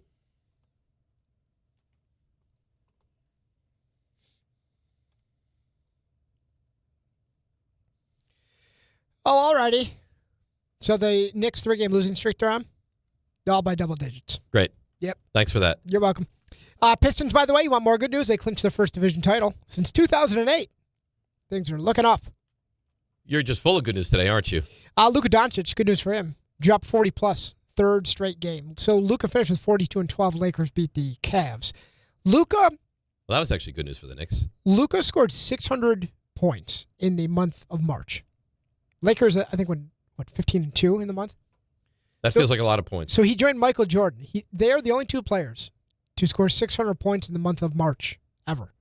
And one of only 10 players, Luka is, to score 600 points in any month ever. Jeez. The Lakers they're doing some things. They are doing some things. Steph Curry says he's still working his way back from that knee injury, but he has been cleared to scrimmage. You know, I wondered if this would ever be an admission, and I'm a little surprised he said it. Mark Cuban said he regrets selling the Mavs. I saw that. He said, didn't he say he doesn't regret selling? He regrets who he sold to. The Adelson family. Yeah. Yeah. Which is no surprise. Adelson and Dumont families. It's still you knew incredible. You knew what you were doing. Incredible. He's such a bright guy. There's no way he didn't know the situation he was getting involved Like, in. how does a guy like that, not wear that one uniform for the majority of his career? For all of his career. Yeah. Gone sideways.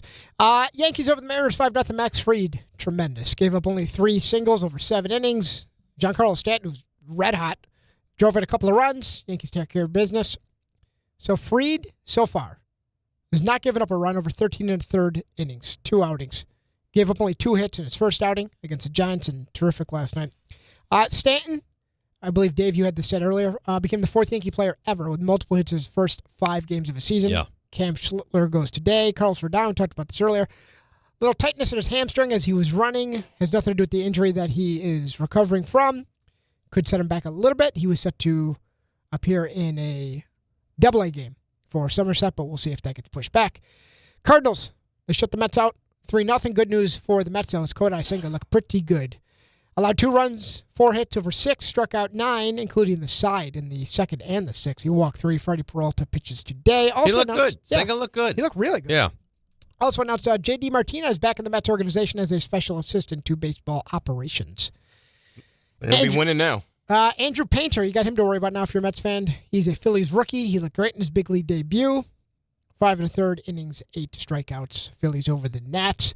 You know who's just having a tough time since last World weekend? be free. I don't know about that. That's a call. That Call could back. be true. It's C.B. Buckner.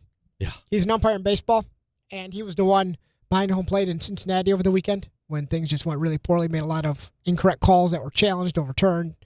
So yesterday, he's the first base ump in the Brewers Rays game. And, Dan, you watched it before. You actually asked me if it was AI, I believe, before the show. Yeah. The picture they posted, I was like, is this real? Because I didn't see it live. So he ruled that first base was not touched in an instance, and it's just... It was comical. It's just the most clear thing that you could ever see. He's awful. There's going to be a real issue with him this year because he's sensitive and he's bad. And now that you can actually overturn their mistakes, it's going to be a problem. I was lukewarm about this whole thing. I think it's great. I think it's fantastic. It's fun. I sat here months ago You talking did. about how great this is going to be, and these guys they laughed at me. You Dan. get all the credit, Dave. You were right. You know what, Ray? You're so smug today. You're so smug. That's snarky. He's smug. Snarky, Ray. Who fed him a buttered roll today? This is a real. I'm noticing a real pattern with you lately. Veneer. By the way, there was a moment yesterday in the Orioles-Rangers game. So Pete Alonso hit his first home run off of Jacob deGrom. Mm-hmm. And at one point, because... Not good for Jake's neck. No, and I did not know this. Travis Jankowski is, I guess, the first base coach. Yeah. He was a great hitter. For the Rangers. Yeah. So there's just a bunch of Mets. All in Former one. Mets, yeah. All over Brandon the place. Nimmo's over there. And there's just a lot going on. Should tell you also that there was a hockey game yesterday that Dan was at. Rangers beat the Devils 4-1. But it might take us a little over time-wise, but would you guys agree this needs to be played again? The Faust call? This is how it sounded it's on unbelievable. the ESPN New York app. Goalie fight. A late bump onto Igor Shesterkin, and he's going to drop the gloves with Jacob Markstrom. A goalie fight at the Garden. Shesterkin, the grab hand on Markstrom. 2 jabs with the left, a third, a fourth, a fifth. Markstrom coming back with a hard right. Shesterkin counters. Markstrom over the top. Shesterkin pounding him. 2, 3, 4. He connects. Shesterkin keeping his footing. Markstrom trying to go over the top. Shesterkin takes him down. Wow! A little bump is all it took. And Shesterkin wanted all of the smoke. And Markstrom was able to answer. That was unbelievable.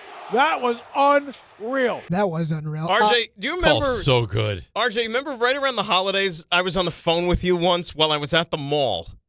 Yeah, you walked by. Oh, yeah, wow. He walked by Jacob Markstrom. Jacob Markstrom walked right by, and I said to RJ, I'm like, boy, you know who just walked by? Jacob Markstrom. In real time. You're lucky he didn't attack you. Or if I had superpowers, and I could have said, you know what?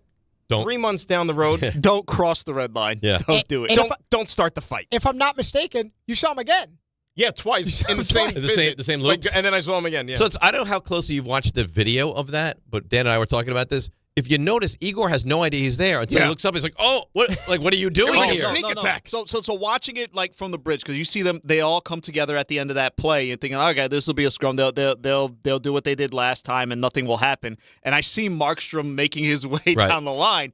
Igor has no clue he's coming. He's got no clue. But Ray, and when he turns around and sees him, he's like, "Oh, really? You want to do this? Yeah. Okay, yeah, okay." I bet you so don't think great. twice about doing it ever again, though. Sorry, RJ, go ahead. No, I'll finish up here. A couple quick ones. Sabres beat the Islanders. Sorry, Rick. Everyone gets breakfast. Alex Ovechkin scores twice, hits 30 goals for the 20th season, caps over the Flyers. OBJ met with John Harbaugh out in Arizona, wants to rejoin the Giants. JPP tweeted he wants to be a Giant. I don't know how that works. You know why? They see it. Because place to be 65 or sooner. Yeah, that's they all why. see it. Because they see it. Andy Reid said not to bet against Patrick Mahomes being back off that ACL and LCL injuries for Week 1. The Jags will play their 2027. That's next year. Their home games in Orlando because of renovations to their home stadium. Tiger Woods stepping away from golf. At this point, we probably all can agree he needs it. Brandon Miller scores 25. Hornets beat up the Nets 117-86. Candace Parker, Elena Del Don going into the Hall of Fame. Portugal. There's more on this, but they just outclassed it. U.S. soccer is not a great Let me place. tell you something. Yeah. You want to talk about disaster scenario? This is not good. If they don't make it out of the group, is this Chichito? Is he not good? If they don't make it out of the group, they should fold the program. Think about this. Expanded World Cup. By the way, who else is in the group? I forgot. They're not it's a good good teams. like we got a good draw. Of course we but did. like, can you imagine? Like, this is not looking good. You know, like, could you And what's with imagine Pulisic? if we He's don't just not that make great. it out of He's the not scoring group right now. on our home soil? Who's if in we our don't make group? it out I of got to the look group, this up. Paraguay, Australia, and See, I was always a Paraguay guy. You're Paraguay? It's Paraguay. Para? Yeah, I think it's Para. Paraguay. And the last team is still to be determined. Yeah, it's a TBD situation. Did you see the streets of Bosnia and Herzegovina, how they were celebrating their soccer win the other day? I mean, like, just with yeah, a lot of like things that detonate, it felt like. And it could be worse. You could be Italy, who loses to Bosnia, and they missed the World Cup once again, third time in a row. They have not played the World Cup since 2014. What was the John, the way he phrased it with the Italian thing? To RJ? Paying more attention to... No. Like, He how did he ask RJ? On, yeah, what was the beginning of it? Hang on. Remind me. Remind me.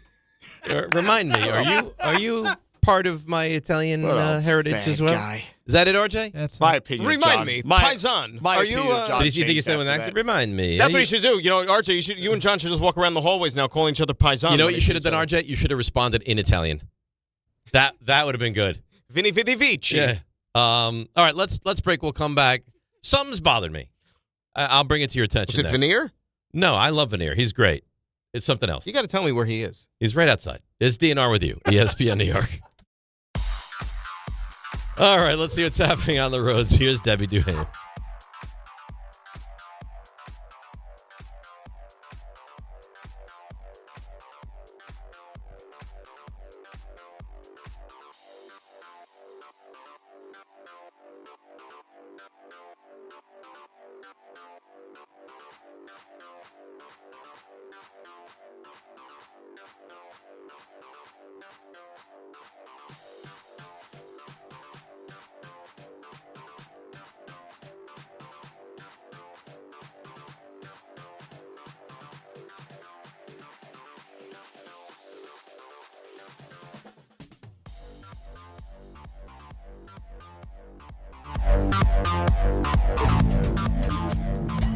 Good Karma Brands is proud to be an equal opportunity employer, providing equal employment, development, and advancement opportunities to all teammates and applicants.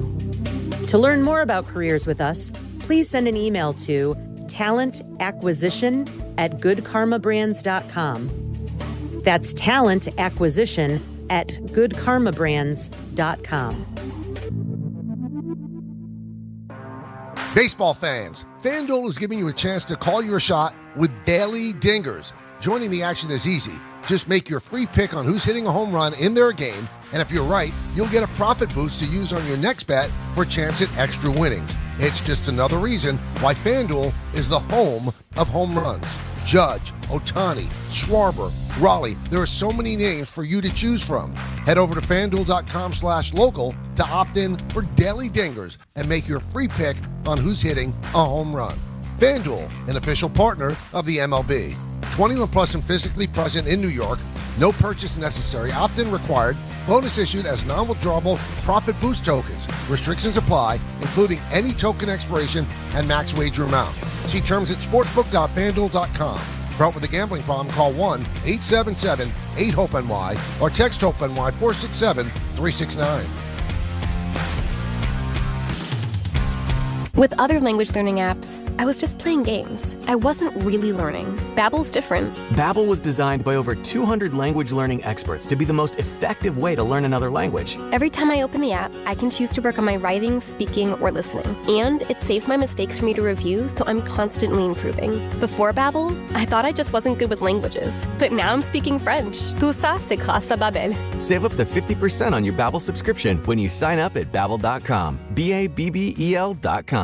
Veterans and active duty service members, when your call to service ends, your mission doesn't have to. Go from GI to IT in just a few months at My Computer Career. Prepare for a high-demand career in cybersecurity, protecting people, systems, and institutions from real cyber threats. Cyber warriors are needed now. Will you answer the call? Go to mycomputercareer.edu/CWP to learn more. That's mycomputercareer.edu/CWP, an elite CompTIA certification partner. VA education benefits are available to those who qualify. Think great meat has to come with a high price? Not at Wild Fork Foods. Get beef tenderloin for only $10 a pound. Yes, $10 a pound. And Atlantic salmon portions just $9.98 a pound. That's awesome quality at a great value for your table. Everything is blast frozen to lock in flavor and nutrients. Shop one of their 7 locations, or you can order online for same-day delivery. WildForkFoods.com. Wild Fork Foods. Quality meat. Wild prices. This is the story of the one. As a maintenance tech at a university, he knows ordering from multiple suppliers takes time away from keeping their arena up and running. That's why he counts on Grainger to get everything he needs, from lighting and HVAC parts to plumbing supplies, all in one place. And with fast, dependable delivery, he's stocked and ready for the next tip-off. Call 1-800-GRAINGER, click Grainger.com, or just stop by. Grainger, for the ones who get it done. Evan Cohen here. In life, as in sports, the pros make it look easy. That's why pro golfers like Jason Day, Ben Griffin, and Patton Kazire trust the pros in lawn care. True Green. They have the experience and expertise to give you a lawn worthy of the PGA Tour. And since True Green does the work for you, you get more free time, or more tee times. So stop stressing over your lawn and start loving it. Sign up now at TrueGreen.com, because nobody makes it easier to get a golf course quality lawn than True Green, the official lawn care treatment provider of the PGA Tour.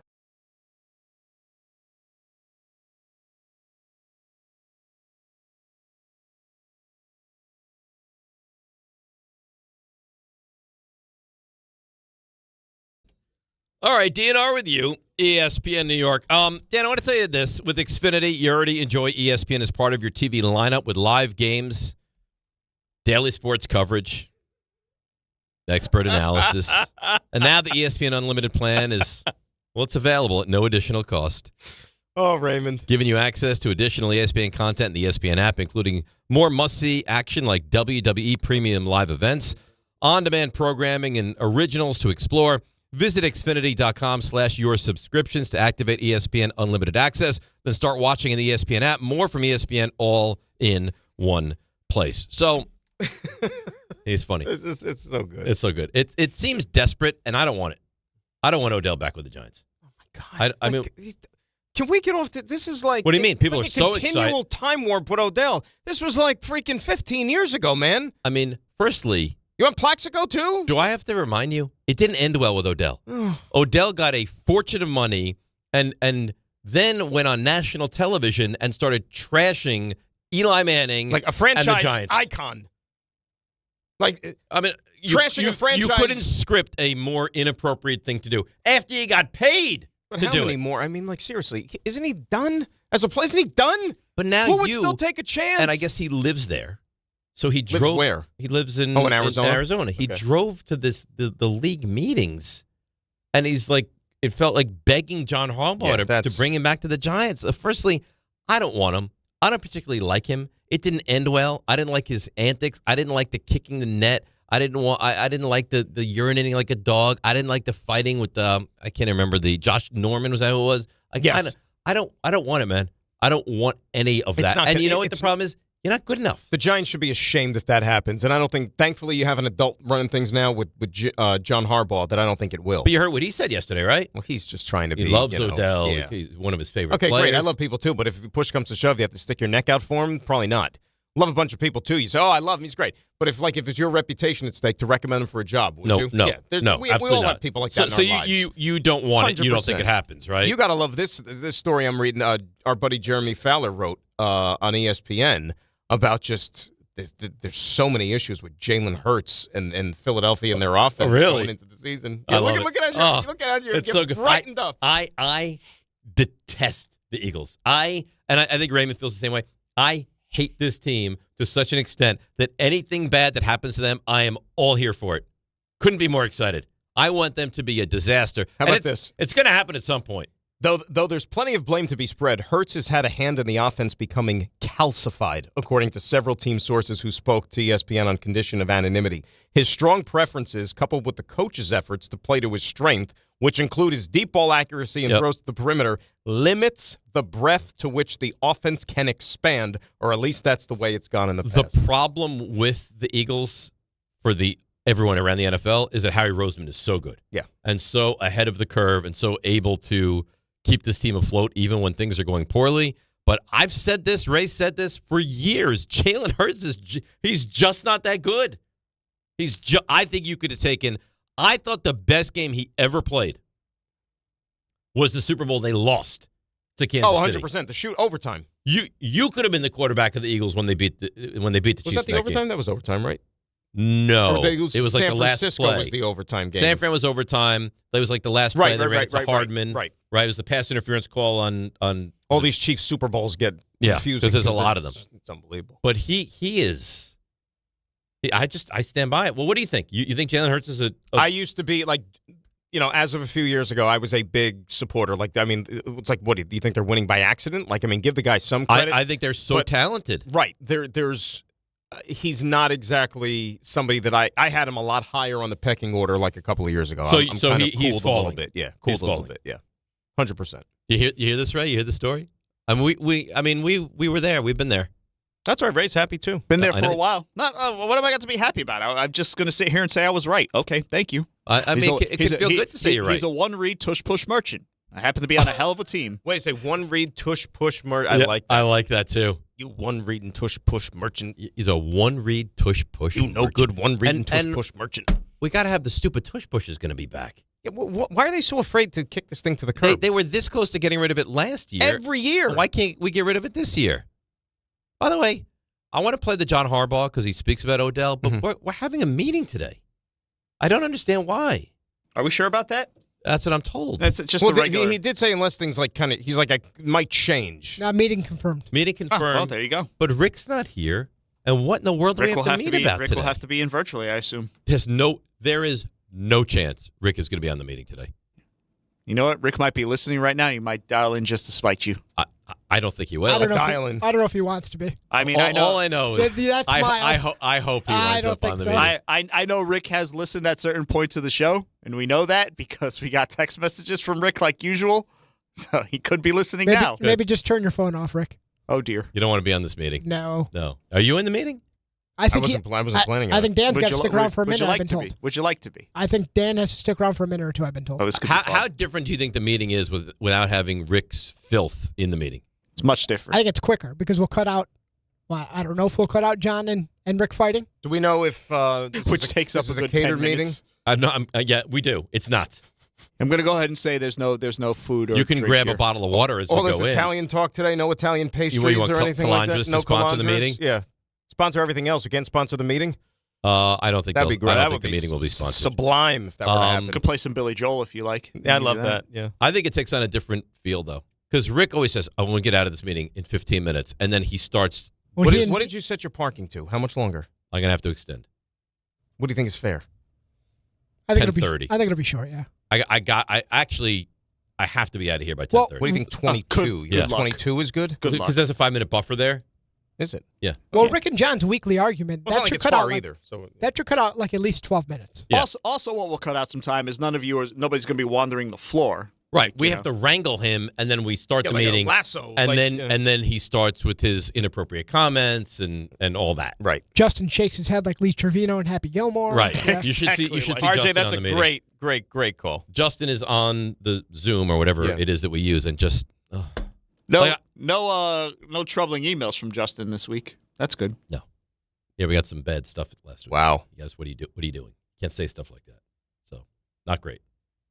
Not great. All right, let's break. I want to hear what John Harbaugh says about Odell Beckham. We'll hear that next. DNR with you, ESPN New York. You remember what it feels like to move without thinking about pain? To get up, sit up, walk, work, or live without that constant ache? If neck pain, back pain, joint pain, or sciatica took that away from you, it's time to get it back. I'm Bart Scott. Dr. J. Shaw at Sandwell Pain is the guy you need. Ivy League trained, double board certified, no surgery, no scars, no long recovery, just precise, image-guided, non-surgical treatments designed to get you feeling strong again. With offices in Woodbridge, Livingston, and Inglewood, and most major insurances are accepted, there is no reason to wait. Go to Sandwell neckpain.com. Relief is closer than you think.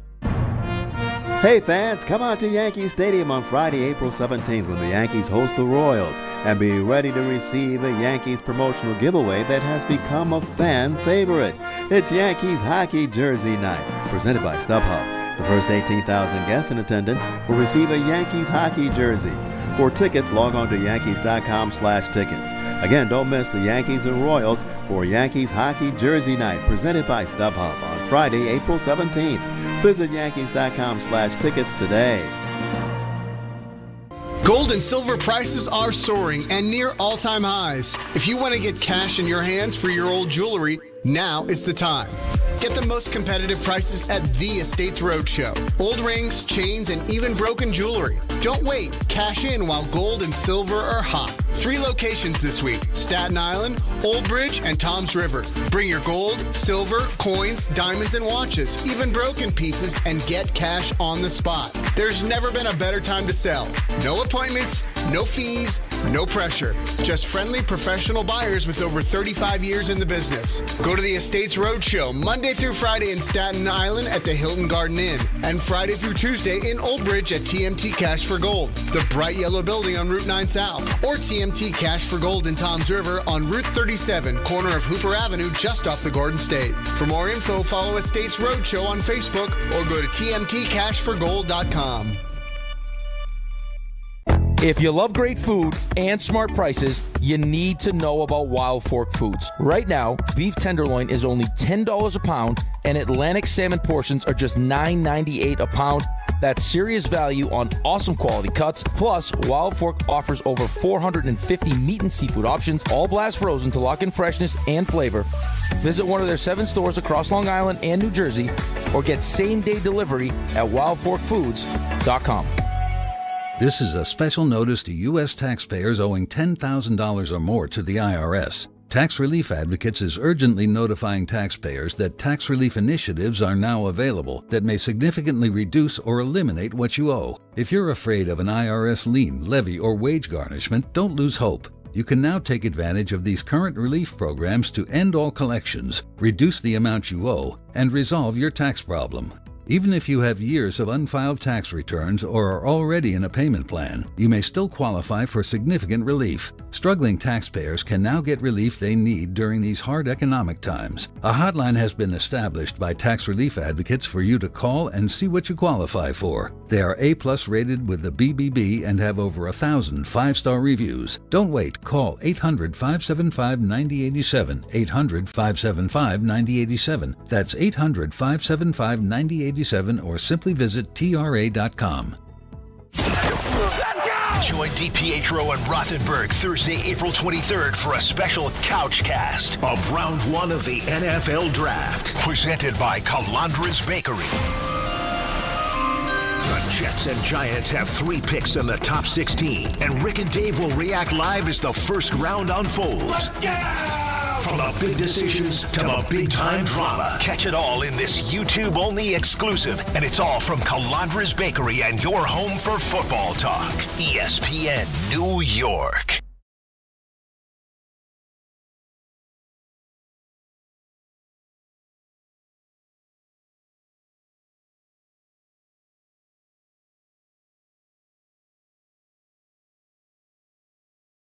All right, DNR with you, ESPN New York. That was a close call. It's so funny. I said, because of course we know the song. What movie is this from? And then you saved me. Yeah. Sandlot. Sandlot. Great Classic. movie. Was it on our 20 sports draft? I don't think it was drafted. How about, think about that. That should But there were a lot of things that weren't drafted. I know. Yeah. A lot of good ones. You know what? I had to correct the guys recently. A lot of people thought it was Wendy Peppercorn. Peppercorn. Because you and I have that similar. And her and the other guy, they had like 8 kids or something. Her and the nerdy kid. Right. You play ball like a girl. I love that movie. Great movie. Love that movie. If you love baseball, you love the movie. Like, it's such a, just the You're roots killing and the me, essence Smalls. of baseball. Because we did that as kids. Like summer, like when you're in grade school. Oh, and you just pick up and play with You went whoever. out and Kids played. now don't have any idea what that is. They have no idea. No idea. I mean, we didn't have you get a tennis ball, you play like stick ball up against the wall at the school or something. All you need is a couple people. We used to go. It used to be acceptable. Here from Harbor in a second. Acceptable. Get on your bike, go to wherever. Your parents would have no idea where you were. If you had lunch, you had lunch. If you didn't have lunch, you didn't have lunch. Right. It's amazing how different you the fell, world you is now. Cut yourself open, bled profusely. It doesn't matter. Right. You put a Band-Aid on it, you rub some dirt on it, and you're going to be fine. You go. Now it's like and I'm guilty as well, at every moment of every day, you know exactly where your kids because we're programmed that way. Yeah. John Harbaugh on possibly reuniting with OBJ. The obvious pat answer would be you look at every option, right? And if Odell's an option, then we'll be looking at it for sure. And he and I do talk, and we do text, and we've maintained a really great relationship. He's one of my very favorite people in the world. So it's not like, you don't talk to guys about things like that. And certainly we have. We'll just have to see where it all goes, what's best for him, what's best for the Giants. That's the number one thing. It is what's best for our team. And any player, if he helps you be a better team and can make you better, then you're going to pursue that. So we'll just have to see where that goes. See, therein lies the issue. It's not going He doesn't make you look better. You're not a better team with Odell. That sounds like a guy running for office more so than coaching. Fine. But there's a lot of elements of that Give to being me the a politically head coach. correct answer. He's one of my favorite people in the world, and behind the scenes, This is your guy. There's no way we're bringing This is guy your in. guy. This is called leadership. This is called aura. He's running your franchise. Good. You're jealous, aren't you? He's a great coach. Yeah. He's a program builder. I know. He's got almost 20 years at this, man. I know. And success through and through. By the way, is there a number floating around in your head yet that you're okay with this year? Okay with 8. Okay. I agree. 9 is very realistic. Yeah, right there. Here's what I think. Yeah. I think 8 or 9, competing, playoffs next year, division year 3. I wouldn't rule out playoffs this year. RJ, you better look out, man. Didn't we talk right about after this you. earlier? We watched the games, right? You break down the film. Like, Giants had games they should have won last year. A lot of them. Should have Raymond, won. you too. I'm coming after you and you. Yes, we know. We know. Game time brought to you by Tullamore Dew Irish Whiskey. When it's game time, that's when it's Tully time. A lot of sports today, and it's staggered nicely. This afternoon, Mets and the Cardinals, 1:15, right here on 880 ESPN New York. 4:10, Yankees, Mariners out in Seattle. 8 o'clock, back to 880 ESPN New York as the Knicks visit the Grizzlies. And that's game time brought to you by Tullamore Dew, the original triple distilled, triple blended, triple cask matured Irish whiskey. Be sure to grab a Tullamore Dew or try the new Tullamore Dew Honey during today's action. Glasses up to enjoying Tullamore Dew responsibly. Raymond. Let's go. Let's go. Let's go. Today's 3 stars. Number 3. All right, it's about spending money at the gas station, usually cash. There's 2 things that I pay for in cash. Yeah. My barber and Veneer. Who's Veneer? The guy that I buy the eggs and the muffin and the tea I didn't know about Veneer. Oh, yeah. I think Veneers. I didn't know that now he's a guy. So he's named after the porcelain teeth. Well, now you know, Dan. I don't know if his parents looked up at like the obese teeth. They're like, we will name him Veneer. We will name him Veneer. Number 2. And from this moment forward, he will be known as... We will call him Veneer. This is actually, as funny as that is, this is troubling, this RJ John thing. We bond over our Italian heritage. I was like, that's cool. Good for you guys. And he goes, remind me, are you Italian? That's unbelievable. I can't believe that RJ's not. Heard how he said that? He almost had a little Italian, like, remind me. Remind me, you speak Italian. RJ had to break out the... I broke out the 23andMe and I showed him the pie chart. The pie chart. How Italian are you? All of it. All of it. Don't ever question RJ's. The whole pie. Number 1. What's going on? And then you guys start the show. This was troubling. We have Stump Rothenberg today. Ooh. I don't know that you and I have ever been together for a Stump Rothenberg. I think we have about maybe 13 to 15 times, yeah. Well, really? Shows you how much you're paying attention. Okay. Yeah. Stump was actually pretty good for the 16th to 18th time, however many times you've done Right, this. it's probably even Before more. you ask the question, just remember, it's trivia. Well, we understand it's trivia. It's Chris, also thank you for nearly the impossible. concept of trivia. Thank you, Chris and Beth Page. This is a good one. Is it though? Cliff Robertson played a villain called Shame. I've never heard of that. Never one. heard. So Like I I said, don't, that that was was made up. I don't know Shame. Shocking. You don't know Shame. And in the time we have left together, I am thankful that we have a draft in 3.5 weeks. Are we passing on? What do you mean the time we have left To together? work together. No, we have no. We're not passing on. We're not leaving each other. We have plenty of time, and the draft is included in that time. Just want to clear that up. That's all. I'm done. You're done? You're a treat. You know that? So are you. You're back with me tomorrow. That's right, baby. I look forward to that. In person. It's Rule 76. No excuses. Play like a champ. It is Graca Rothenberg and Veneer on ESPN New York 880. How Italian are you? All of it. If you've been injured on a construction site, then you need a lawyer who knows New York's unique labor laws. At the Parisman Firm, they have decades of experience handling construction accident cases and a proven track record of delivering huge results. Their team